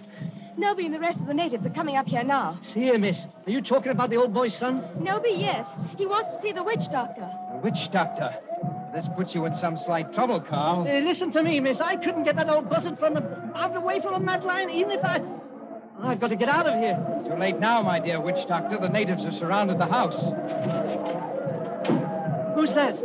It's Nobi. He's coming down the hall. Seva, Abu Du Save. I Nobi. Speak white language. Carry Sultan's wand. Witch doctor? Much respect. Fallen floor. Go ahead. Play your part, Carl. Play your ruddy part. Get up again. Great medicine man. Father hurt. Encaged with lion. You come. Say something, Carl. You can't be a dumb wizard. You come. My dear Nobi, my friend. The witch doctor can't understand you. Hey, witch doctor. Not speak everything. But, witch doctor. No, it is not that. He does not hear you. He's in another world. See how his eyes close. See how he sway. I know this. He saved my father. Or maybe all of you. We will kill all white people here. Witch doctor saved my father from lion. You come. Nobi, listen to me. You needn't worry. The great witch doctor can save your father. Go in cage? No, not go in cage. Strike with fire? Yes, that's it. Strike with wizard fire. Open heaven. Flash great light. Nero scream and die. Father saved. Carl, you must not save him. If he remain alive, he will talk. Then the natives will know. You not want to save father? The witch doctor does want to save your father, Nobi. You see that gun under his arm? Gun? Gun no good. Not use gun. Only wound lion. Lion in pain kill father. No, that's not like your muskets, Nobi. It's an express gun. It's a magic gun. Magic gun? Listen, Nobi. Magic gun save your father with one shot. Just like that. Lion fall over dead. Your father well again. And our friend. We use gun. Give me gun. No, you could not use it, Nobi. Witch doctor can use it best. Tell him to use it. Tell him to be sure that he hits the lion. Now, look here, Harris. I've had enough of this. Yes, Nobi. If he wants to hit Nero with that white fire, he can strike the lion dead before you could wink your eyes. Then do. You'd better try it, Carl. And you'd better not miss him, or you know what'll happen to every white person in this room. My hands are shaking. Magician with shaky hands? That won't do. I take your shoulder. You follow. Yala, Ngamba. All come.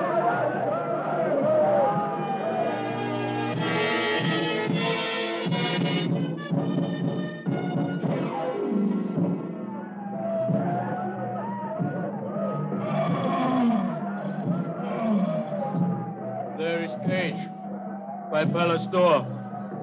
All court over river, bright as day. 1,000 torches, all make light. Now do. Now do. See how quiet they get when Nobi raises his hands.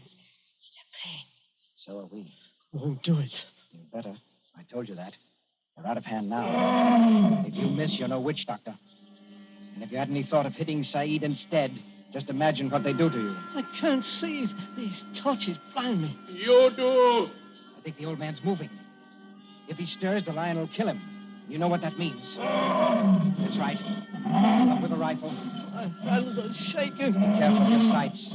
It's a point-blank shot. No. Allah, who called? All right, Nobby. The lion is dead. They can go in and carry your father out now. Lion dead? German magic is great magic. Yes, Nobby, it is.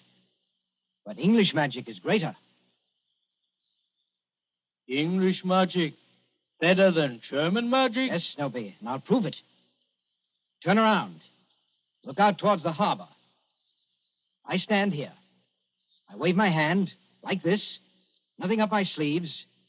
I wouldn't deceive you for the world. I wave my hand towards the gunboat in the bay. The gunboat sails away.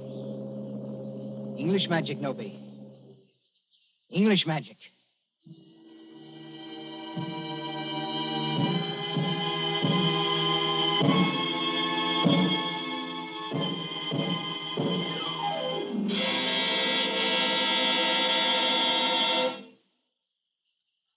And so ends The Lord of the Witch Doctors.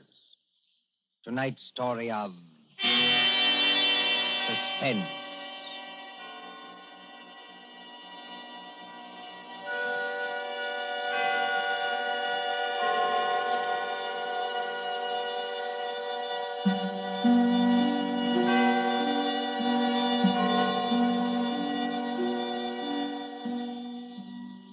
Next Tuesday, when CBS again brings you Suspense, our story will be The Devil in the Summer House.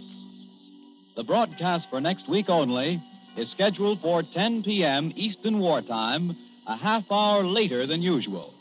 William Spear, the producer, John Dietz, the director, Bernard Herrmann, the composer-conductor, and John Dixon Carr, the author, are all collaborators on Suspense.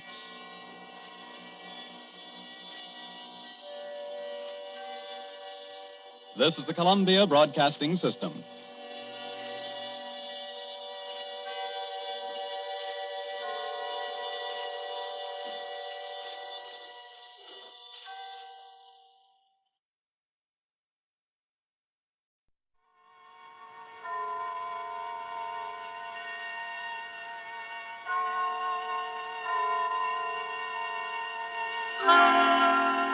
Suspense.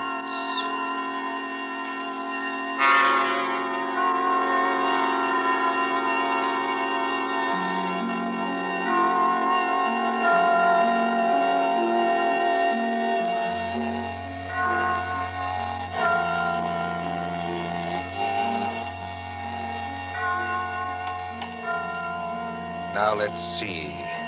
Suspect, suspectant, suspend. Ah, here we are. Suspense.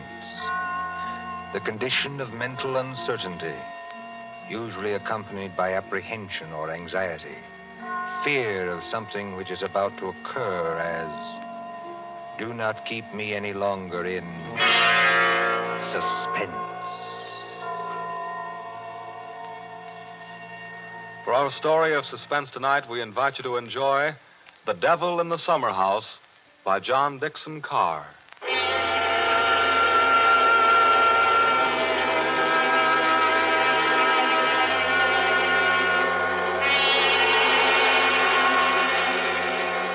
Somewhere along the Hudson, perhaps not far from Tarrytown, there is a modest house in its own grounds.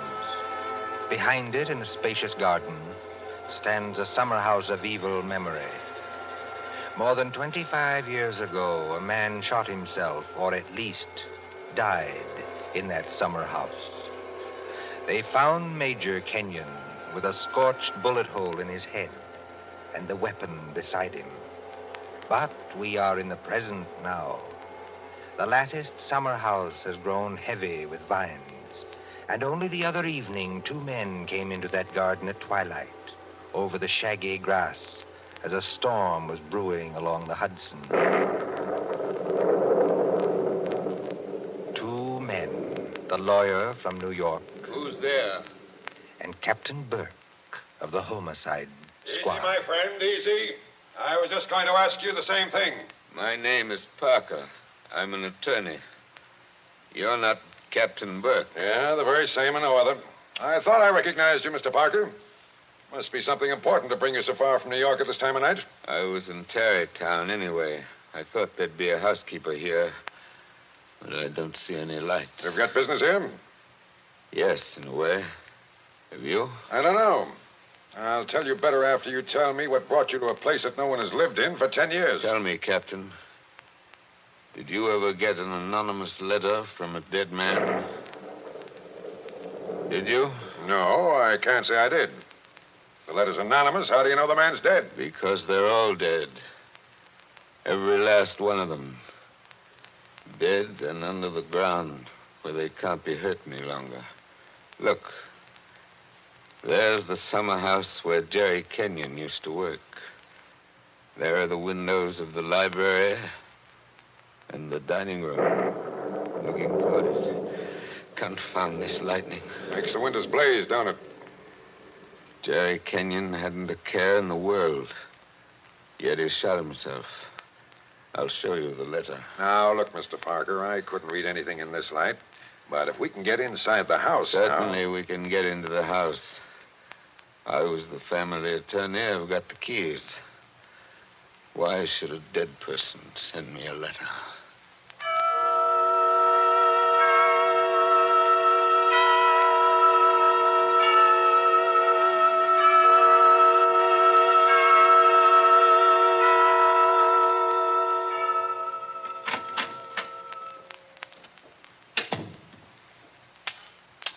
No lights working, eh? But you got a flashlight, I see. Came here prepared for anything, eh? This is the library. There were always candles on the mantel. Yes, there they are. Have you a match, Captain? Yes, I'll light them. That's better. Same old heavy furniture. Same old thick carpet. Same old globe map. Now, Mr. Parker, this letter that you were talking about. Yeah. Read it. Hey, wait a minute. This thing is dated November 2nd, 1918. That's right, and be careful of that paper. You see how old it is? But it was mailed yesterday. From where? I don't remember. I didn't keep the envelope. Read it. Dear Joe. In case you didn't know it, I'm Joe. Dear Joe, if you want to know how Major Kenyon really died... But we know how he died. It was suicide. Are you sure it was? Whoever wrote this letter doesn't seem to think so. If you want to know how Major Kenyon really died, look in the third drawer of the desk in the library. Press hard at the back of the drawer. Yours very truly. It's not signed. That's right. Now, you're sure you don't know who wrote that letter? This is the first time I've been back in this room, Captain. It was almost a home to me once. There's the chair where Isabel sat on the afternoon it happened. Isabel was Jerry Kenyon's wife. Beautiful woman. There's the door that the maid let me in by that afternoon. You know, Captain, seems to me they're all here tonight. Who?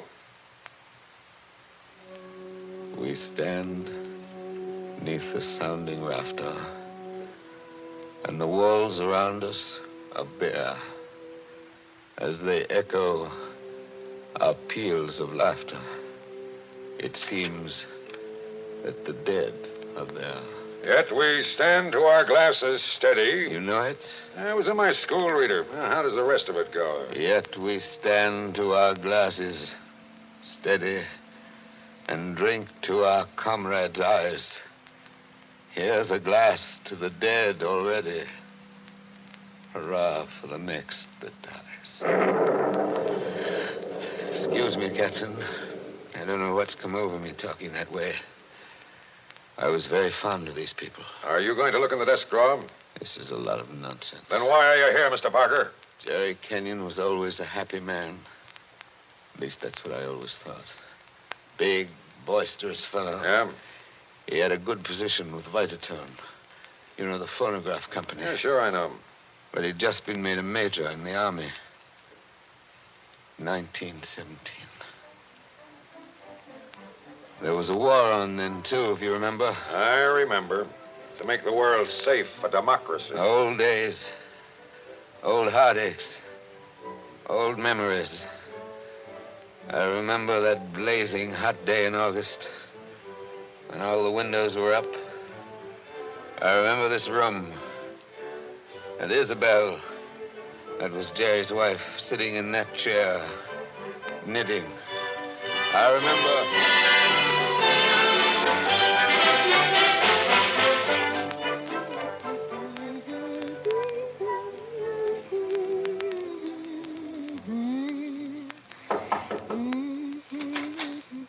Oh, yes, Kitty. What is it? There's a man to see you, Miss Kenyon. He says his name's Parker. Yes, I'm expecting him.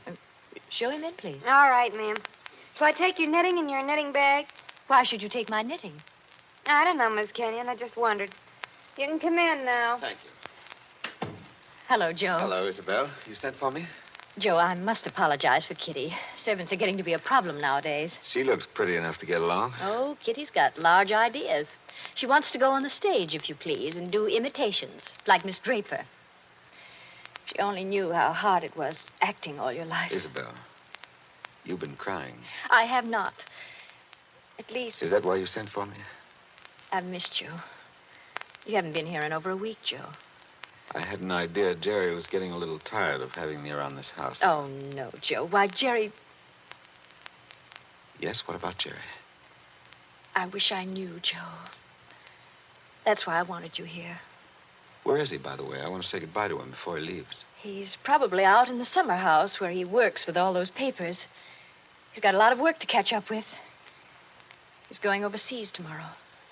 Yes, I know. He's out there. He's been out there all day.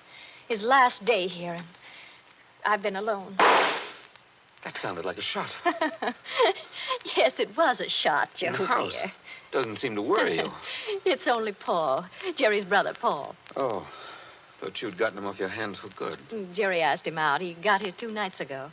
That doesn't make it any easier for you, does it? No, I don't mind. Jerry's fixed him up with a pistol range in the cellar. Paul's a terribly bad shot. Not like the rest of us. You don't seem to like it, Joe. Shall I have Kitty go down and tell him to stop? No, it's bearable. As long as he keeps away. Poor Joe. But, about Jerry, who is it this time? Joe, Jerry's been home 5 days on leave from camp. Well, never mind what camp. But he spent 4 evenings of those 5 with that Fisk woman. Diane Fisk? The redhead with all the money? Oh, she got money? Well, She must have some attraction, then. Please understand me, Joe. It's not that I'm jealous any longer. It's just no, that of course not. Jerry goes his way, and I go mine. I may not be without admirers myself, if it comes to that. You've no idea how true that is, Isabel. No, I was thinking about Jerry. He may not always be lucky. He may meet some girl who's not as broad-minded as I am. And then when he gives her the go-by... Paul must be getting really furious down in that cellar. He's not hitting anything. He must be using a lot of ammunition. Now, your trouble, Joe, is that you're too much of a gentleman. And if you really want to see Jerry, there he is now. Where? Just standing in the door of the summer house. Look out the window. Infernally bright out there. Doesn't he look noble in his new uniform? Sam Brown belt and revolver and everything.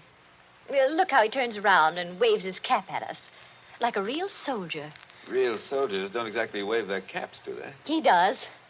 Jerry? Jerry!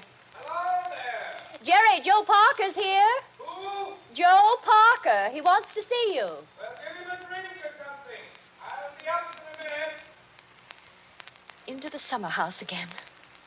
Not a care in the world, has Now, he? listen, Isabel, you've got to slow down. You'll be crying again in a minute. Come on over here and sit down. The light hurts my eyes, that's all. Well, then we'll just pull these blinds. We'll still be able to see it. There, how's that? It's better, thanks. Now, can I get you anything? Oh, no, you heard the Great White Chief's orders. I'm to get you something. What'll you have, Joe? A highball? Don't bother with that. Oh, it's no bother. Everything's out in the dining room here. The iceman didn't deliver today of all days, so I'm afraid I can't give you any ice. I read in the paper yesterday that we're likely to have automatic ice boxes any day now. Things that freeze ice by electricity or something. Do you believe that, Joe? I doubt it. Listen, Isabel. Here you are. It's not cold at all. It's the best I could do. Thanks, Emma. What I wanted to say was, couldn't you get that brother of yours to give up practicing now? Hasn't he done his good deed for the day?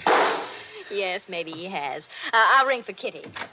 You don't have to call me, Miss Kenyon. I'm here. Oh, yes, Kitty. What is it? It's only to tell you there's another visitor. This time it's a woman. Lady, Kitty. Call her a lady, please. Well, maybe.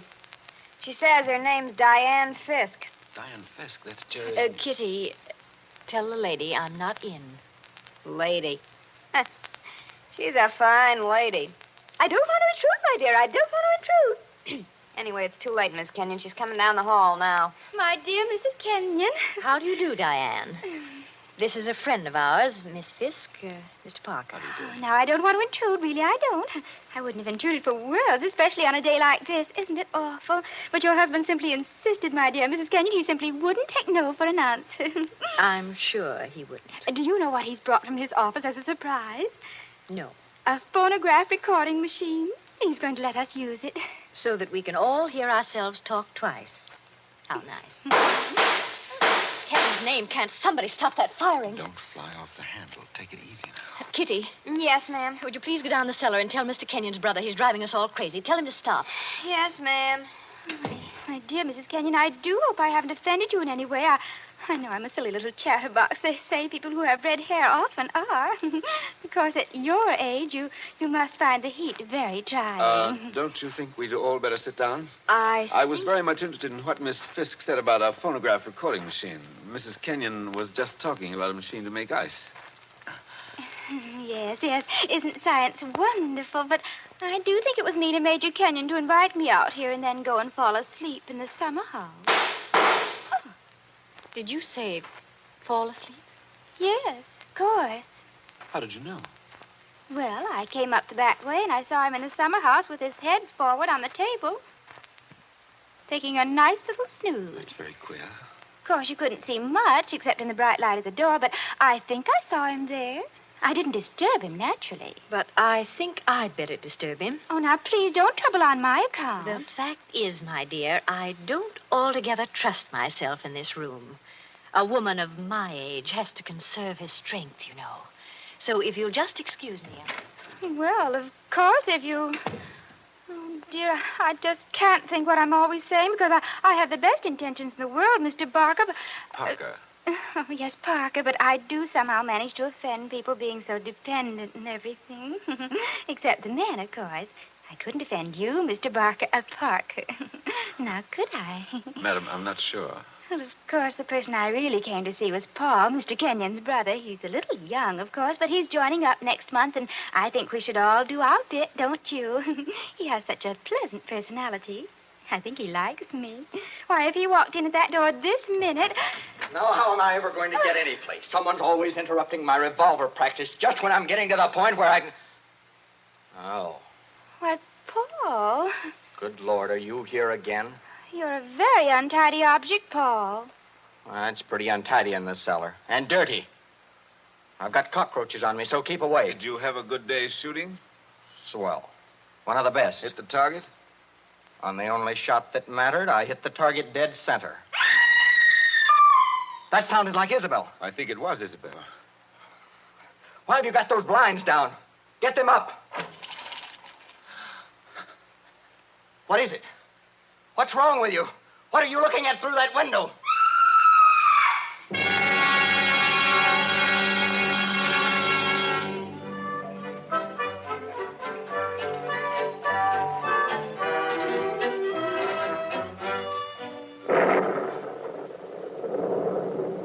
That was 25 years ago, Captain Burke. We found Jerry Kenyon lying across the table in the summer house. He'd shot himself through the head with his own revolver from the holster. It was lying on the floor beside him. Shut up, Zarback. I see. When Isabel found him, he'd been dead about half an hour. The doctors proved that, did they? Yes, that shot had been fired against his head. The front of his uniform cap was powder burned where the bullet entered. There's no doubt about that. None at all. We never noticed the real shot Because that young lad was shooting off guns like a maniac in the cellar. Precisely. Now they're all dead. By accident, illness, they're all gone. Isabel Kenyon died less than a year afterwards. I think she died just because she was so fond of Jerry. I suppose you've guessed my little secret. Oh, I think I can sort of read between the lines. You were in love with Isabel Kenyon, weren't you? Yes. Well, these things happen. I never let her see it, you understand? Women know, pretty generally. So, they're gone. The youngest of them. And I'm left alone with old tunes, old ghosts, wondering why the fellow ever killed himself. Why? Why? And this morning, out of a clear sky, I get a letter saying, if you want to know how Major Kenyon really died, look in the third drawer of the desk in the library. But I tell you, we know how he died. Well, aren't you going to do it? Naturally. I've got a key somewhere here that fits the drawer. Now, listen, Mr. Parker. In my father's country, in Ireland, they got a saying that when a man's going to commit suicide... I thought of doing that, too. Then the devil comes in and takes him by the hand and talks to him. They say you can see the devil as plain as I see you, just before you pull the trigger. The devil must have been in the summer house that afternoon, then. Oh, no, he wasn't. What do you mean? Major Kenyon didn't kill himself. He was murdered. My dear Captain Burke, the police covered all that at the time. Everybody had an alibi. They did they? Well, think of what I've told you.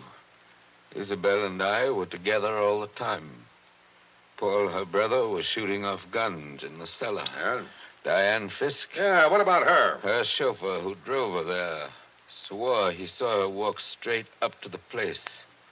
She passed the summer house, but didn't stop there. Well, that checks. Even Kitty, the maid, could prove she'd never stirred out of the house until just a minute or so before Isabel went herself. Oh, and why did the maid have to leave the house at all? She was taking Jerry the black coffee he drank every afternoon.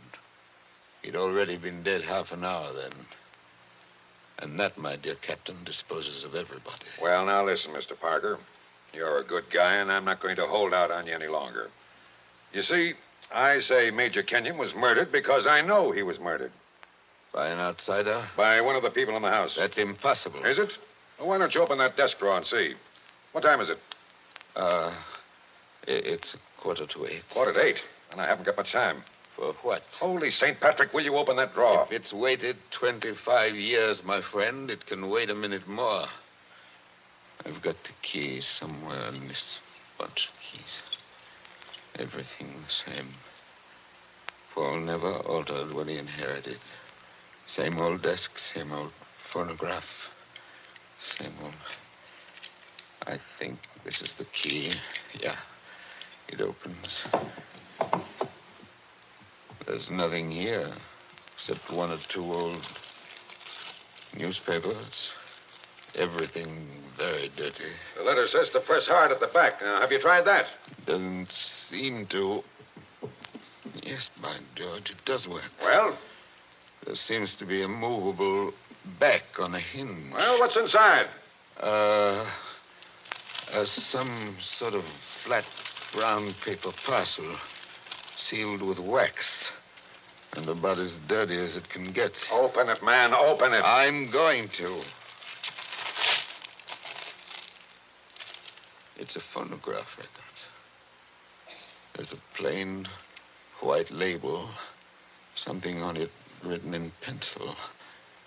I don't see too well nowadays without my glasses. Well, here, give it to me. I'll read it to you. Go on. A record of how I killed Jerry Kenyon. Say, don't you get it, Mr. Parker? This is the real goods.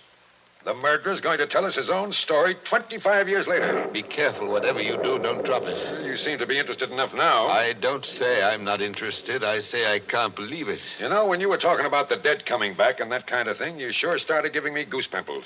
But that's just what it is, a dead person. Now, there's the phonograph. Put that record on. Let's hear what the ghost says. Any of them could have made the record, of course. The apparatus was all here. Don't just stand there by the phonograph. Won't it work? Yes, it works. Is it wound up? Yes, it's wound up. Here goes. Now, look, Mr. Parker. Whose voice do you think it's going to be? I don't know. Now, I want to warn you. The voice you're going to hear from there... Please, be quiet. Listen. I've started it up. Well, speak up. Who killed Jerry Kenyon? I killed him, Joe, dear. Isabel. I'm sorry about it, Joe, but I had to have you for an alibi. And you were so terribly easy to It's fool. only a phonograph record, man. Don't look at it as if it was alive. You said you and I were always together, Joe, but that wasn't quite true. I left you to go into the dining room and mix a highball, remember? Yes. And I was carrying my big knitting bag. Remember that, too? And there was something else in it besides knitting. I'm an awfully good revolver shot, Joe. I told you we were all good except Paul. And the back windows of the dining room faced the same way as the back windows of the library. Thank you, Isabel. Thank you. Jerry very was much. in the summer house. I made a sign to him from the window, and he came to the door there. In bright sunlight, 50 feet away. True again, Isabel. True Joe, again. don't you know what August heat is in a wooden summer house? Didn't anybody see that no man would be wearing a cap inside on a day like that? Jerry had taken his cap off before he went into the summer house. We saw him do it. He was bareheaded when he came to the door. So I lifted the revolver and shot him through the head. Then I dropped the gun back in my knitting bag and went back into the library with your drink. Isabel. Don't talk back to the thing, There man. was You'll drive me something else screwy. in my knitting bag, too. I had to use it. It was a duplicate of Jerry's army camp with a powder-burned hole already fired through it in the place I wanted. Very clever of you, Isabel. So I've been the goat for 25 years. I waited for some time and then slipped out to find the body. I fitted the new cap over Jerry's head in place where it ought to go. I put the old cap in my knitting bag. I took his revolver out of the holster and kept it. The gun that I'd used, I dropped on the floor beside him. So I proved it was suicide. You see? You proved it to me. Joe, listen, I'm very sick. They tell me I'm going to die. You are dead. Joe, I'm afraid. I'm going out in the dark, and I don't know what's there. Don't go away, Isabel. Come Joe. on. Just for a minute. Okay, I've had just about enough of this. Joe, I want you to tell everybody about it. I want you to tell them how a poor, crazy woman couldn't stand that man any longer, and how... There. It's cut off, and it's going to stay cut off. Thank you. I've heard about enough, too. But you can't arrest her now, my friend.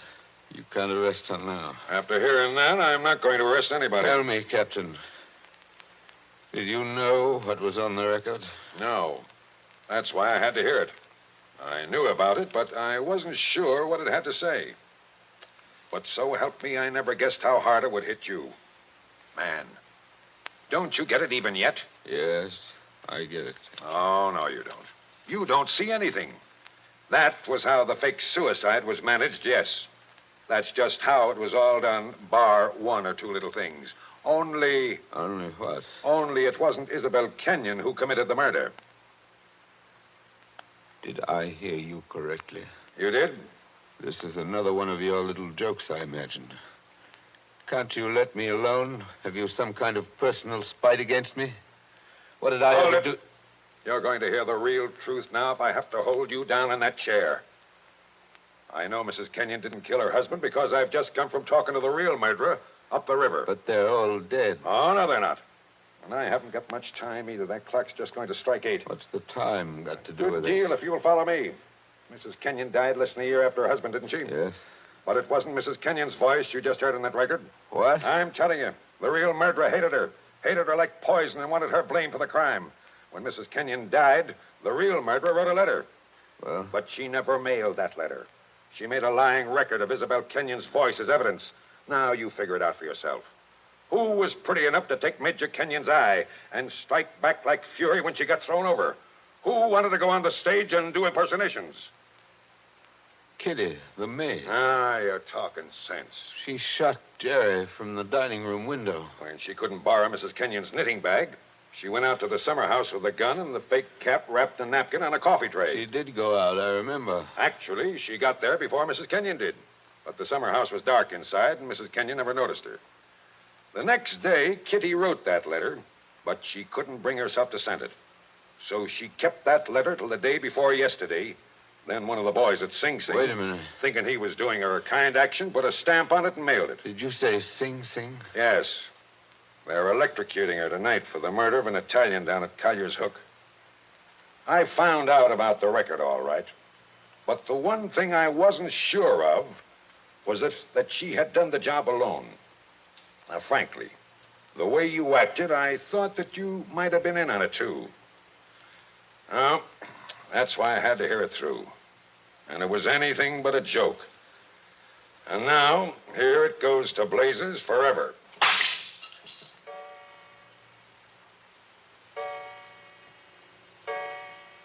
Eight o'clock. Now she's dead.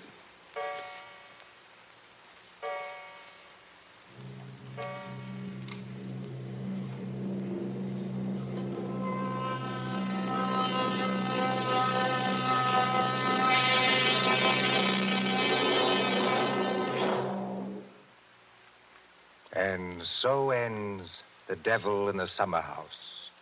Tonight's story of suspense.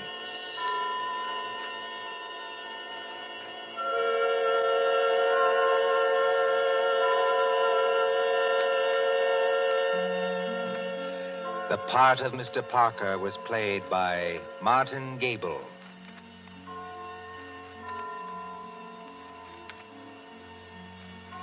Again next Tuesday at 9:30 p.m. Eastern Wartime.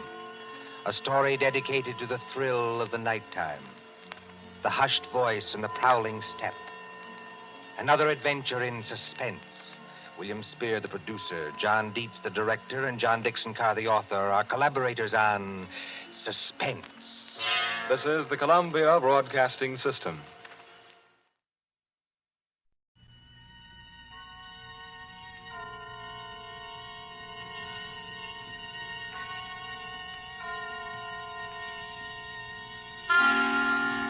Suspense.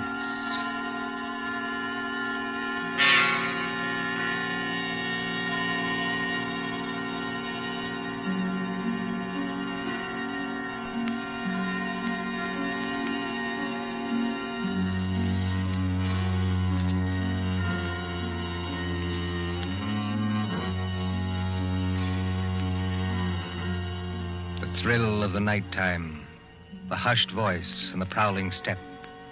The stir of nerves at the ticking of the clock. The rescue that might be too late. The crime that is almost committed. Mystery and intrigue and dangerous adventures. We invite you to enjoy stories that keep you in suspense.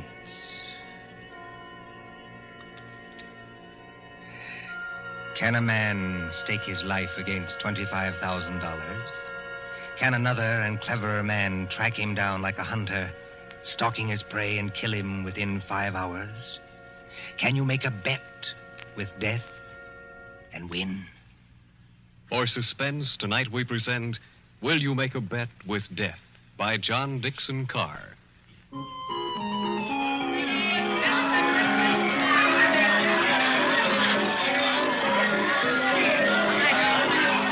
Coney Island on a summer day. There's the beach, bright-colored with bathing suits. There's the boardwalk, all straw hats and summer dresses. There's the Ferris wheel and the roller coasters. There is all humanity eating hot dogs and having a good time. And over there, beyond that souvenir shop, is the haunted mill. You get into a little boat. You float through a narrow tunnel into the dark while witches scream. But that fools nobody, does it? There couldn't be any real terror good there? While the bands are playing and the crowd goes by and... Ladies and gentlemen, a unique attraction. It hurts me to see you stand there and miss this. Only 10 cents, 1 dime, the 10th part of $1 to go through the old haunted mill and get the thrill of your lives. An overstatement, if you ask me. 1 ticket, please. Did you say 1 ticket, lady? That's right, 1 ticket. What's the thrill? Beg pardon, lady? I said, what's the thrill? Lady, the gals who come here with their boyfriends don't have to ask that. 10 cents, please, this way and mind the gate. Thank you. Step right up, ladies and gentlemen. Get your ticket for the old haunted mill, where ghosts will walk and corpses... Give me some tickets. Now, Hurry. just a minute, young fella. I know you want to get into the old haunted mill, but there's plenty of time. How many tickets? I don't know. Better give me 10. 10 tickets. Do you hear that, ladies and gentlemen? Here's a young fella who likes the old haunted mill so much, he buys 10 tickets. Don't call everybody's attention. Listen, I've got a better idea. Whatever boat comes after mine, yeah, I'll give you an extra $1 to send that boat through empty. Now, what's the matter, son? The cops ain't after you, are they? No. It's nothing like that. Will you do it? Well, money talks, young fellow. Okay, go ahead.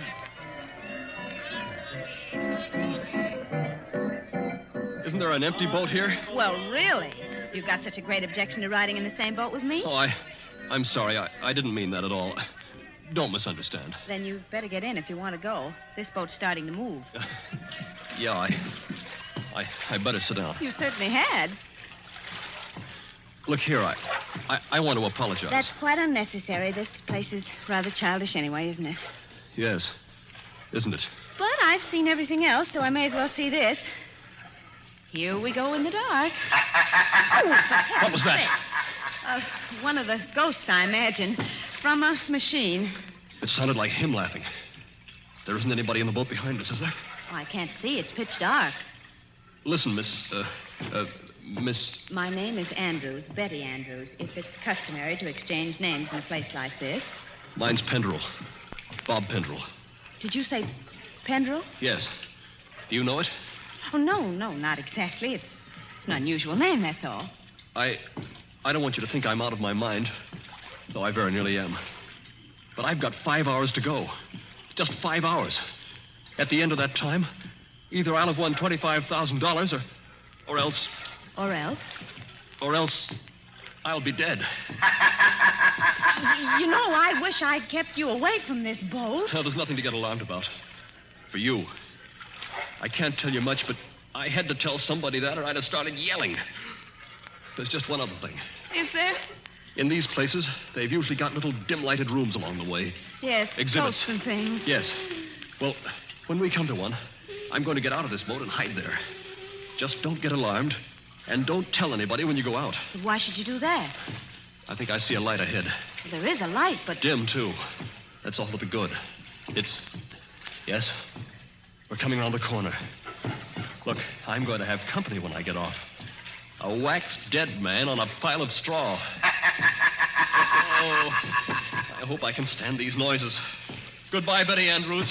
I wish we'd met at a different time. Mind the boat! Here, what are you doing? Getting out, too? Don't be an idiot. What's the idea? You need looking after, Mr. Pendrell. And if we must hide, I suppose this is as good a place as any. I won't have it. Quick. There'll be more boats along. Over behind that dead man on the straw. He'll hide us. Hurry. Well... Now, Mr. Pendrell, in the queerest place I ever get into, please tell me what this is all about. I can't tell you. You said it yourself. If you don't tell somebody, you'll go crazy. Maybe you're right. It's against the strict terms of the bet. But this is the last day. And I tell you, I can't hold out any longer. Lower your voice. There's a boat coming.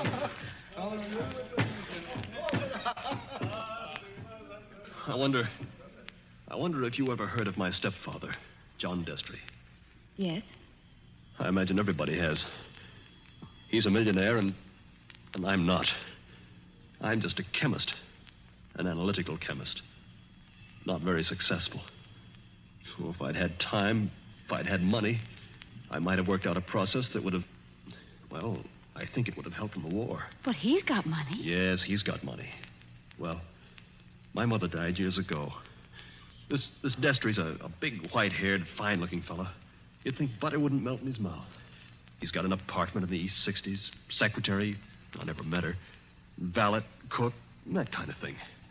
Well, he used to invite me there, I wouldn't go. Then he got hold of a book I had to have. A German work on chemicals. So I went. After dinner in that study of his, over the brandy.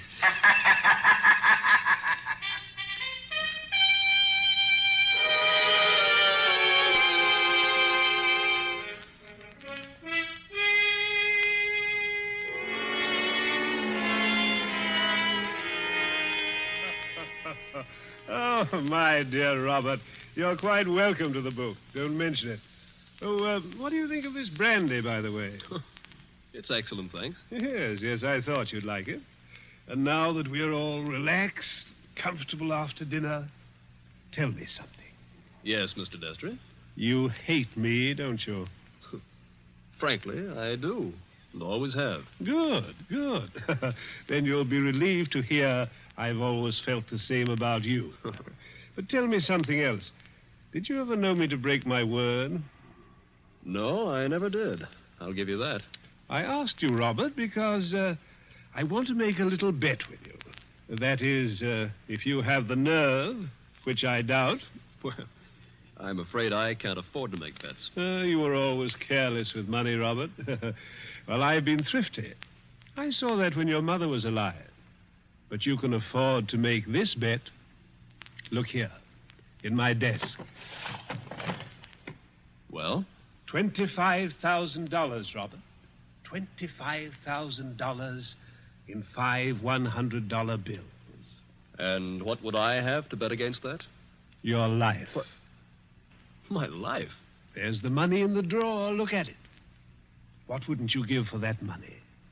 What wouldn't you give to have it for this precious work of yours that you're so fond of and that you've failed in miserably? So far I've failed, yes. Oh, I've had a fairly good life as lives go.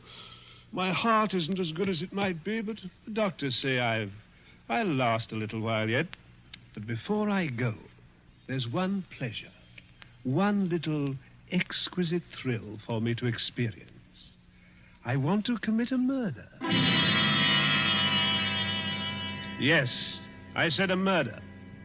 My bet is that I can kill you within 6 months, and that you can't stop me, and that I'll never be punished for it. What do you say? Yes or no? I believe you mean that. Of course I mean it. And just how would you propose to kill me? That would be telling. You know, if I had time to think this thing over... There's no thinking it over. Now. Yes or no? Yes. You must need the money badly, Robert. I do need it. But oddly enough, Mr. Destry, that isn't why I'm doing this. No? No. I want to show you can't play the Lord Almighty and get away with it. Are you challenging me? Yes. You don't think I can do it? I know you can't. We mustn't get excited, Robert. There will be conditions to the bet, you understand? What conditions? First of all, you'll never mention this matter to anyone. All right. That seems fair enough. You'll remain within the city limits of New York for 6 months. You'll spend at least 1 hour of every day walking the open streets alone. All right. You'll spend at least 1 hour every evening in your own room, alone. I may come to see you, or I may not. Trying to scare me already, are you? Finally, you'll write out a little note and give it to me. There's pen and paper on the desk in front of you. Write it now. Let's hear what I have to write before I do anything like that. You will write, I am a failure. You can't stop harping on that, can you? I am a failure, and this was the only way out. I wouldn't have done it otherwise. A suicide note? Yes. I intend to use it when I, operate. And if I won't write it? Ooh, then there's no bet. All right, I'll do it. It's now, let's see, 9 o'clock on the night of January the 10th. If you're alive and not in a madhouse... Does that go into the bargain, too? Yes. At 9 o'clock on the night of June 10th, given those conditions, you will receive $25,000. Can't you hear the dice rattle, Robert?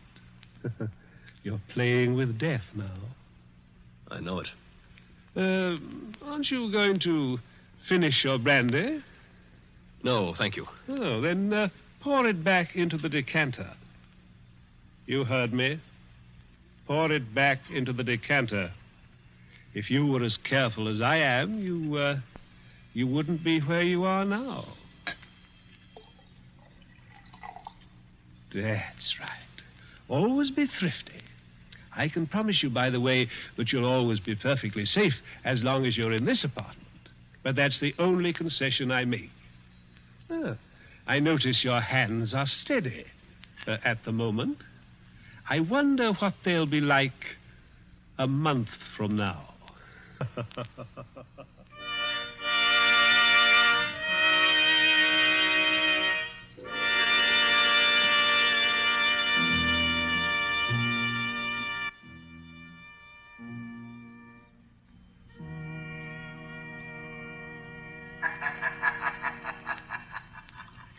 So you were fool enough to make a bet with John Destry. Listen, Betty. I want to tell you what else happened the same night. I got on a Fifth Avenue bus and started to look through that book that Destry gave me. It was a book that I wanted about poisons. Well, just as I opened it, I felt something sharp prick my fingers. I looked down, and my hands were covered with blood. He had sewn safety razor blades in a line down the inside edge of the cover. Oh, no. Yeah. A little white card fell out of the book, and I read it. It said, "See how easy it is to take you off guard? Those razor blades aren't poisoned, but they might have been. Take warning." Betty, that was 6 months ago. 6 months less 5 hours of careful, refined torture. And now, I've got only 5 hours to go. What's he done in the meantime? Nothing. Nothing. I don't understand. Nothing at all. That's the cleverness of it. He's left me waiting. Expecting something. Expecting it every hour of the day or night. Once at the laboratory where I work, I opened a box that I thought was from a chemical supply house. And a Mexican tarantula, one of those furry spiders about as big as your fist, ran out across my hand. It was a toy tarantula. He enclosed a card asking whether I didn't admire it. Bob, this can't go on. I used to think I didn't have a nerve in my body. I could hold a test tube at arm's length absolutely steady for minutes at a time. Now look at me. Don't, please, don't. But the waiting's almost over now. Walking the streets, wondering who's behind you. Sitting alone at night, listening for every step on the stair. He's got very little time left now, and he's got to do something. The question is, what's he going to do? Well, maybe he doesn't mean it. Maybe he's only doing it to scare you. And lose all that money? Oh, you don't know my stepfather. Listen. Huh? I don't hear anything. That's just it. There's no sound of running water. The boats have stopped. Then we're all by ourselves in here. All with him. Yes. Oh, Lord, how I wish I hadn't gotten you into this. Oh, I'm all right. Or at least I think I am. I thought I saw him in the crowd outside, but I couldn't be sure. I'm seeing him everywhere. Now, Bob, just a minute. Just tell me one more thing. Did you ever see Mr. Destry, I mean face to face, after that first night? Oh, many times. He came to see you? He came to my laboratory once, yes, but mostly I went to see him. And why? Because it was the only place in the world I could feel safe. He's promised that nothing should happen to you while you were in his apartment. Don't you see it was part of the torture? Night after night he'd invite me, and I'd go, right up until last night. Last night, we were in that study of his, with the devil masks on the walls, and he was sitting behind the big mahogany desk.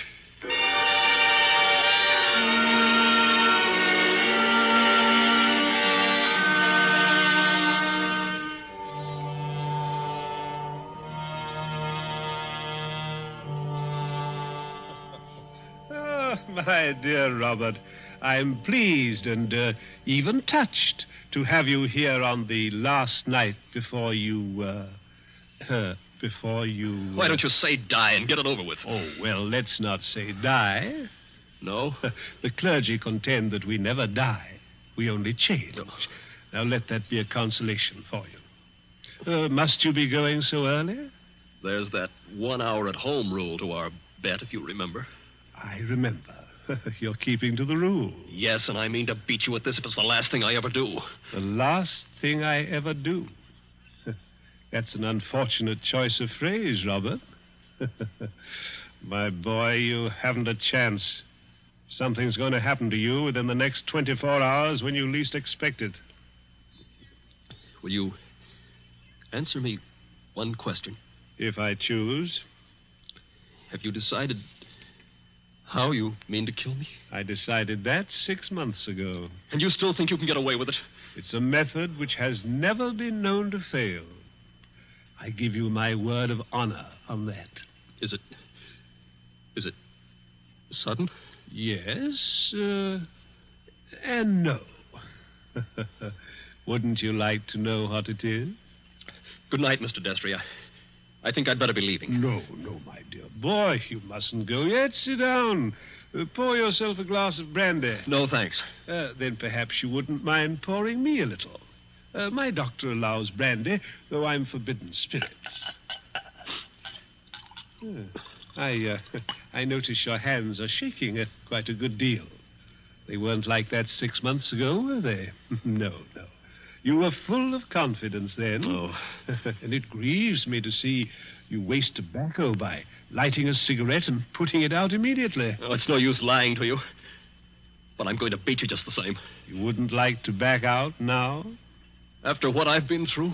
You'd still have your life. I'll keep it, thanks. That's very unwise of you, Robert. Still, you must decide. Oh, I was expecting my secretary a little later to dictate some letters. But now, I think I'll leave her a message that I've gone to bed and turn in myself. Tomorrow is likely to prove an interesting day for both of us. Here's your hat, here's your briefcase, and let me wish you a fond, peaceful, and happy good night.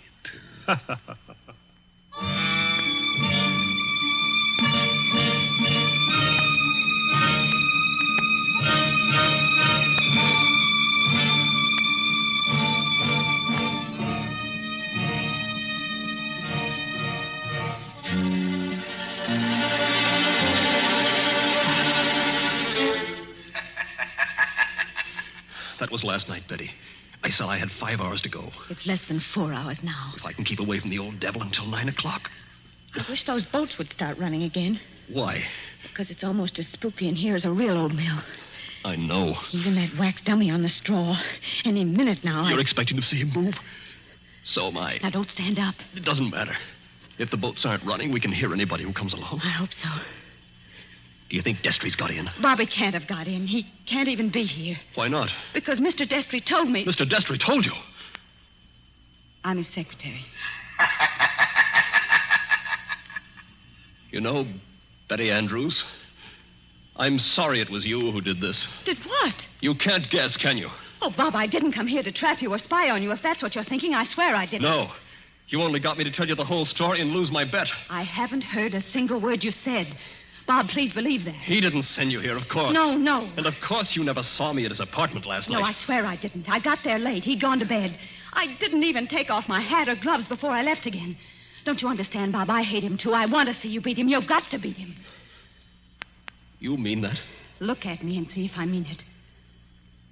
Betty, I almost believe you. You must believe me. And... Anything else? We better hide behind that dead man. Hurry. Those boats have started up again. I wish I could tell you, Betty, what that means to me. Come on, hurry. Wait a minute, you two. What? Stay just where you are. Where's that voice coming from? Along the tunnel, I think. But it's not Destry's voice. No, it's a man standing up in a boat. He's coming around the corner. I can see him now. Hurry. The old haunted mill, eh? My golly, if this ain't some place to make a pinch, I never heard of one. What do you mean? Make a pinch? Just what I said. Your name, Robert Pendrell? Yes. Who are you and what do you want? Police headquarters. You're to come along with me. I want to see you over in New York. About what? I wouldn't know, lady, but it might be about the murder of John Destry. Oh, no. Did you say the murder of John Destry? That's right. Somebody poisoned him last night with mercury cyanide.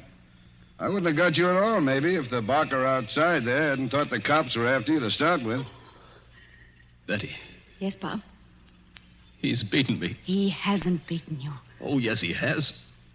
And I know now the weapon Destry was going to use in killing me. What weapon? It never fails. The electric chair. You mustn't talk like that. Don't you see? He never once intended to kill me in the way I thought. Are you coming quietly, Mr. Pendrell? Just a minute. He's poisoned himself. But he's left evidence to show I did it. He's killing me the worst way possible. He's won the bet. The money doesn't matter now. If I'm in the death house for murder, what use have I got for all the money in the world?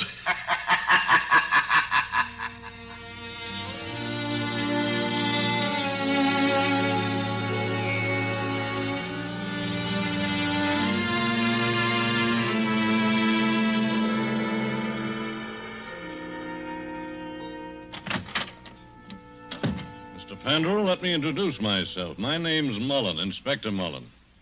It's a pleasure to meet you, Inspector. It's a pleasure to be safe again. I've had you brought here to my office for a little quiet talk. You're in a jam, son, and I want you to realize how bad it is. You think I don't realize it? John Destry was poisoned with mercury cyanide administered in a glass of brandy. And only my fingerprints were on the glass besides his own. I can guess. Mr. Destry's body was found this morning lying behind the desk in the study. There was an empty glass with traces of brandy and cyanide. Now, we haven't had the full autopsy report, but the smell of that stuff is pretty distinctive. They tell me you're a chemist, Mr. Pendrell. That's right. The boys find that 8 grains of mercury cyanide are missing from your laboratory. Where he visited me a month ago. And in your briefcase, which you took away from his apartment last night... He handed it to me. I remember. We found over $1,000 in cash. Now, take a look at this note. Did you ever see it before? Well, yes. I wrote it. You admit that? Yes. It says... I was a failure, and this was the only way out. I wouldn't have done it otherwise. Where did you find it? Torn up in little bits. You started to write a confession, and then you couldn't face the consequences. But you shouldn't have left the pieces behind. You're intimate, my boy.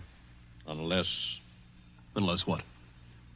Now, if you'd like to confess here and now, and maybe we did a little deal about second-degree murder... Oh, Inspector, why bother to string me along? What do you mean, string you along? There's no second-degree murder on a poison charge. It's the death house or nothing. He saw to that. It's too bad you had to go and kill him, son. Didn't you know he had an aneurysm? A what? Fatal heart disease. He said that he had heart trouble, but... Heart trouble? His doctor says he couldn't have lived 8 or 10 months anyway. And you might have got something in the will. So that's why he did it. Did what? Killed himself. You still stick to that crazy story you told the boy? He's going to kill me, isn't he? With 3,000 volts of electricity. Inspector Mullen. What are you doing here, Sergeant? Didn't I say I wasn't to be disturbed? All the same, Inspector. I thought I'd better do it. There's a young lady here, a Miss Betty Andrews. I think you'd better see her. I'll see her when I'm good and ready. And I think you'd better see her, Inspector. We've just heard from Mr. Destry's lawyer. Well? He said that young fellow there, Mr. Pendrell, inherits $25,000 in Mr. Destry's new will. Did you hear that, son? Do you see what you'd have gotten if you hadn't gone and killed him? He was keeping his promise, that's all. And a fine lot of good it'll do me now. But look, Inspector, I've just talked to the medical examiner, and he says there's no poison in Mr. Destry's body. Say that again? There's no poison in the old man's body. Somebody's kidding you. An empty glass with the smell of mercury cyanide and a dead man with a congested face behind the mask? What did kill him, then?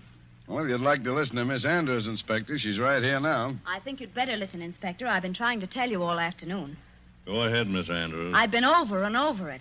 But until they got the medical report, nobody would listen. Can you tell us what killed John Destry? Yes. Poison killed him. But the sergeant's just been saying there was no poison in the body. Inspector, will you listen? I was at Mr. Destry's apartment late last night. Well, so what? You didn't kill him, did you? The servant said he'd gone to bed. So I looked into the study to see if there were any instructions. Was Mr. Destry dead then? I don't know.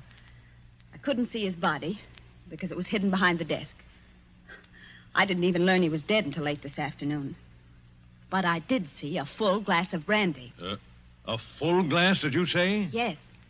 So I picked up the glass and poured the brandy back into the decanter. That's what he always made us do. And I didn't leave any fingerprints because I was still wearing my gloves. And that was the same glass you later found empty. But you still are not telling us what was the poison that killed John Destry. It was the poison in his own system. He worked out this plot to convict Bob Pendrell. Only just as he stretched out his hand to drink the cyanide... Inspector, I think I see it. It was his last great hour. He couldn't resist such gloating as he'd never known before. That's it. His heart wouldn't stand it, and he fell dead behind the desk. And I think, if you study the expression on his face, you'll find he died laughing.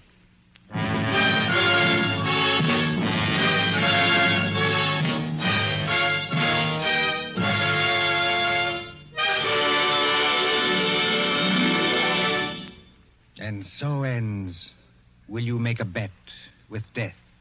Tonight's story of Suspense. The part of Bob Pendrell was played by Michael Fitzmaurice.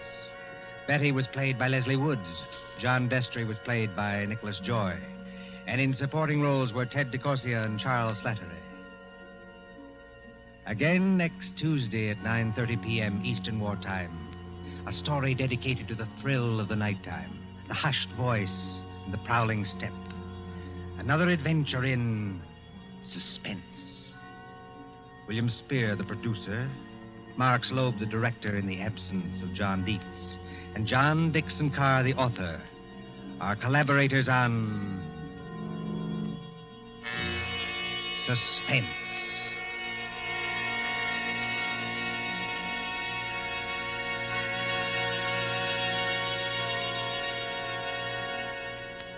This is the Columbia Broadcasting System.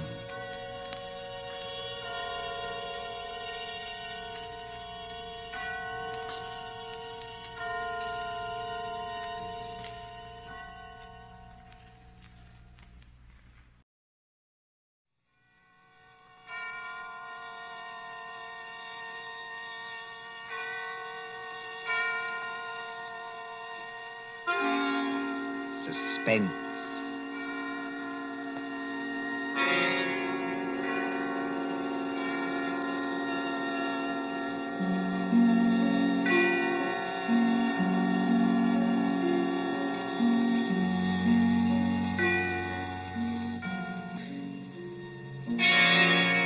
Suspense. For Suspense, tonight we present Menace in Wax by John Dixon Carr.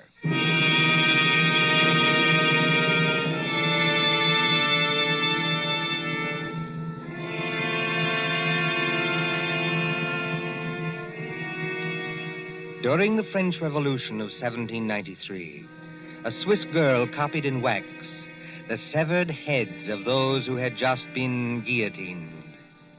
She married a Frenchman named Tussaud and came to London, and she founded Madame Tussaud's Waxworks.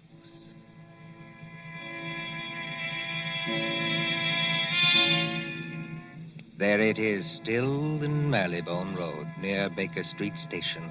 Not the original building. That was destroyed by fire. But it remained untouched when a darker shadow than revolution came to England.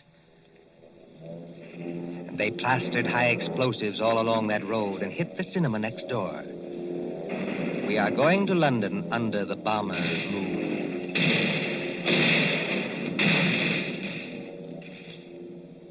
Late one night in March of 1941, a young man hurried up to the great glass doors of Madame Tussaud. Hey, open up here. Isn't there a night watchman around this place?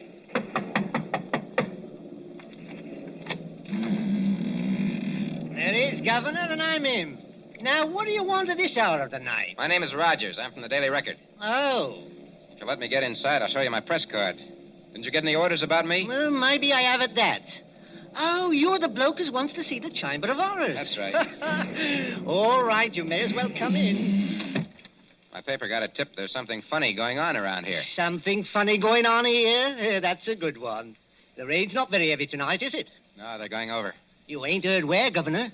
We got a teletype flash. There was the Midlands. Lord lummy, and I've got a sister in Birmingham. Oh, why can't she come and stop in a nice, safe place like London? There's the Regent's Park guns opening up again. Makes your teeth rattle and shakes the hats off the dummies' heads. You know, this Chamber of Horrors is getting to be popular tonight. You mean there's been somebody here before me? Yes. A woman? That's right, Governor. About 5 feet 2 inches tall, very pretty. If you like 'em, brunette and big-eyed and a phony French accent. No, Governor, no. This was only an old lady that lost her handbag. Oh, thank the Lord for that anyway. Now then, what is going on around here? Well, I don't know, Governor. You'll have to ask Pearson about that. Who's Pearson? Oh, he's the bloke that's the watchman down there. He's old and he imagines things. He phoned your piper. Have you got an electric torch? Yes. Then go straight on through the marble hall and down the stairs on your left. And don't speak to the policeman, 'cause he's wax.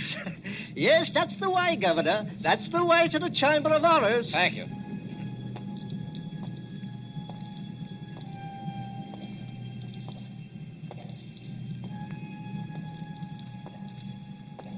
Pearson.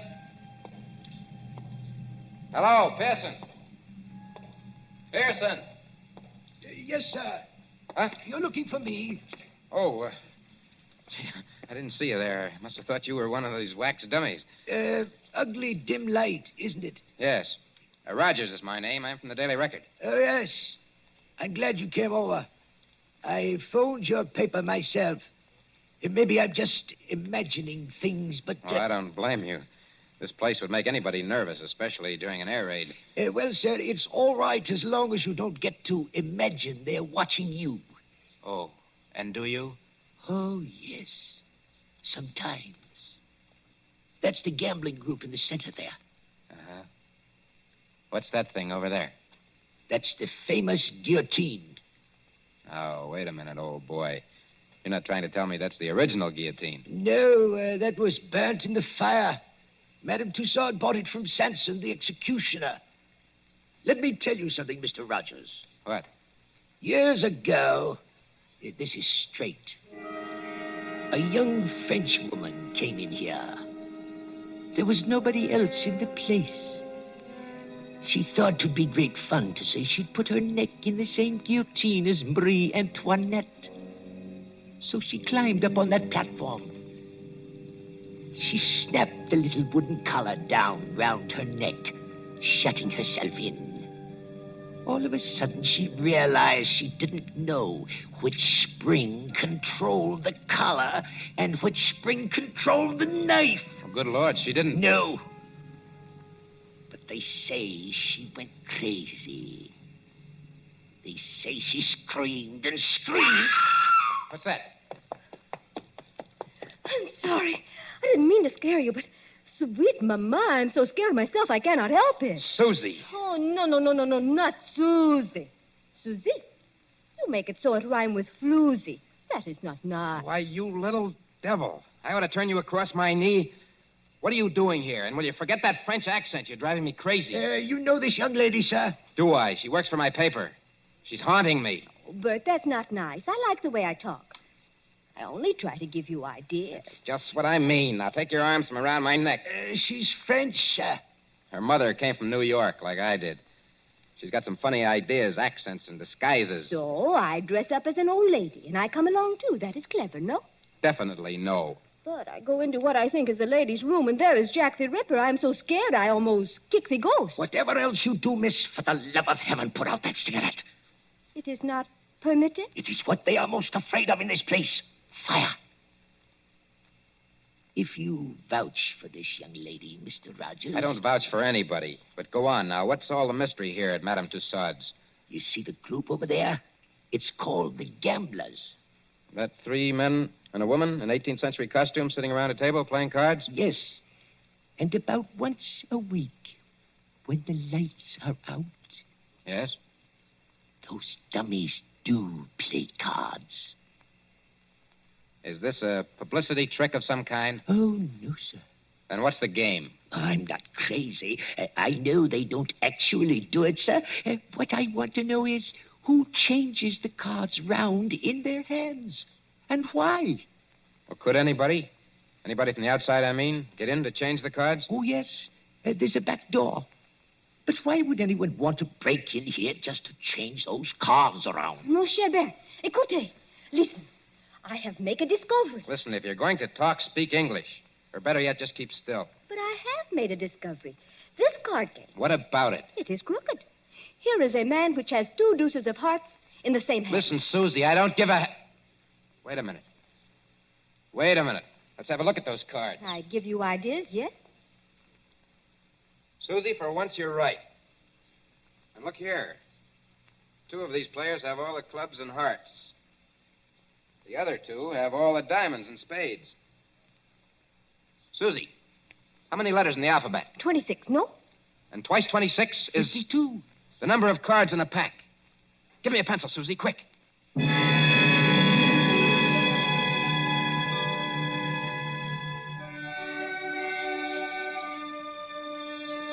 The War Office, Whitehall.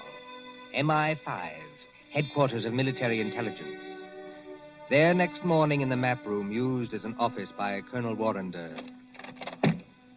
Mr. Rogers, I am a busy man. I appreciate that, Colonel Warrender. Anyhow, sit down. Thank you, sir. Now, what's all this? These cards you claim form a code, is that it? Yes, sir. Now, look, sir. Let each letter of the alphabet represent a card in clubs and hearts. That's 26. And then? And then when you get to the middle of the message, switch the alphabet over to diamonds and spades. Then you won't keep on repeating. Now, will you read what I've got written on this piece of paper? Jack of diamonds, Q. 3 of clubs, F. Well, that doesn't seem to mean much. Oh, never mind the cards, Colonel. Just read the letters. Q, F, A, C, T, O, R, Y. Yes, sir. Q Factory. Go on. Just a moment. What is that infernal noise? Johnson Burroughs. Don't bother with that, sir. Just read the message, please. Oh. Q Factory. 10 p.m., 15th. Today's the 15th of March, Colonel. Oh, all preparations made. Use dive bombers. I see. This message was left openly. So openly that nobody ever noticed it. Yes, the trick's been tried before. No contacts, no gatherings, no letters that might be intercepted. A whole spy ring could walk through that wax museum and read the message without being seen. You newspaper men trying to teach me my job? Oh, I'm sorry, sir. I only... No, go on. Well, don't you see?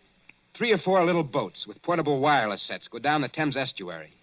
When they're beyond pursuit, they send that message by radio. Somebody listens. And it's no secret in Fleet Street, sir, that Q Factory is out in the wilds of Gloucestershire. It's no secret anywhere. And that we're making the Shaftesbury bomber out there. So tonight, unless we do something about it, they're coming over and bomb Q Factory to blazes. That's impossible. Why? Or can't you tell me? I can tell you this much. Yes, sir? Q Factory is so well hidden that even our own pilots can't find it from the air. That's one objection to this message. Any other objection? Yes, this talk about dive bombers. Dive bombers in a night attack? What's the good of a dive bomber if he can't see its objective?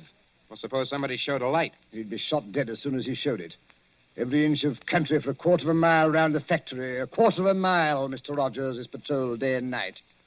Well, just the same, they're going to have a try at it, sir. How? I don't know how. Then, if you'll excuse me, Mr. Rogers... Well, listen, Colonel Warrender, will you give me a pass to go down there to the factory? Certainly not. No one's permitted to go there except the workers. How is the place defended? There's a night fighter station nearby, and several batteries of 4 3.7 guns. Then give me a pass to the fighter station or to the gun post. That's a legitimate newspaper request. Well, I might manage a pass to one of the gun posts, yes. Then you'll do it? Well, what on earth is that infernal row? It sounds like somebody locked up in a coat cupboard. Yes, as a matter of fact, Colonel, it is somebody locked up in a coat cupboard. A young lady, so-called. A young lady? Who locked her up? I did. And just what the devil do you mean, sir, locking up people in coat cupboards in the War Office? Well, she's a bit excitable, Colonel. I thought that she'd better not see you. Oh, thanks for the consideration. There's just one other favor I'd like to ask. As well? If she asks you for a pass, don't give it to her. Don't give it to her under any circumstances. What's her name? Susie Dubois. You're rather too late for that, young man. The Public Relations Office granted her a pass 2 hours ago. What? Oh, A woman to an anti-aircraft battery? This is what we call a mixed battery. Women on the guns as well as men. She said it would make a good human interest story for the press. I must say I agree with her. One moment, Mr. Rogers, before you go. Yes, sir. That gun post is fully 2 miles from the factory. You can go there, but if you take one step further, you'll be shot on sight by our guards. I warn you. I'll be careful, Colonel. I'll be careful.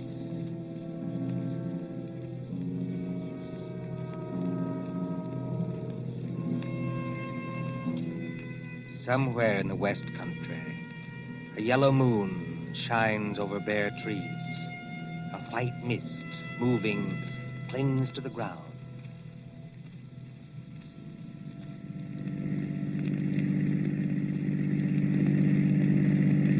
Susie, are you sure we're on the right road? Mon cher, they have taken away all the signposts in case there is an invasion. I know that. But I follow the map. The map cannot be wrong. We've been driving for hours. Must be... Yes, it is. Nearly 9:30. Half an hour to go. Trees, and still more trees. Look, there's a break in the trees ahead. It will be open country in a minute. Yeah. That's funny.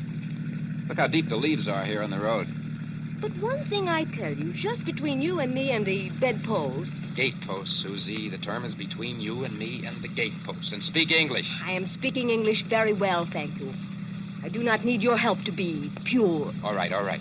Now, this map. Well, what about it? It say we should go through a lot of villages. Mitford, Archidine, and Saffron-Weville. I have not seen any villages. Did you say Mitford? Oui, monsieur.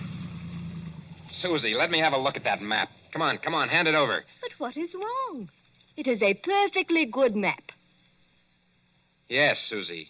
It's a fine map. It's an excellent map. Only it's a map of the wrong county. I have made a mistake? No? I don't even believe you can read. This is a map of Barsetshire.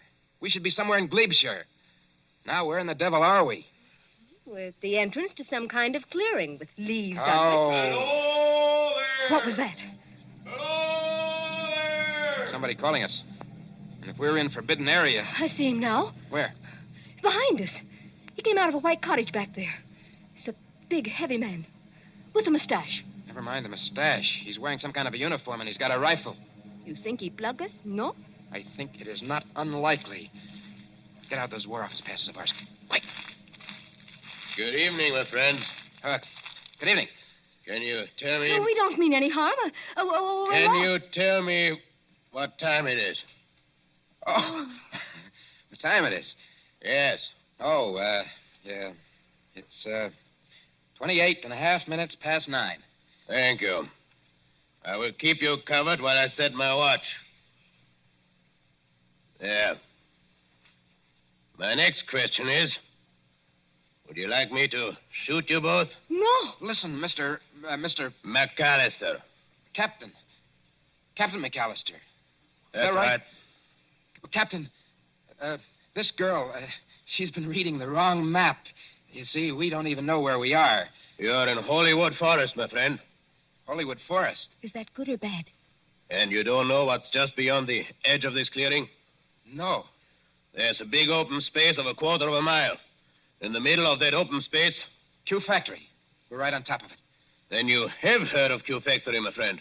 Captain McAllister, we're from the War Office, and we've got passes to prove it. Let's see the passes. We were trying to find gun site number... I've forgotten the number. But it's here on that card. You've passed the gun site. 2 miles back up the road. All right. Here are your passes. What are you going to do to us? I'm not in the regular army. You can thank your stars I'm not. I'm forestry preservation. Oh. You are not going to chuck us in the cooler even? No. Now turn that car around, get back along this road as fast as you can.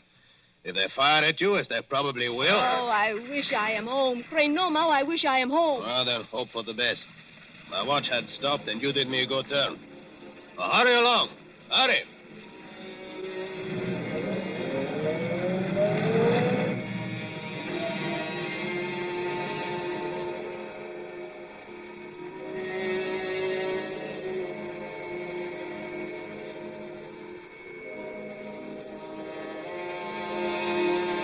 Gun sight of heavy attack battery. 4 3.7 guns against a moon growing clear white. White as the concrete emplacements. Sealed against light were the crews, men and women, sitting, waiting. Well, sir, glad to have you both here. But this idea of yours about dive bombers attacking a blacked-out factory in the middle of a forest is rather fantastic, don't you think? Well, I admit it doesn't make much sense, Captain Bronson, but I have a hunch that I'm right. Well, glad you and Miss Susie drove out. Don't see many strangers. Frightfully boring. Nice country, of course, good air and everything, but dull. Dull as ditch water. What's that? Only some of the lads and lasses inside. Like to walk along the emplacement here? Oh, is that allowed? Oh, certainly, old boy. Why not? Bright moon tonight, isn't it? Yes, bomber's moon.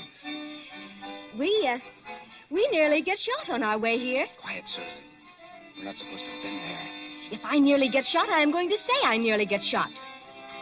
It was a man which is called, McAllister. Oh, old Mac. Huh? Very decent sort, Mac. He's a tree doctor. A what? Tree doctor. Got to have wood, you know. But trees start to die. Mac goes round the edge of the clearing and smears them with stuff to keep them well. How did you come to meet him? Well, the fact is, we nearly got as far as the factory tonight. Oh, then you were lucky to get back alive. There weren't any barrage balloons over the factory, I noticed. Hardly, old boy. They wouldn't advertise, would they? With balloons in open country? And if the Germans did use dive bombers? Oh, they're not coming, old boy. Just make up your mind to that. I wonder if you'll say so at 10 o'clock. But it is 10 o'clock. It's just 10 now. Well, it can't be. We drove here like blazes. It was only 9:30 then. Well, then your watch must be very slow, old boy. No, I'm afraid you're wrong. I've never seen it quieter. Cold tonight, very dry for March. Look all around you. Moonlight, open country, not a sign of life in it. Quiet, peaceful, and silent as the great... What was that? By George, I think we've got some visitors. I think we're going to see some fun. Enemy planes approaching south-southwest. Action stations. Enemy planes approaching south-southwest. Now do you believe me? Better stand back, old boy. Operation Crew's coming on. I said, now do you believe me? I want you to watch these girls work. They do everything, you know, except actually fire the guns. Now, keep your hair on, old boy. Susie, he still can't see it. Oh, they'll only be going over. You think so? Oh, yes. We sometimes get a crack at them when they're making for Bristol. Standing by for action. Standing by. Listen.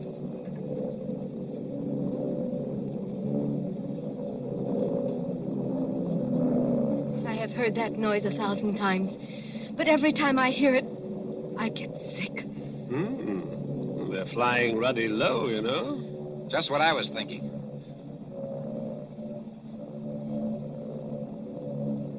Spotter! Any identification? Junkers, 88. Dive bombers. Height, 5,200. Now, look here, you two newspaper people. Yes, sir? There might be things popping, you know, can't tell. I'd like to get below. No, thanks. I don't like this, Bert, but I'll stay too. Rangefinder. Rangefinder, on target. Look here, you two. Those War Office passes you gave me, I'm not supposed to keep them. No, I'd better give them back, just in case. Predictor, on target. Here we go, ladies and gents. Fire.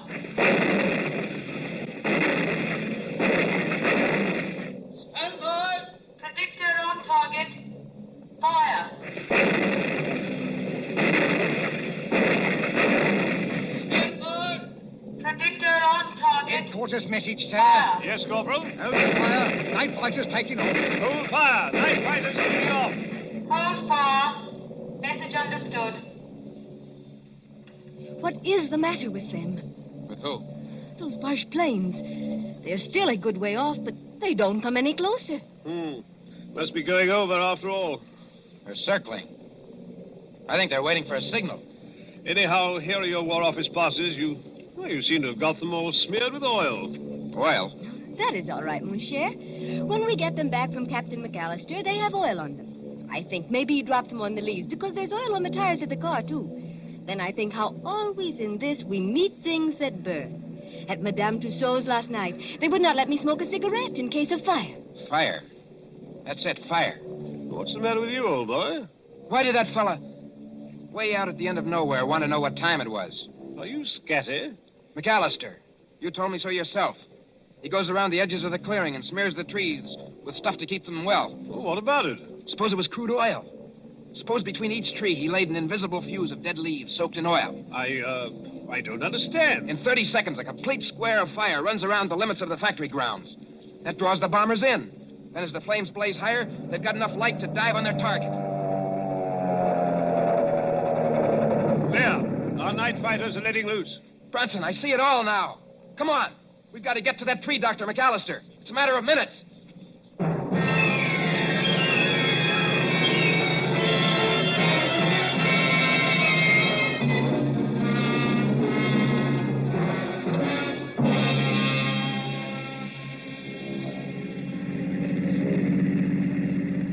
Susie, is Branson following in the car behind us? Yes.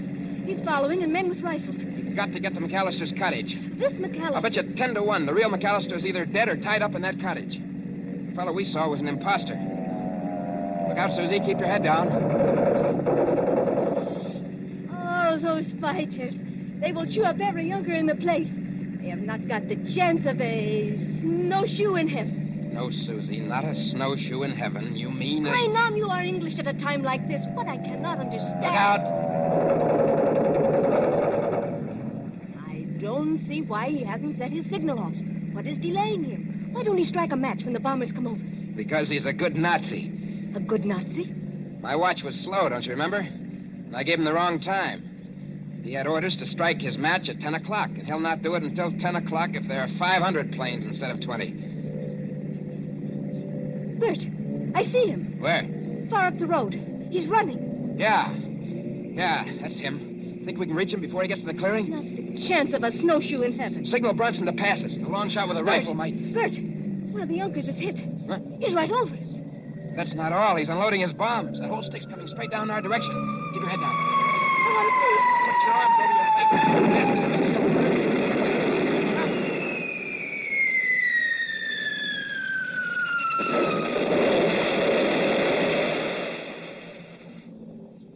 Are you all right?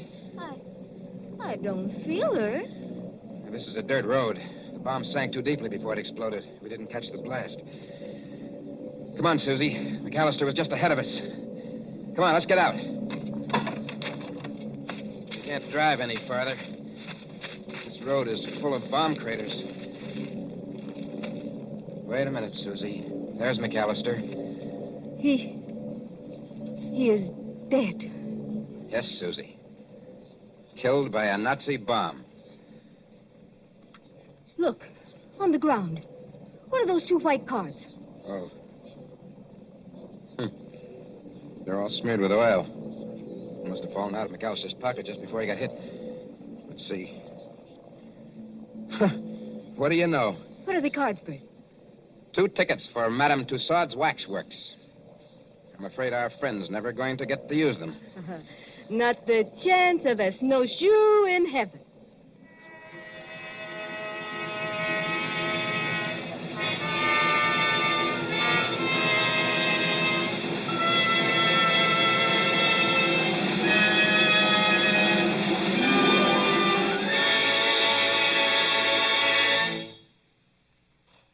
And so ends Menace in Wax. Tonight's story of Suspense.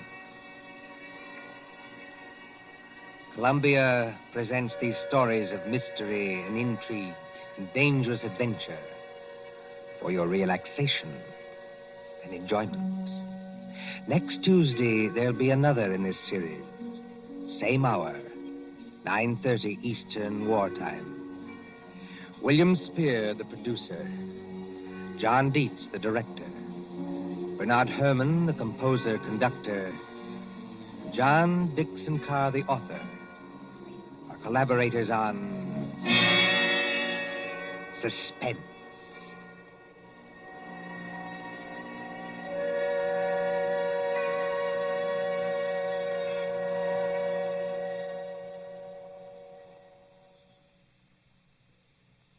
Here is a message of vital importance to every person who drives an automobile in America. There is wide misunderstanding about gasoline and rubber, and the government wants the following facts brought to everyone's attention. Actually, there is no scarcity of gasoline except in some parts of the East. But nowhere in the country is there enough rubber for military and civilian use. Starting 2 weeks from today, December 1st, mileage rationing goes into effect. This means that no car owner anywhere in the United States will be able to buy gasoline without a mileage rationing book. The purpose is to conserve the rubber we have by eliminating all unnecessary driving. When we think of the tremendous distances our mechanized army is traveling in North Africa and the long road to victory that still lies ahead, this extra effort on our part is slight indeed. Remember, everybody is going to have mileage rationing, so why not be prepared? The best way each of us can save rubber is by sharing our car with others. Let one car do the work for 2 or 3. So why not arrange with the neighbors tonight and start sharing the car tomorrow? It's the one real, important contribution that every automobile driver can make. Don't be a lone rider. Share your car and do your share for victory. This is the Columbia Broadcasting System.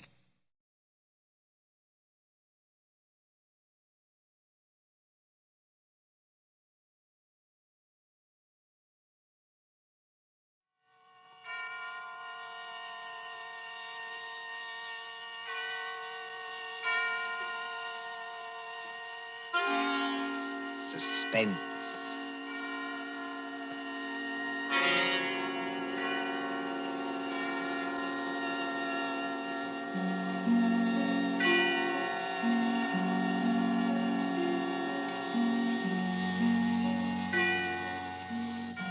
The hushed voice and the prowling step in the dead of night.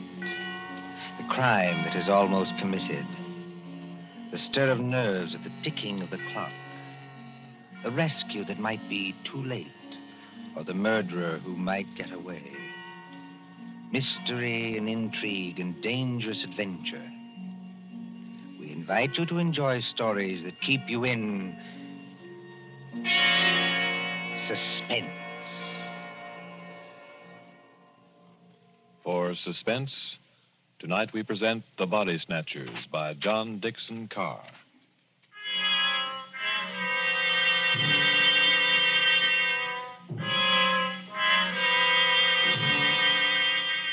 Beware of the body snatcher who prowls after dark. Beware of the graves he robs. Beware of the murders he commits to provide new corpses for the doctors. Up to the year 1832, the body snatchers terrorized England. According to the law, only 4 bodies a year could legally be supplied to the surgeons for anatomical study.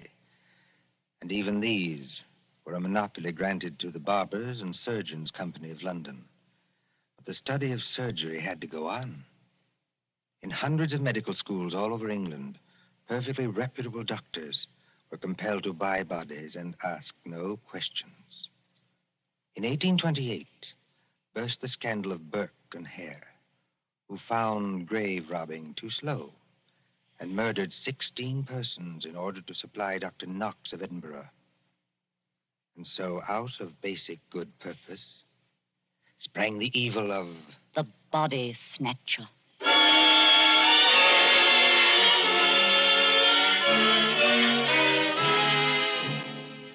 Turn back the clock now to a cold night just 110 years ago.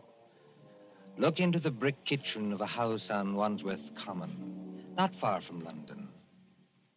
There, in the light of a tallow dip, sits old Mother Slade in her draggled bonnet.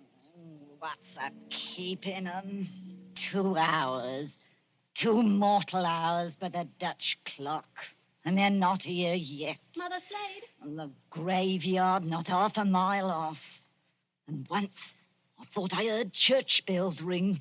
And once... Mother Slade, did you call? No, my girl, I did not call. But I thought I And heard... what are you doing up at this hour, my girl? I was only locking up, Mother Slade. Ain't it enough to have taken you over from a good-for-nothing mother not worth the gunpowder to blow her up?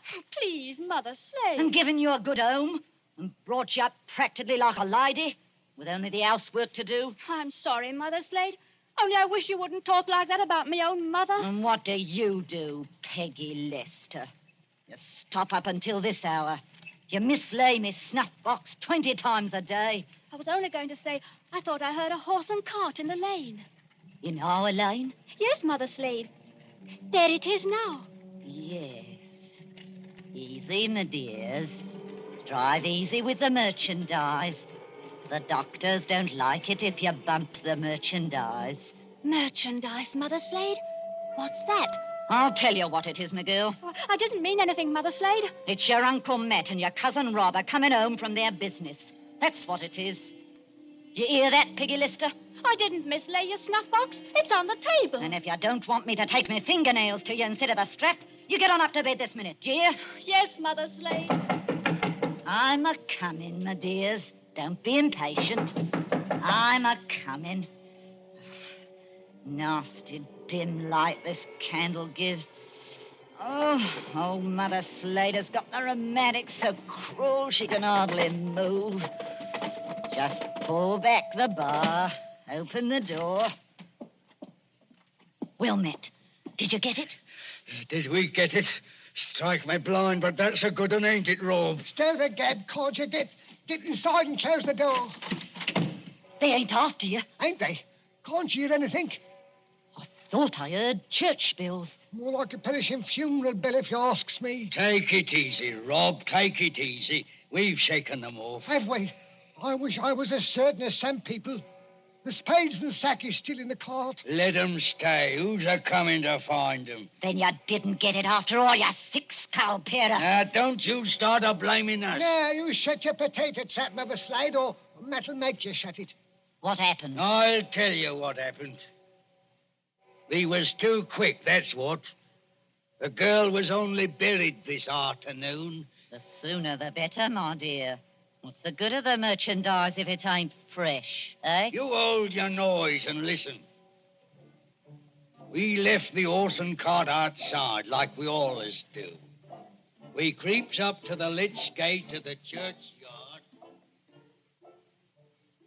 Walk softly, Matt. Walk softly, Rob, in your oily beaver hats and neckcloths, under the starlight and the white frosted elms. Take care of the graves, too. Spring guns may be set in some of them to protect the dead from marauders. And if the coffin is one of those new iron ones, all your labor will be in vain. Open the gates softly. Don't make such a bloody row with them shovels. I can't help it. I'm loaded down with all this stuff. Oh, and who'll do all the work when we do get there? I will. Matt. Aye? Listen. I can't hear nothing except your teeth are chattering. Matt, there's other people besides us in this here churchyard. Aye, 200 or 300 deaders. But they won't bother us. I means living people. Don't talk soft. Somebody's got a dark lantern. I seen it flash past the gravestones. Oh? Where? Can't you see it now? It's a-coming straight toward us. Yes, I see him. Come on. They've seen us, Matt.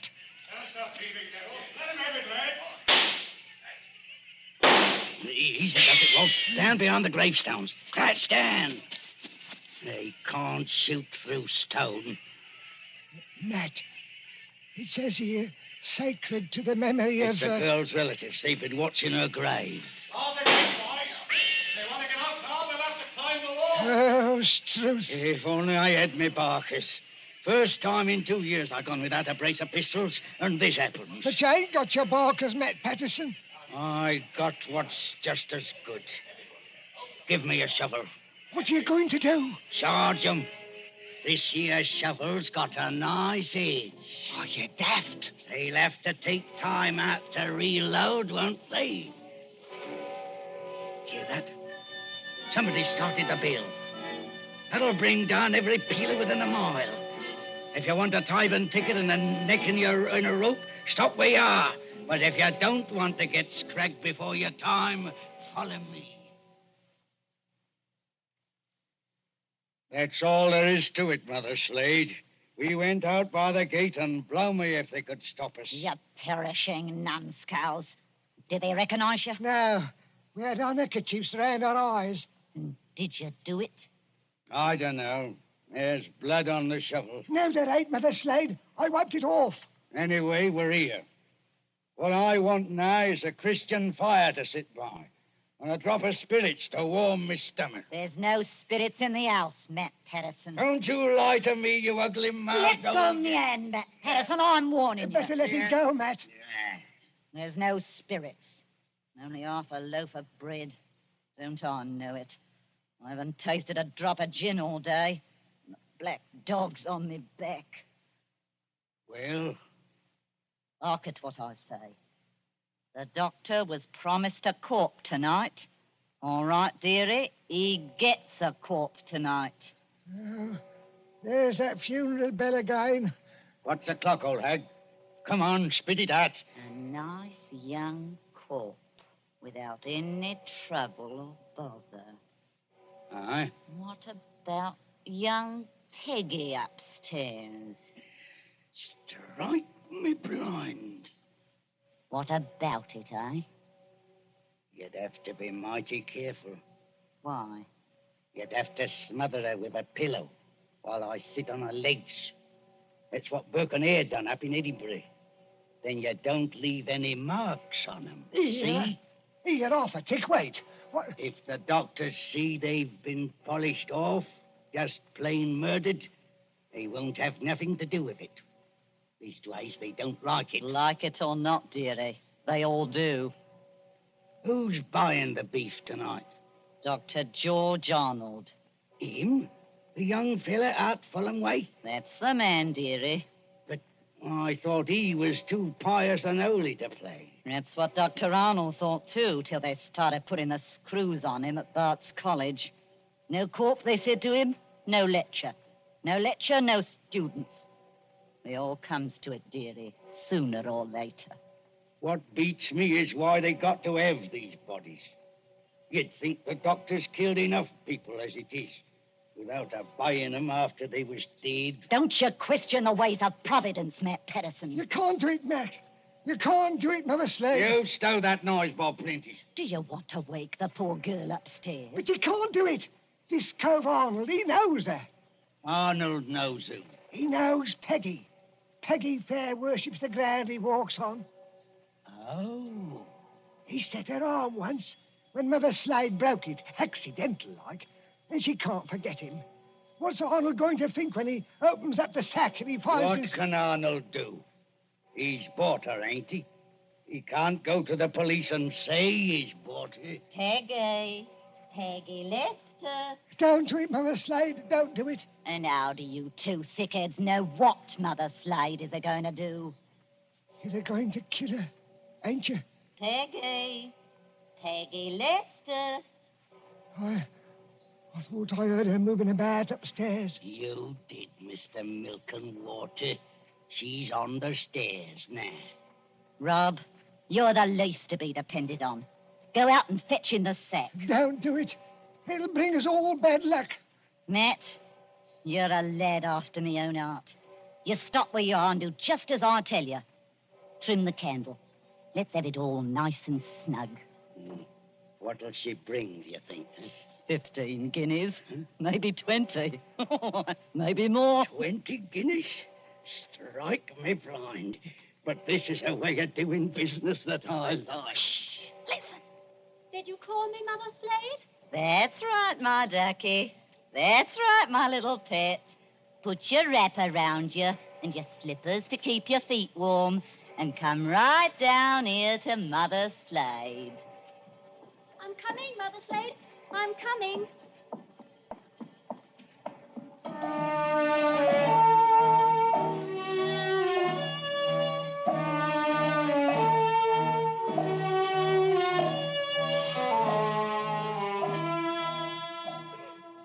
Who in those times would be a surgeon and still be an honest man?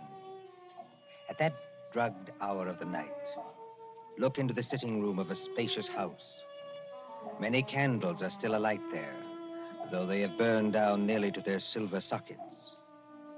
There is Chinese paper on the walls and a turkey carpet underfoot.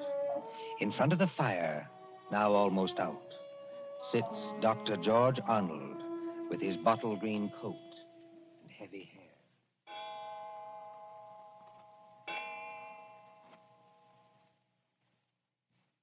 Dr. Arnold, sir.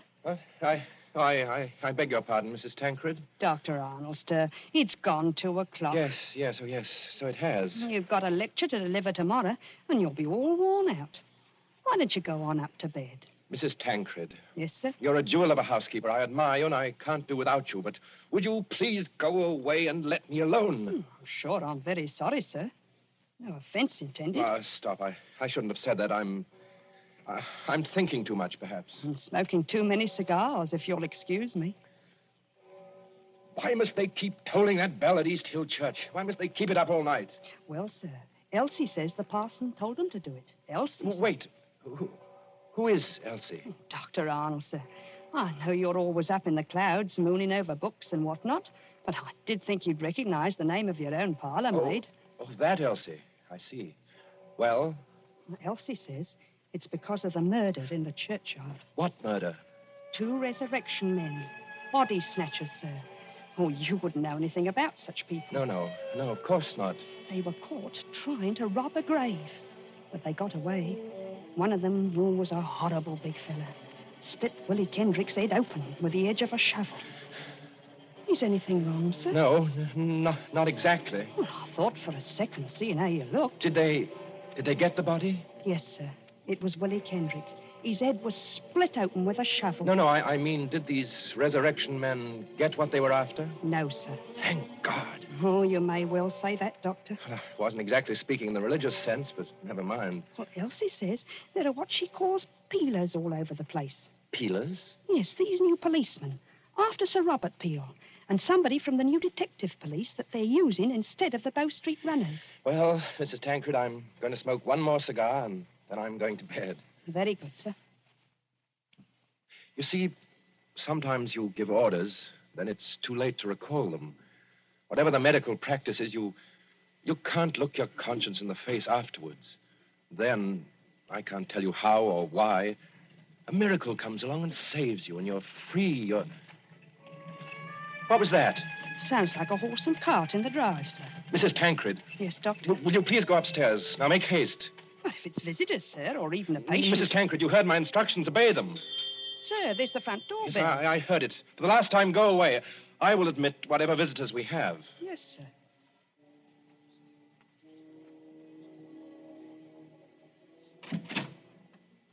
Good evening, dearie. Oh, come into the sitting room here, Mrs. Slade. La, sir. Just call me Mother Slade.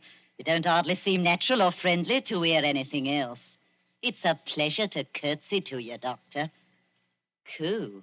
What a lovely room. I suppose... Your candles is going out, though. One by one. Poof. Then you'll be in the dark. I suppose you've come to report failure. Failure, dearie? I understand you didn't get what you went after. Bless you, dearie. We got something just as good. Finest piece of merchandise you ever saw. You haven't got it here. Bless you, dearie. Mother Slade always keeps her word. Bring the merchandise in, my dears, so the doctor can see it. Quiet, please. Oh, of course, dearie, I forgot. The big fellow with the black eyebrows is Uncle Matt. The little fellow with the watery eyes is Cousin Rob. And between them, in that sack, they're carrying... Well, who is it in the sack? 19-year-old girl, dearie. Finest anatomical specimen you ever saw. Merciful Where do you want this here thing dumped, Governor? Easy now, Matt. Why did you bring it here? That's where you told us to bring it, dearie. I mean, why did you bring it to the front door? Why not to the surgery? Only place in the house where there was lights, Governor. Hurry up now. Where do you want it? Well, take it... Yes, dearie? Take it over and put it in the cupboard there, where I'm pointing. This cupboard here, sir. Yes, then close the cupboard door. Shame on you two. Tracking your muddy boots over the doctor's lovely turkey carpet. Easy, my dears, easy now. All right, Robin. She goes. Don't bruise the merchandise. Whatever you do, don't bruise the merchandise. Right, me blind. What's the odds? She can't feel it now. Here's your body, Mr. Sawbones. Now, let's see your money. Well, just one moment before I give it to you. There ain't no itch in this, is there? Better not be. No, I made a bargain with you, and I'll stick to it. Thank ye. That's uncommon genteel of you. Kindly stand back, sir. You're 2 stone of fat heavier than I am, and you don't impress me. Easy, Matt. Take it easy. I want to ask only one question. Where did you get that body? That's a question, dearie, what people in your profession don't ask. Why not? 'Cause they don't dare. That's why. Would the police be interested in where you got the body? No, dearie. Not half so interested in as where we brought it. To your house. It's your responsibility now. Yes, I suppose it is. The victim wouldn't be, by any chance, that pretty little girl you used to treat so unmercifully? You hold your noise about how I treated her. I was rather fond of Peggy. Strike me blind. I think the Sawbones... Oh, get out of this house, all of you. Go on, get out. Not without that money, dearie. It's 20 guineas now. There's money on the table under that newspaper. Take what you want, and get out of here before I... Oh, what was that? Aye. What was it? A late visitor, I imagine. Was you expecting anybody? Eh? No. Don't drop the lovely money, Rob. Don't drop it all over the carpet. Pick it up. Is it the back way of these? Yes, it's the way you should have come. Through that arch and down the passage. Thank you for the rhino, Governor. And no games, mind you, if you know what's good for you. Good night, dearie. Remember, you've got the body now. Yes. I've got the body now. Poor little devil. Dr. Arnold, sir. In heaven's name, Mrs. Tancred, haven't you gone to bed yet? I had to get up, sir, to answer the Oh, bell. yes, of course. I'm sorry. Dr. Arnold, what's the matter with you? Matter? You're as white as a ghost, and you're almost crying. Am I? Well, we must remedy that. Oh, it's so dark in here, I could barely see you sitting there.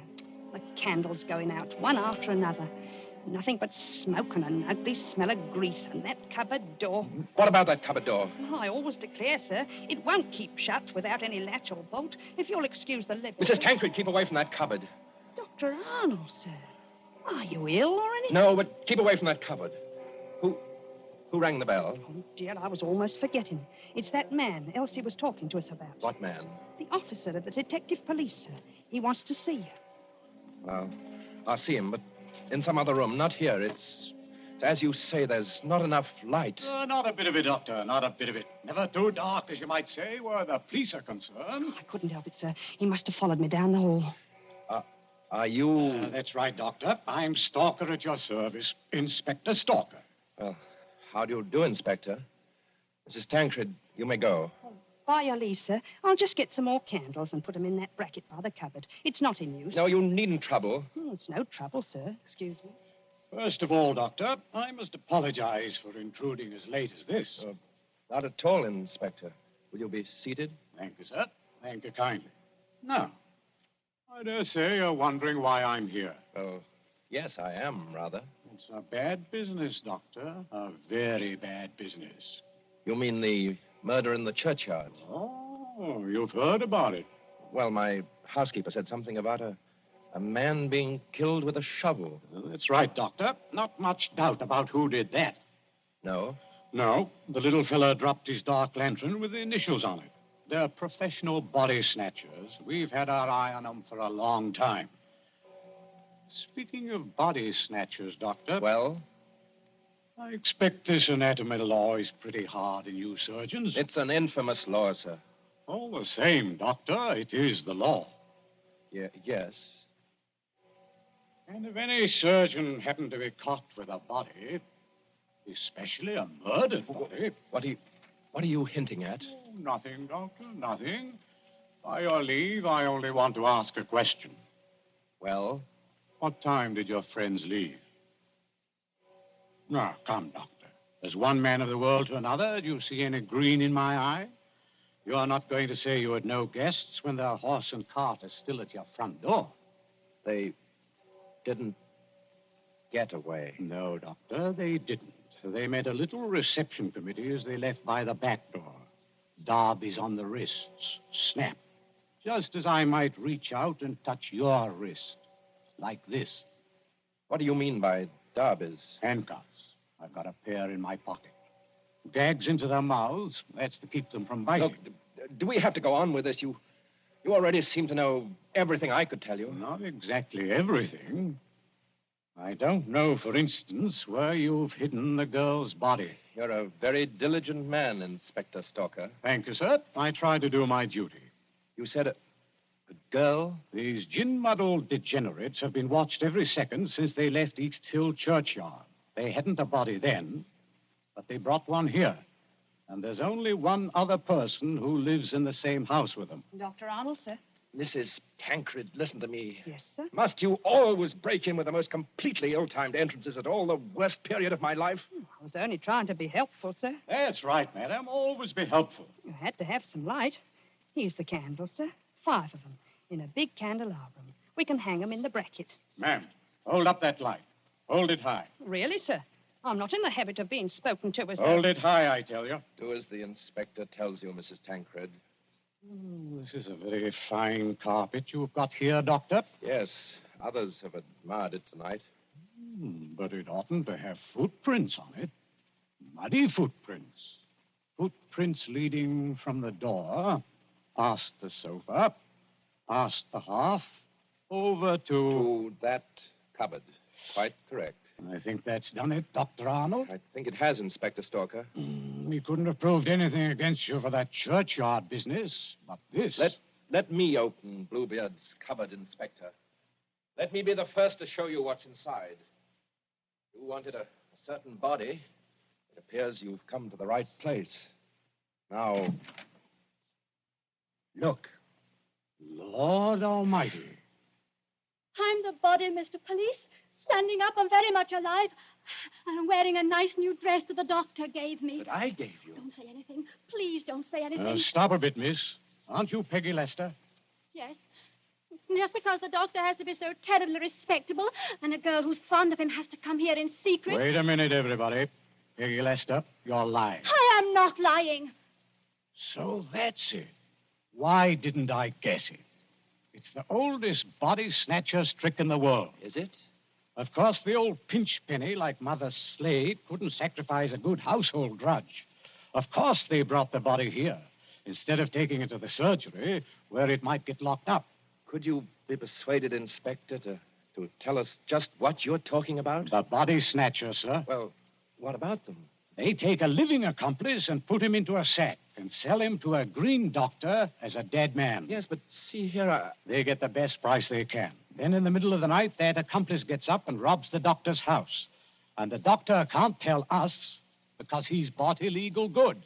I never intended to go through with it. No, young woman? I tell you, I wasn't going to rob the house. They made me do this. I was going to tell Dr. Arnold.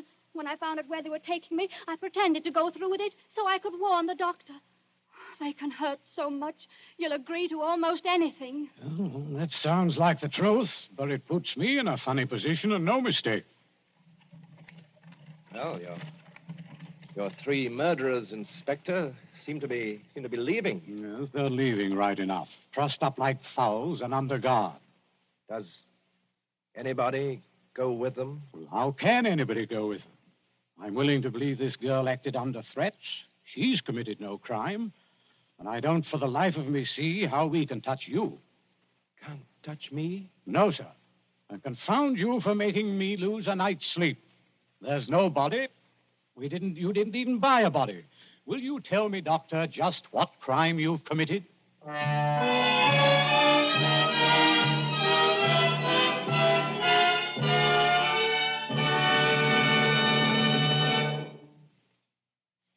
And so ends The Body Snatchers. A story of London at midnight, 100 years ago. And tonight's story of Suspense.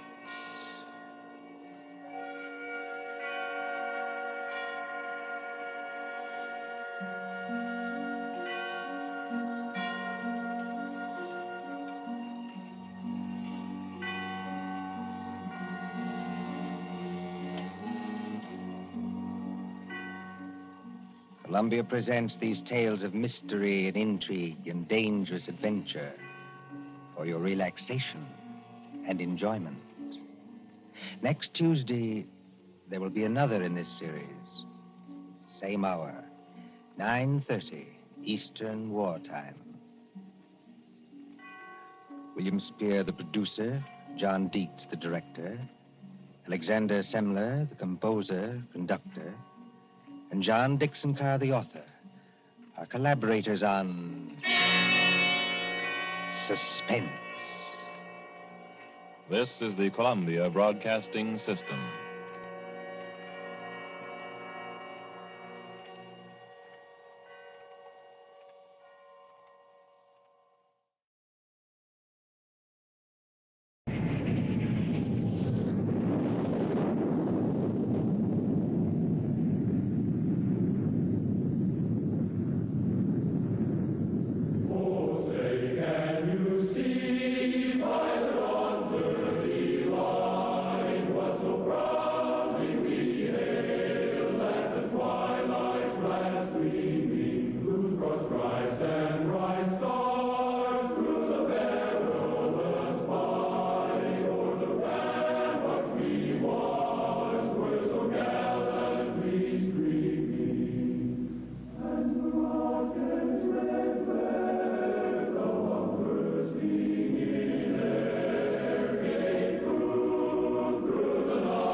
The entire broadcast day of WPIX and all programs included therein and their arrangements and compilations are protected by copyright and subject to this notice by WPIX Incorporated.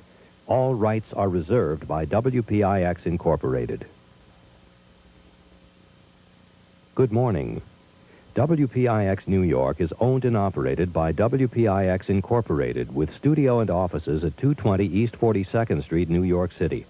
WPIX operates on Channel 11 from the World Trade Center via studio transmitter link WFD 495, as authorized by the Federal Communications Commission. Programs broadcast by this station may not be used for any purpose except exhibition at the time of broadcast on receivers of the type ordinarily used for home reception in places where no admission, cover, or operating charges are